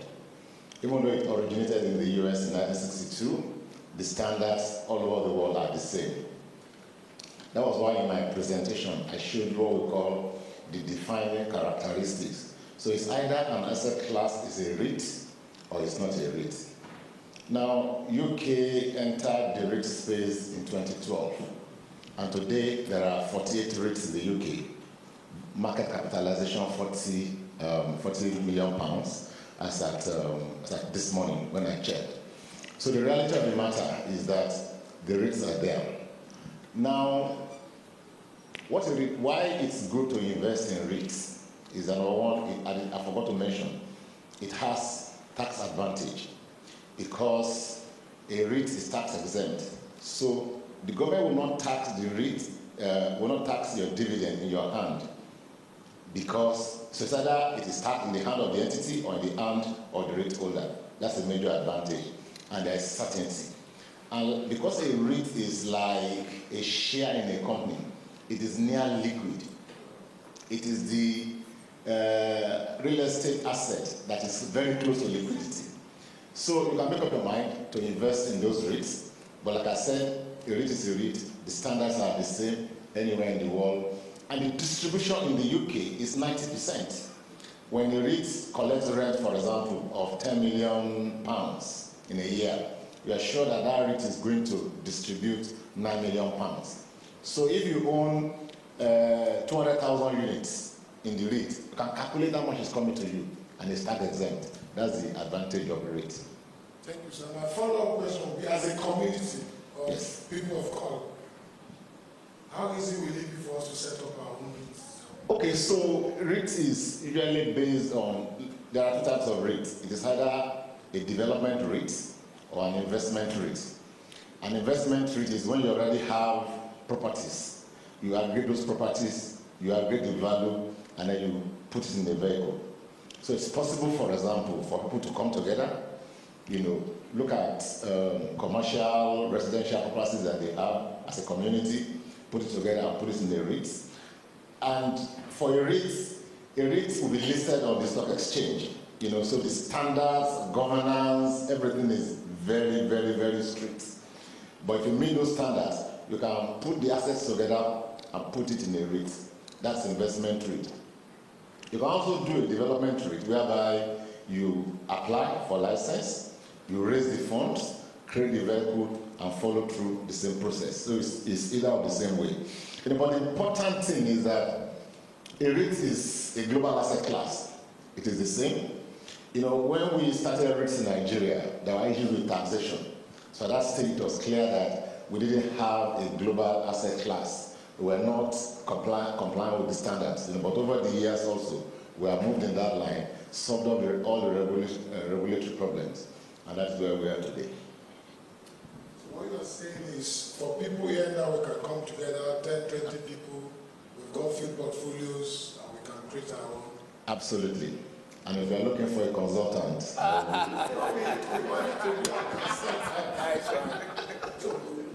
So maybe, you see, it would be nice for us as the people of color to have our own bank. The Asians are doing that. The Muslims are doing that. But people of faith, we think it's not possible. These things are possible, and it's when we're ready to work together as a team, we're not going to crack the code. And I think, Pastor Matthew, you've pioneered many things in this country. Will you be, on the position of the sports, will you be willing to lead us in that space? Create our own bank, create our own REITs, and let's all come together. It's our commonwealth. Noted.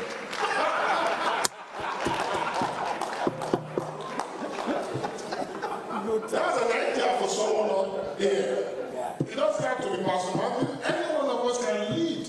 We have what Ebenezer said is pioneering something, and globally, the opportunity is there for us. As far as you can go. God told Abraham, what can you see? And I think it was Ben Starr that also mentioned that. What can you see? So thank you, sir, for that. I know you are pressed for time because you need to go. What will you say, sir, that really, really helped you to where you are today? That's to Mr. Kim. People in the audience now will be telling you, we've had so many things today. 3, 4, 5 things that I need to do or that help you in your journey thus far. Amen. I think, first of all, I think I'm a product of grace. God has been so kind, very kind to me. Because if you understand our background, if you understand where we're coming from, that we're on a stage like this, that I mean, Pastor Matthew's ecosystem is the grace of God.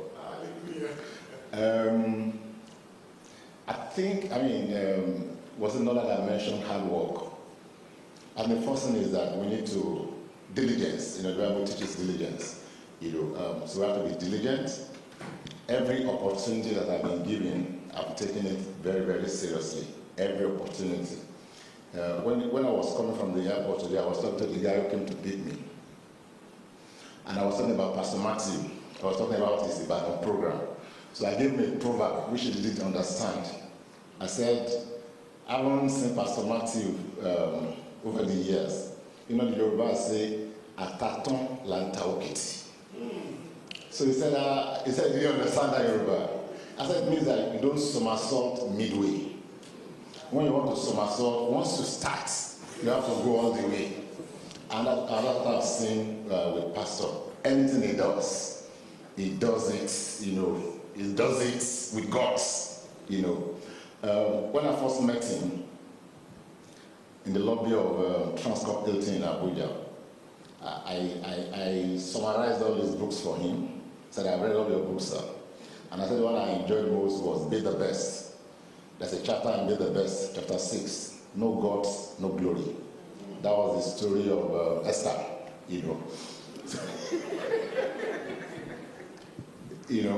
So every opportunity that I've had, God has helped me to maximize the opportunity. That's number one. I think I've also been privileged, even though I grew in Nigeria, to have had very good education. I went to Unilag for my first and second, did my MBA, but I've been privileged. I've done IMS in the UK. I did my general management program at Ashridge. I've been to Cranfield. I've been to London Business School. I've been to Harvard. I've been to Wharton, for serious executive education. So the opportunities which I had have also prepared me for what God knows was coming. I hold integrity very fast. Integrity is the greatest currency of anything that I do. I will not overpromise and underdeliver. When Pastor first asked me to come here, I didn't answer him initially because I wanted to be sure that I'll be able to change. I was supposed to go to Lagos today from Barcelona. I wanted to be sure that I'll be able to move my flight to tomorrow, be able to come today, go back to Barcelona today, and then fly to Lagos tomorrow. So until I was sure of that, that was when I now replied him, So I think that overall, God has been so kind to me. I've taken my opportunity seriously. I like to be diligent. I'm result oriented. I'm a voracious reader. I can read anything. I can read any book. Just give me the book.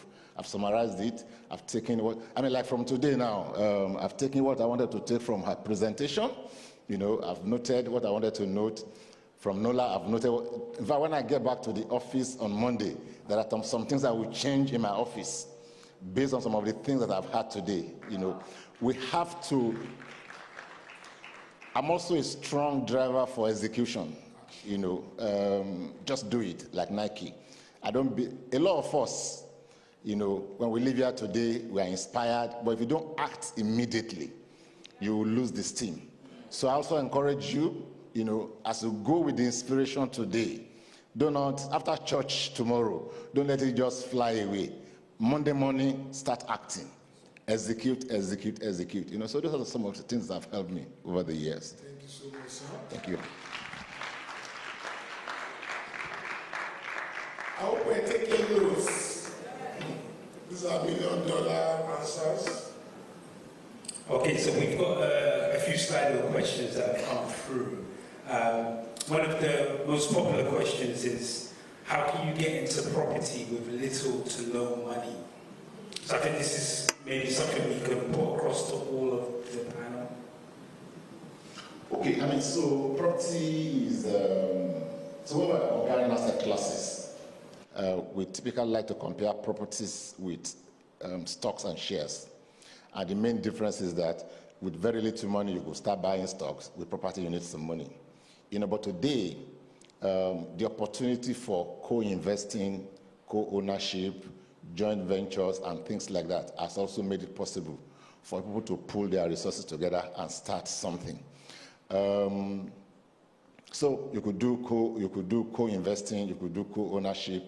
You also could invest in real estate related asset class like REITs, which also doesn't require so much money, And at the end of the day, I always say that one of the greatest problems that we have as black people, and whether you're in Nigeria or here, there's something about us, We need to plan to own homes. We need to plan to go into real estate. I think there is something in our subconscious that tells us that one day we will just blow, But it's only musicians who blow like that. It's only Davido and Wizkid and co who blow like that. So for you that that you have a particular level of income, you have to start. There's a book, The Richest Man in Babylon, George Clason. That book will be 100 years in 2 years' time. The principle is still the same. It's that 1/10 of what you earn is yours to keep. It's the same principle. So just like Mr. Emmanuel has said, you have to start to save. Because there are 3 levels of wealth making. You have to make money.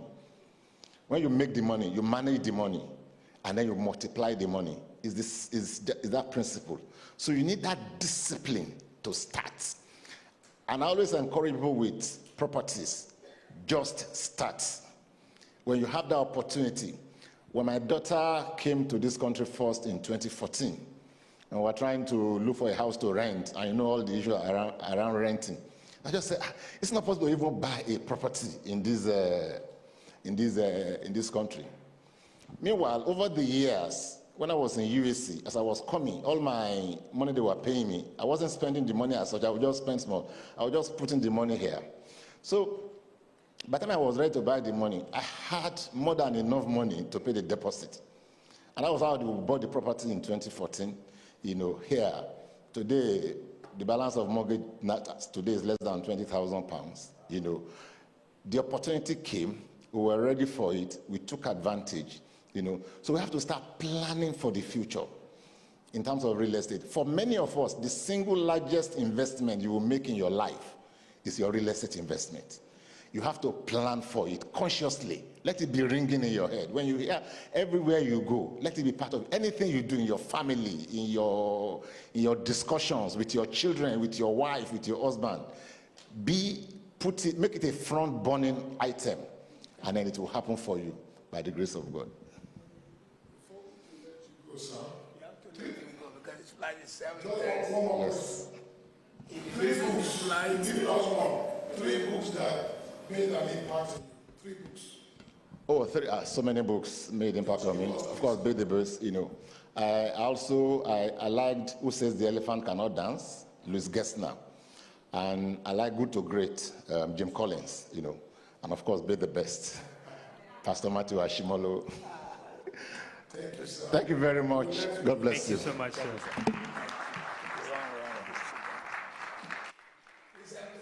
One more time, his flight is 7:30 to Barcelona, so he has to run.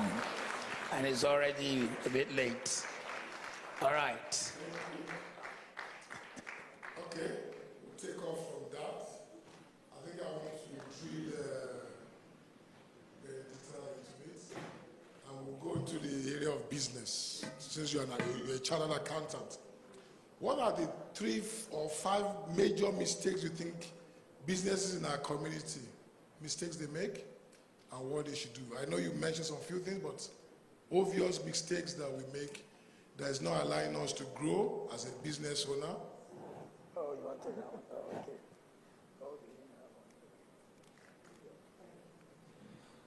A few mistakes. I think I already highlighted them in the presentation. Number 1 is not registering your business. A lot of people just start something, which is great. I'm an advocate for that. But in terms of taking things seriously, you need to get registered. You need to do things by the law. You need to do things legally. A lot of people open things and begin things, and sometimes I guess maybe they might not have been planning for the level of success that they then encountered. And by the time that success comes in and all eyes are on the business, money is flowing, things are just happening, or the business is growing, they realize that the foundations, the contractual foundations, the accounting foundations, the tax foundations, how many times have we unfortunately seen, businesses closed down because maybe, like I said, a piece of paper was not filled in, or, the right thing was just not done by the law. So I think that's one of the things that I see. Again, just to reiterate what I already said, treating your business as if it's your personal bank account. It is not. Your business, the very fact that you have registered a limited company, means that it is a separate entity from you. You might own the business as a shareholder, but it's not your personal private business to go on holiday with, to buy shoes, to do your driving test, to pay your rent. The amount of people as an accountant come to me saying, so I need to pay for my childcare. What has your childcare got to do with your business? Just things that you wouldn't expect from other businesses. If you, many of us see our businesses as small, but if you were to compare and say you bought a share, for example, in Coca-Cola or in McDonald's, and you're a shareholder, you wouldn't expect the CEO or the owner of those companies to just start swiping the company credit card for his children. So why do we do that as individuals? So taking our business seriously, behaving like professionals. The other thing that I've seen that we do as a community that's a challenge, not necessarily financially, but it affects your finances, is the level of excellence that is lacking. Many of us go into business and we do business slapdash any which way how. As long as the money comes in, that's all you're concerned about. And so you don't deliver the right level of customer service. You don't answer your customers on time. You are rude to the very same customers that you are expecting to pay you. Your customers are even scared to approach you. That kind of thing has driven people away from many. I won't lie to you, even as a black person sometimes. If I'm going to encounter, I do try my best to actually patronize black-owned businesses, but I will be honest, many times I'm thinking, God, please, especially when it comes to higher value. There are some of our properties, my husband and I, that we would not rent to black people, because I'm just like, the experiences that we have had, we behave as if we are back in the village somewhere. And most often we actually do it to ourselves. What we would not do to a Caucasian person, we would do to our brother and our sister in the name of, oh, but are you not a pastor? So, but the pastor has a family. He has a business that he has to pay expenses. So anyway, let me not go down that road. That's another one. How we behave in business, level of excellence and execution. I'll stop there. I think that's okay. Thank you so much. Thank you for that. Pastor Matthew, question for you. How do we deal with fear? Because it's one of the biggest elements in the room. People they are afraid to even take this step. Because if you don't make effort, you don't know what's going to be on the other side. And I see this as one of the major challenges in our community. Fear of failure. Well, firstly, you have to know your risk level, because what we call fear has to do with risk. First of all, on one hand, you must not go beyond your risk capacity. There are people whose risk capacity is very low. It's better to start there, because you don't want to also just take a major risk because you want to let go of fear. So what we call fear is actually risk. There is a challenge within our community, which is risk averseness. I often joke, you hear me in church say, black people don't bungee jump, they don't ski. And it's just part of the sign of the fact that, one, we don't know how to take risks. And may I take it further by saying, it probably goes back to parenting. Our parents, if a child stands on that chair and wants to jump down, the parents will start screaming like the child's going to break his leg. And they don't realize that actually this is part of what prepares us for risk-taking in life. The fact that you were given the chance to develop your risk muscles. Because you see, inside your mind, there are risk muscles. Maybe some of us who do business today, atmosphere, the condition of our upbringing was part of the process of helping us without us realizing. I mean, I was put in the situation where I had to hawk things from the age of 14, and I had to know how to sell by fire, by force, without going to a sales school. One of the biggest problems is that the majority of people in our community here in the United Kingdom do not have business. And so all they try to do is just make sure their children have education. It's very difficult for me to answer questions without giving too many backgrounds. That's why I didn't want you to even ask me any questions. Just ask all the questions.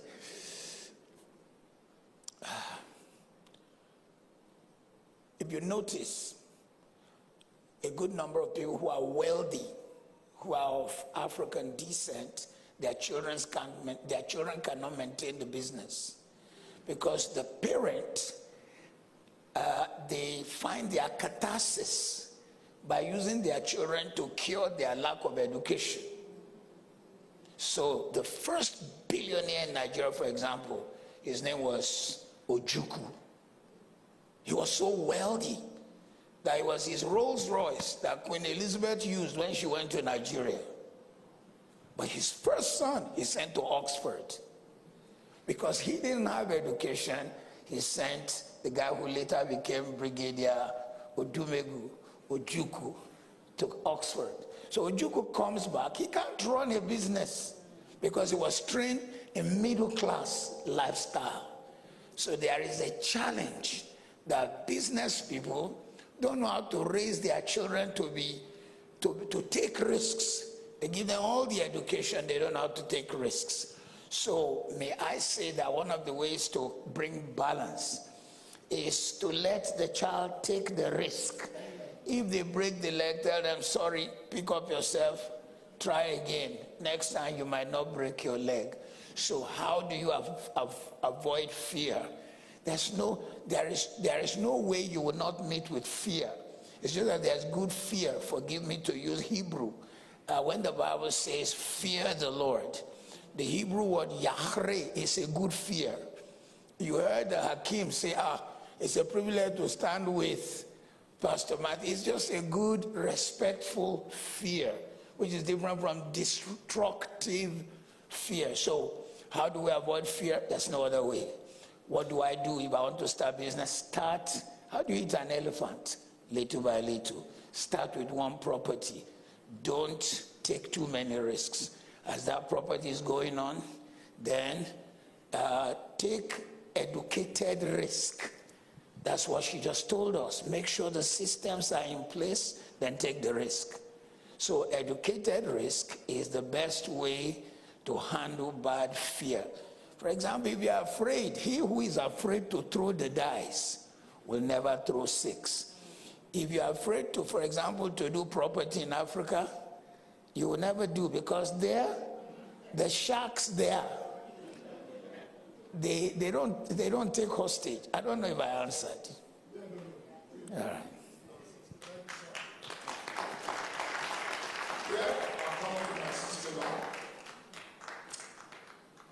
Question for you would be, tell me 3 books that have shaped your life as well. Of course, the Bible, that goes without saying. As a young teenager, I also read Rich Dad Poor Dad. That was my first ever finance book and learning about assets and all of that. In terms of another book, I don't think I have one. There are many. I don't think I can pick one in particular, but there are many. I will go with those 2 just because that one was the first one, and then of course the Bible because it's timeless. Give us one more, just one more. So can I name maybe a book of some of my colleagues who are also in the finance education space? So there's Think and Grow Rich by, that one. And then also, there's one by Emmanuel Asuka. I'm trying to remember the name, one of my colleagues, but he does a finance book also for children. It's not for my age, but I'm recommending it. And if you search out Emmanuel Asuka, search out Bola Sol, search out Kira Commodore. I'm mentioning these because these are people who are my age who have written finance books for my generation, and also for the younger ones. So go and look out for their books. That's what I'm going to do. Okay, so we've got a couple more Slido questions. There's one interesting one here. It says, what does a typical day in the life of Matthew Benedicta look like? I think this is quite key so people can understand the discipline, the focus that is required in a 24-hour period. So I'll go to you first, Benedicta. Me, I'm a nighttime person, so I'll be honest, I haven't joined the 5 a.m. crew yet because most times I'm still working by midnight, 1 o'clock, 2 o'clock in the morning, sometimes even 3. And I have historically been known to work all the way through the night to like 7, 6 a.m. So I don't do 5 a.m. mornings. But when I do wake up, I am definitely looking at my emails for my business. I'm looking at what meetings I have for the day, so that I can get my head ready, so I can prepare. Oh, this is at 2 o'clock, this is at 1 o'clock, am I ready? Immediately after I've done that, the next thing is I'm checking in with my team. Is everybody okay? Have they messaged me? Is there an emergency? I can't remember his name, and he said that the operations manager hadn't called him for 2 weeks, and he was wondering, is there no emergency? So the next thing I'm doing is I'm checking in on my team to make sure that there is no emergency, and of course answering any immediate questions, and then I begin the work. What is the work? Responding to customers, looking through accounts, all of that. Dealing with the one thing in my business, I thank God that I've been able to do, because it was not always like this, is getting rid of the lower tasks. So the tasks that come to me, that are escalated to me, are the difficult ones that my team can't do. So focusing on that, preparing ahead as well for presentations. Of course, I have a family, well, I have my husband. So also engaging with him, preparing, finding out what he's doing as well, any meetings that we need to do, and getting ready for the day. Doing the work most often quite up until late. I have a lot of client calls during the day, and also in the evenings to attend to my customers who are 9 to 5 people just opening their business. So I'm able to attend to them in the evenings. And then social media is also something that I have to engage with, whether I like it or not.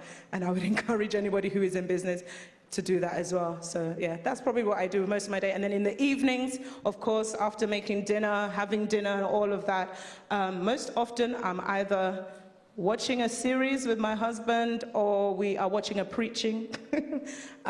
So spiritual education in the evening in jest. And then if there's any big activities, I might go back to work again before going to bed. Perfect, thank you. Not like the other. My days are a little complicated. But if it's the typical one, I start 5 a.m. because I'm going to lead Morning Glow by 6. So I wake up 5 to start my own Morning Glow. Then I lead global prayer meeting by 6 to 7. When I finish the exercise days, I do 3 hours. 3 hours exercise non-stop. Maybe 10 minutes gap in between. And then in the middle of that exercise, the moment I wake up by 5, I turn the scriptures on, because in 11 hours I listen to the whole New Testament. So I'm not regular. That's why I said, and at the time I was walking here, I was already in Colossians. So I shall finish New Testament in about 2 hours' time. I turned it on. What time did I wake, Mrs. Ashimolo? I think I woke 2 times. First, I woke by 4 a.m. Something woke me up. My brother was calling by 4 a.m. and I'm told, Jesus, what kind of a human being is this?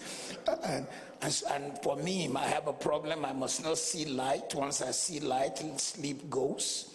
So once I saw his light flashing, I tried to sleep, couldn't sleep. So I had to pray from 4 to 6, then try to sleep. From 6, then I remember I'm leading this thing today, so I had to get up 7:30, and then from 7:30 started preparing. I went to listen to other speakers on finance.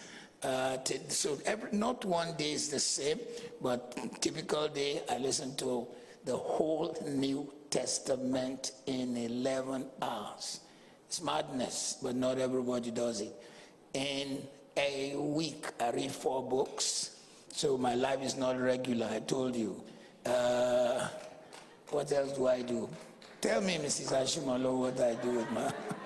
So, I no longer play golf. I play once in 3 months now. Golf is too slow. I need... golf is too slow, so I do 3 hours. If I do 3 hours today, tomorrow I will rest the body. And then the next day I'll do another 3 hours. Next day I'll rest the body. And then I leave LMT, long-term, mid-term, SLM, short-term, long-term, mid-term.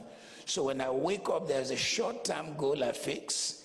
There's a goal that I have to do with my total dream, that I have to do something today that fits into the whole. And then there's a mid-term. So for example, I'll look through some texts that have to do with the properties, questions from my staff. I have somebody managing. Macarius charges me a lot of money. We have a managing director whom we pay in dollars, about $8,000 to $9,000 a month.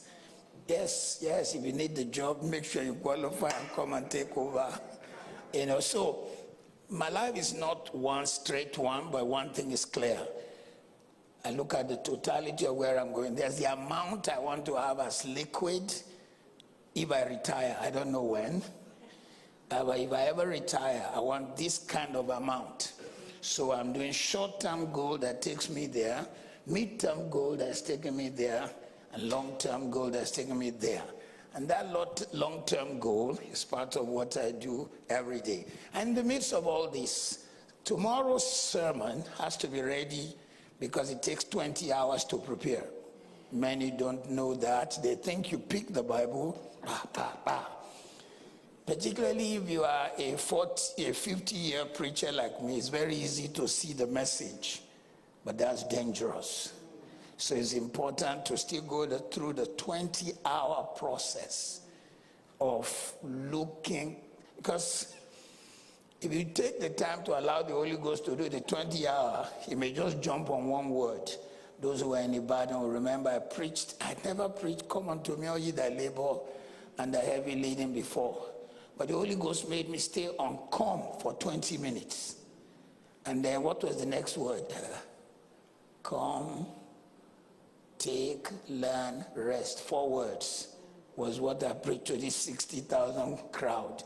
I stayed in calm for 20 minutes because all through my preparation, that's what he said. These people have come here, but many have not come to me. So I spent there. So I don't know if I answered you. Oh no, that was perfect. And you say, guys? Okay, so we have another question. What's the best way to ask for someone to invest in your business? The best person. I haven't asked anybody to invest in my business. I bootstrap my business, so I use my 9 to 5 to fuel my business. So I've never asked anybody to invest. So I don't know. I can't answer that question directly.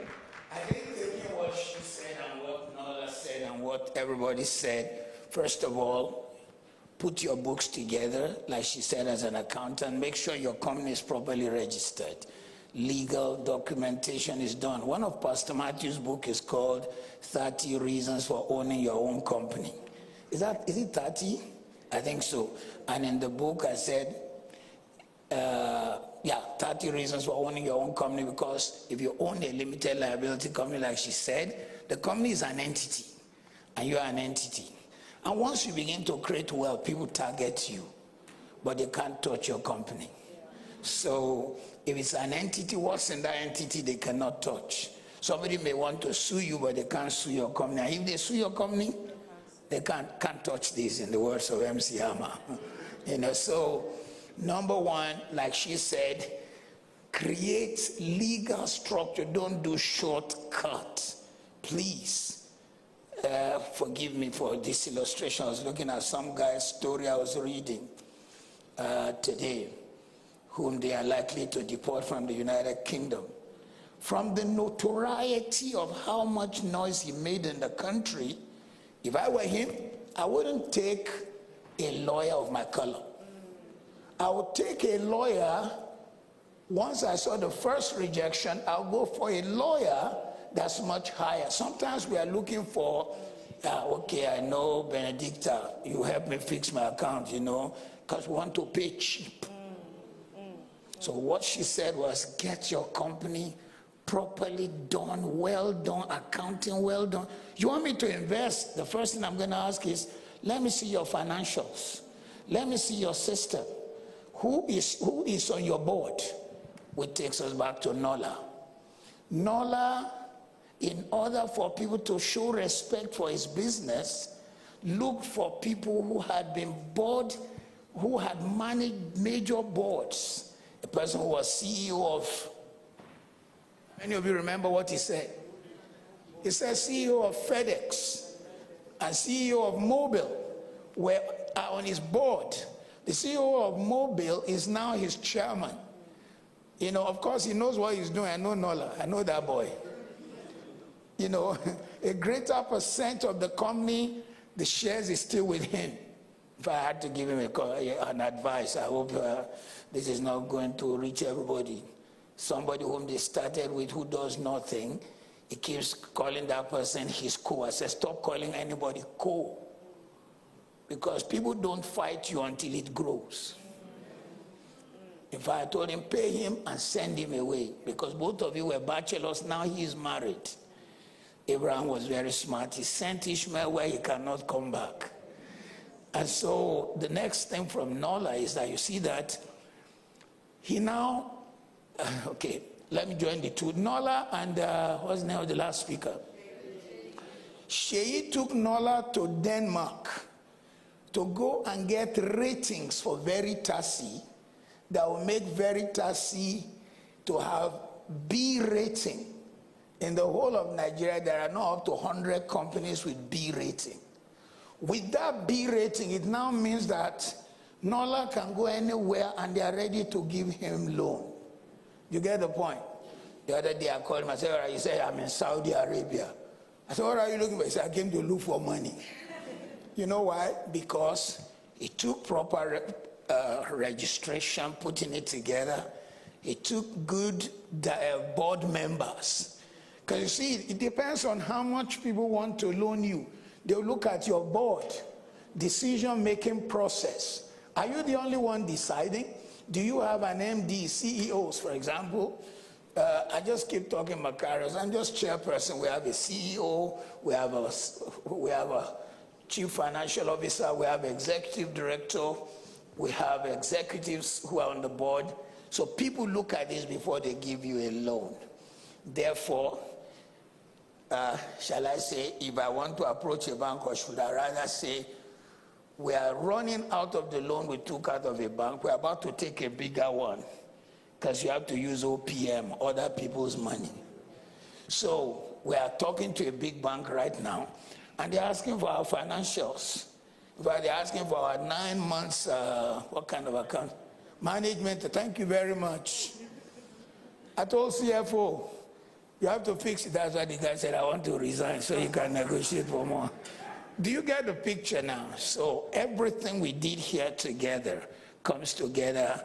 So when you approach, they will ask for your company registration, the quality of your accounting, who is on your board, how was it run, the integrity Mr.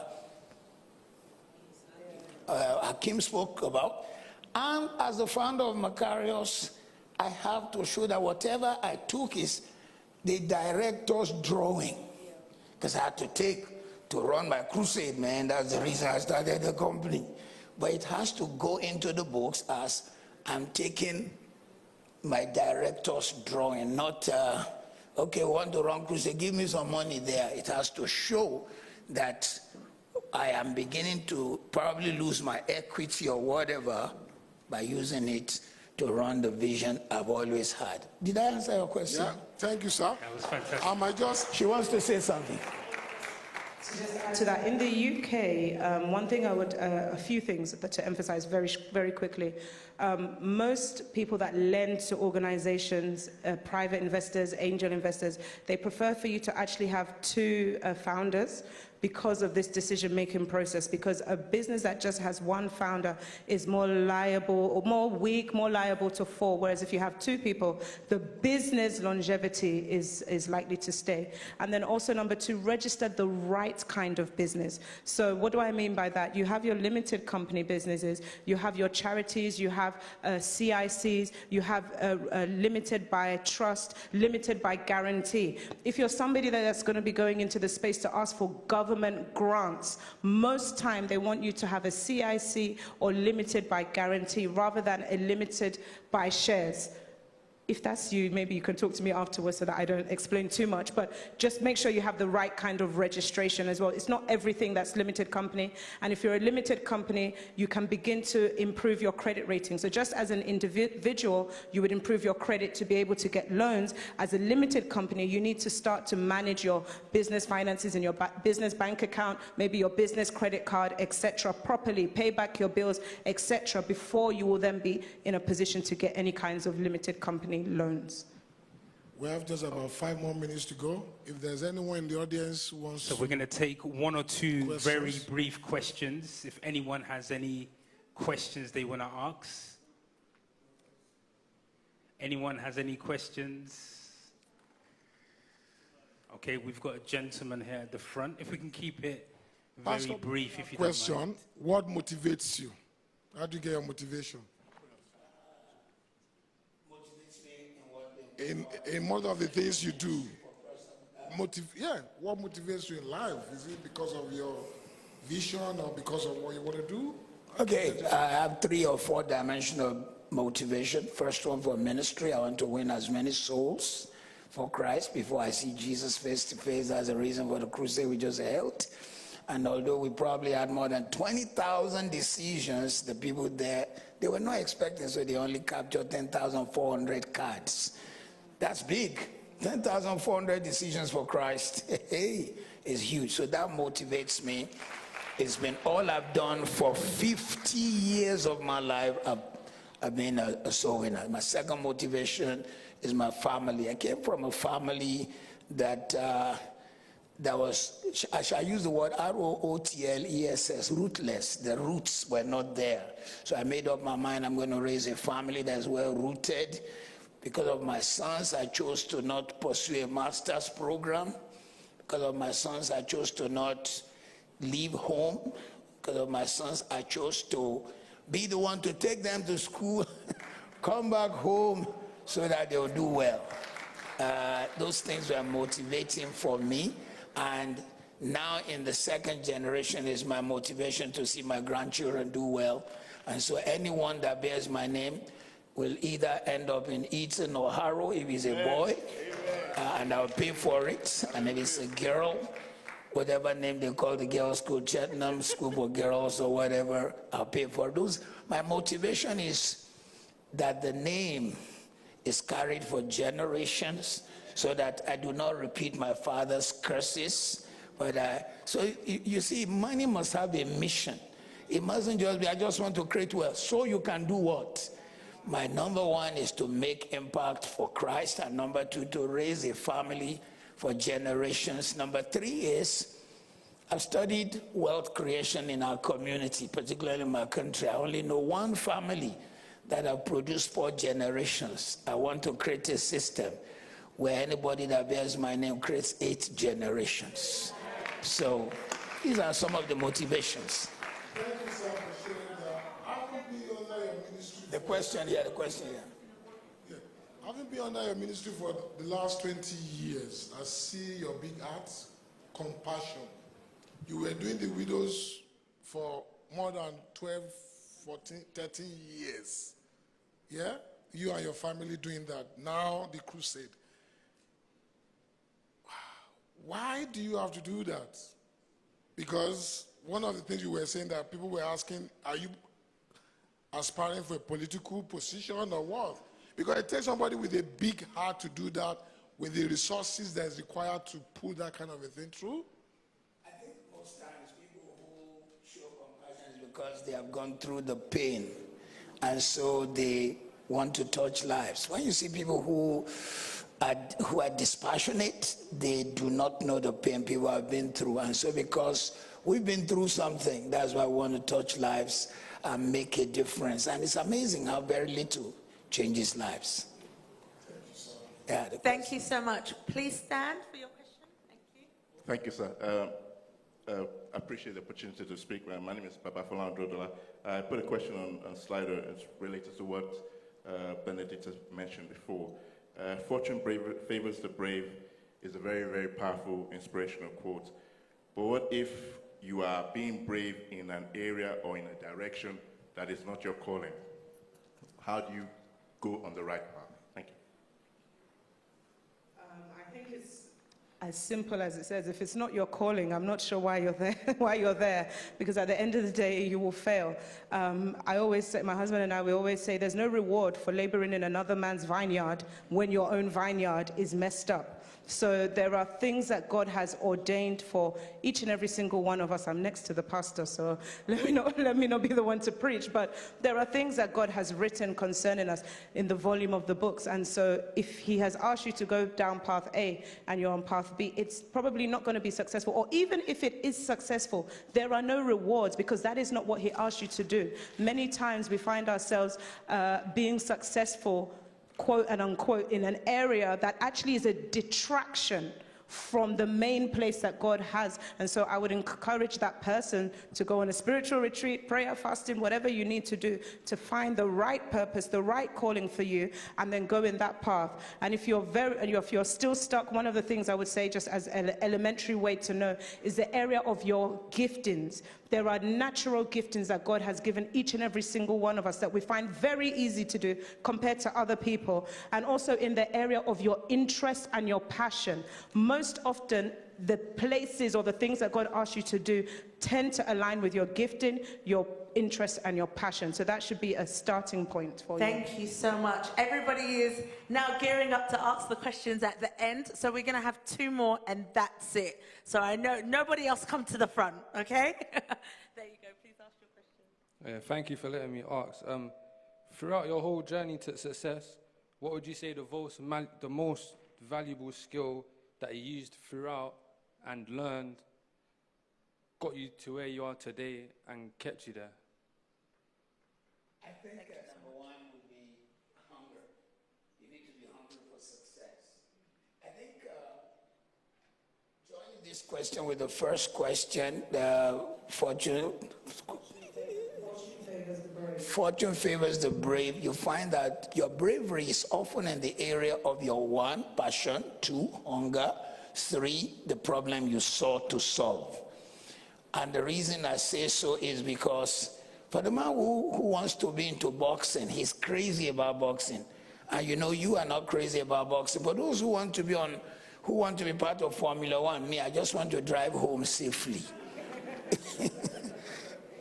I mean, I just want to get into the car and drive home safely. The guy who is into Formula One, he dreams it, he thinks it. So the first thing is there is this drive in you, and that's one of the ways to know that's where your destiny is. Number 2, there is gifting. There is no human being who has no gift. So you need to find your gift. Once you find the area of your gift, then look for the problem it solves. Please, if you forget everything we said here today, don't forget this. Wealth is hidden in problem solving. Wealth is hidden in problem solving. Mention anything. I mean, we had, before I came on, we had 909 people watching online, and I think we are probably more than that by now. How come they could watch us? Because 3 or 4 friends created YouTube by accident. They just wanted to watch a video. They said, how come we could not get this video? They said, because there's no platform to watch videos. So they created YouTube by accident, tried to sell it for $5 million, and it was rejected. Today on YouTube, there are videos that are more than all human beings have ever lived on earth 17 times.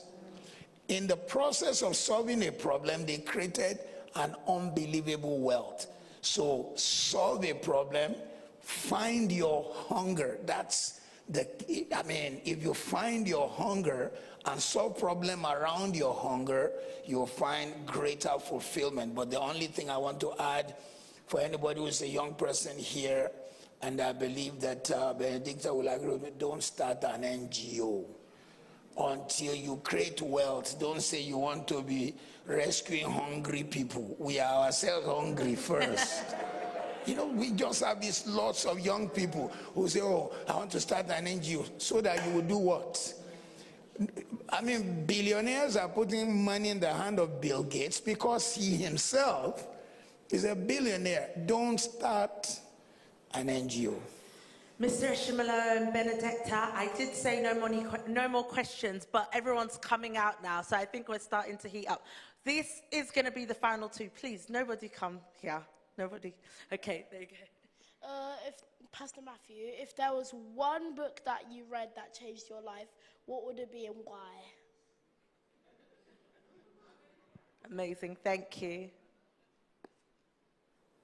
I'll take a book that cuts across business, church, everything. People will expect me to say the Bible. Yes, I listen to the Bible every day, but if you have the chance to buy a book that it has nothing to do with business, but it has everything to do with business and wealth creation. It's called The Power of Vision by George Barna. The Power of Vision. As I stepped out of the church denomination we used to belong to start KRCC, I just saw that book advertised in a magazine.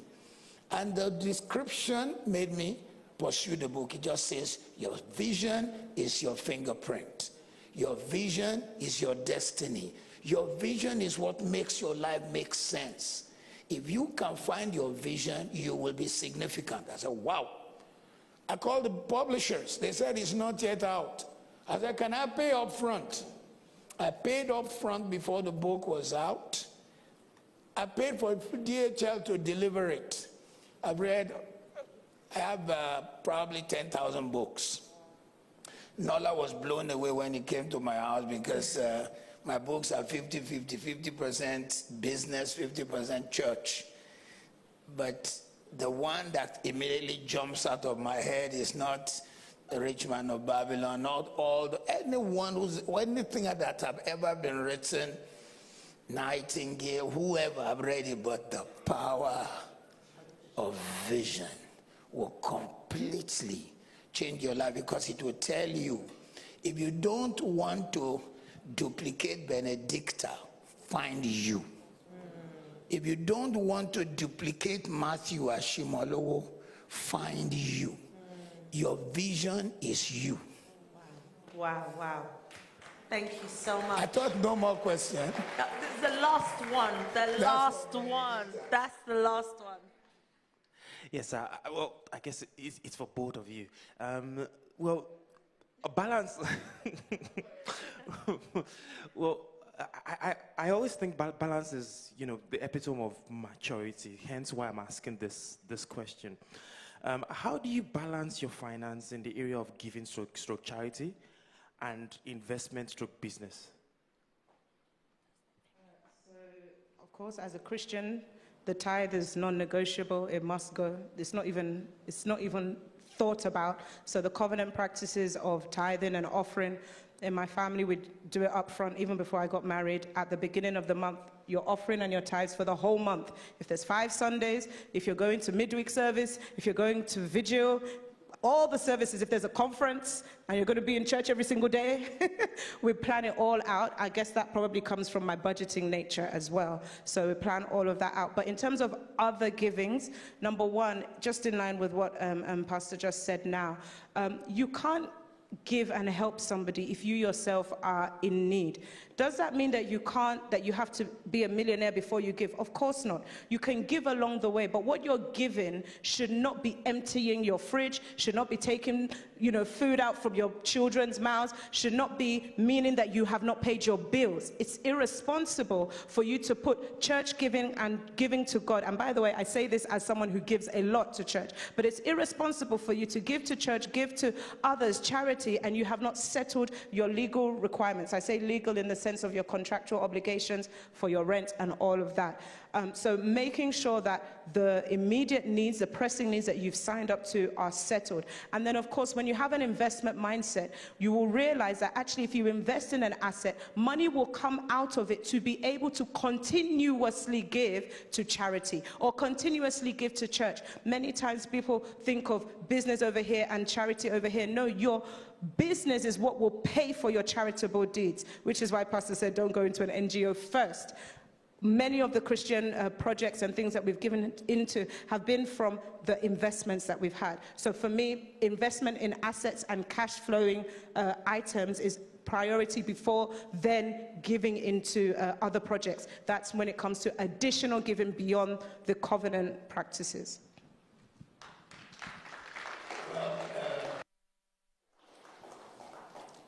Balance is a big problem with many people. Christianity, and I must say on behalf of all the pastors, I apologize for sometimes imbalance.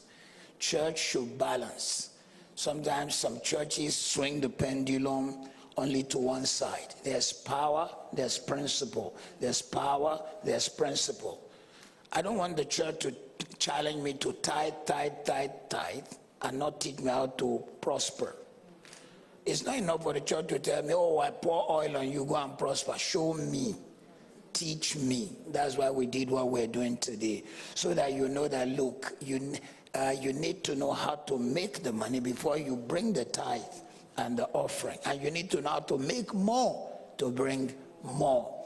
So there has to be this principle and power. Again, I say with all due respect, for a long time in the body of Christ, we knew how to teach people to tithe, to give the offering, but we didn't know how to teach the people how to actually turn on their gifting.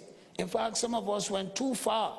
We were teaching people in the church that, the Bible says, do not borrow. But there's no way, if your local government gave you whole streets to tar, you don't have the money. You need to go get the money from the bank. Meanwhile, some pastors will say, don't borrow. I just give that as an illustration. So there is need for balance.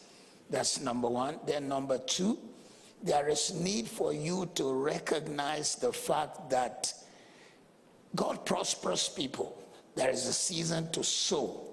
But number three, the Bible says, he who does not take care of his house is worse than an infidel. My wife is a reflection of me. My children are a reflection of me. If I'm not taking care of them, I say I'm serving God, I'm giving all to the church, something is wrong. I've been around a few years. I've seen church members, I've seen sons of pastors angry at the church that, hey, our dad gave everything. We can't see the evidence in our own home. I never wanted that kind of life. That was why I had a business and ministry. So that with my business, I can do what I like, buy what I like. After all, it was the labor of my life. So for the person who asked that question, number one, God gave you the skill. Honor God with your tithe, honor God with your offering, and any other kind of giving the Bible says. Number two, did you hear the word I used for honor? Proverbs 3:9. Honor the Lord with all your seed and your first fruit. My pound is going to stay in KICC, but my attitude is going to go up. So what you give to God, number one, should be your honor. Number two, you should give to the house. Number three, you should give with expectation. There's a lot of nonsense on social media now. Oh, don't tithe. It's Levitical. It's the book is Old Testament. Is Psalm not Old Testament? Is Psalm 23 not Old Testament? You know, and so on. Let's not go into all that. So, honor God with your giving. Bless your family. If the church challenges you to give a seed, be moved by the Spirit. Be moved also by the need. There are times when there are needs, and it might just be your wife that will say, let's give this as a sacrifice. Because there are times God will put his finger on something that is a sacrifice. You know, the man of God asks the woman, what do you have in your house? We can't use this whole day to do teaching on giving, but there needs to be balance in your life. There needs to be taking care of your family. And then there is need for you to also honor God. The non-negotiable is the tithe. It belongs to him because you are not even giving tithe. Malachi 3:10 didn't say to give tithe, it says to bring it because it's not yours. And then the Bible calls it the accursed thing if you touch it. It didn't say cursed, it says accursed. Accursed is not cursed. Accursed is cherem in Hebrew, which means something that is hallowed, that does not belong to you. In Arabic, they say haram. In Hebrew, they say cherem. It means that one is hallowed to God. Our Father who art in heaven, hallowed be your name. Did I answer? Incredible. Can we please stand and give a huge round of applause to all our guests today? Come on, you can do better than that. Let's celebrate them. Let's celebrate them. Let's celebrate everybody. Thank you, thank you. And I will pass over to Mr. Oshimolo to close. I say a big thank you to all our hosts, Tommy and Dorothy Oshimolo. Put your hands together for them.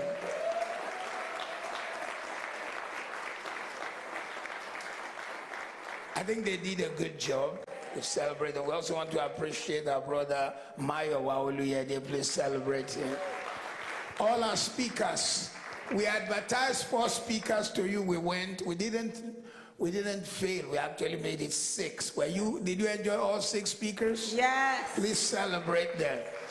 I want you to know that each of those speakers were absolutely distinguished. Just 1 or 2 of them is enough. Benedicta is enough to have a whole financial seminar. Please celebrate her. Come on.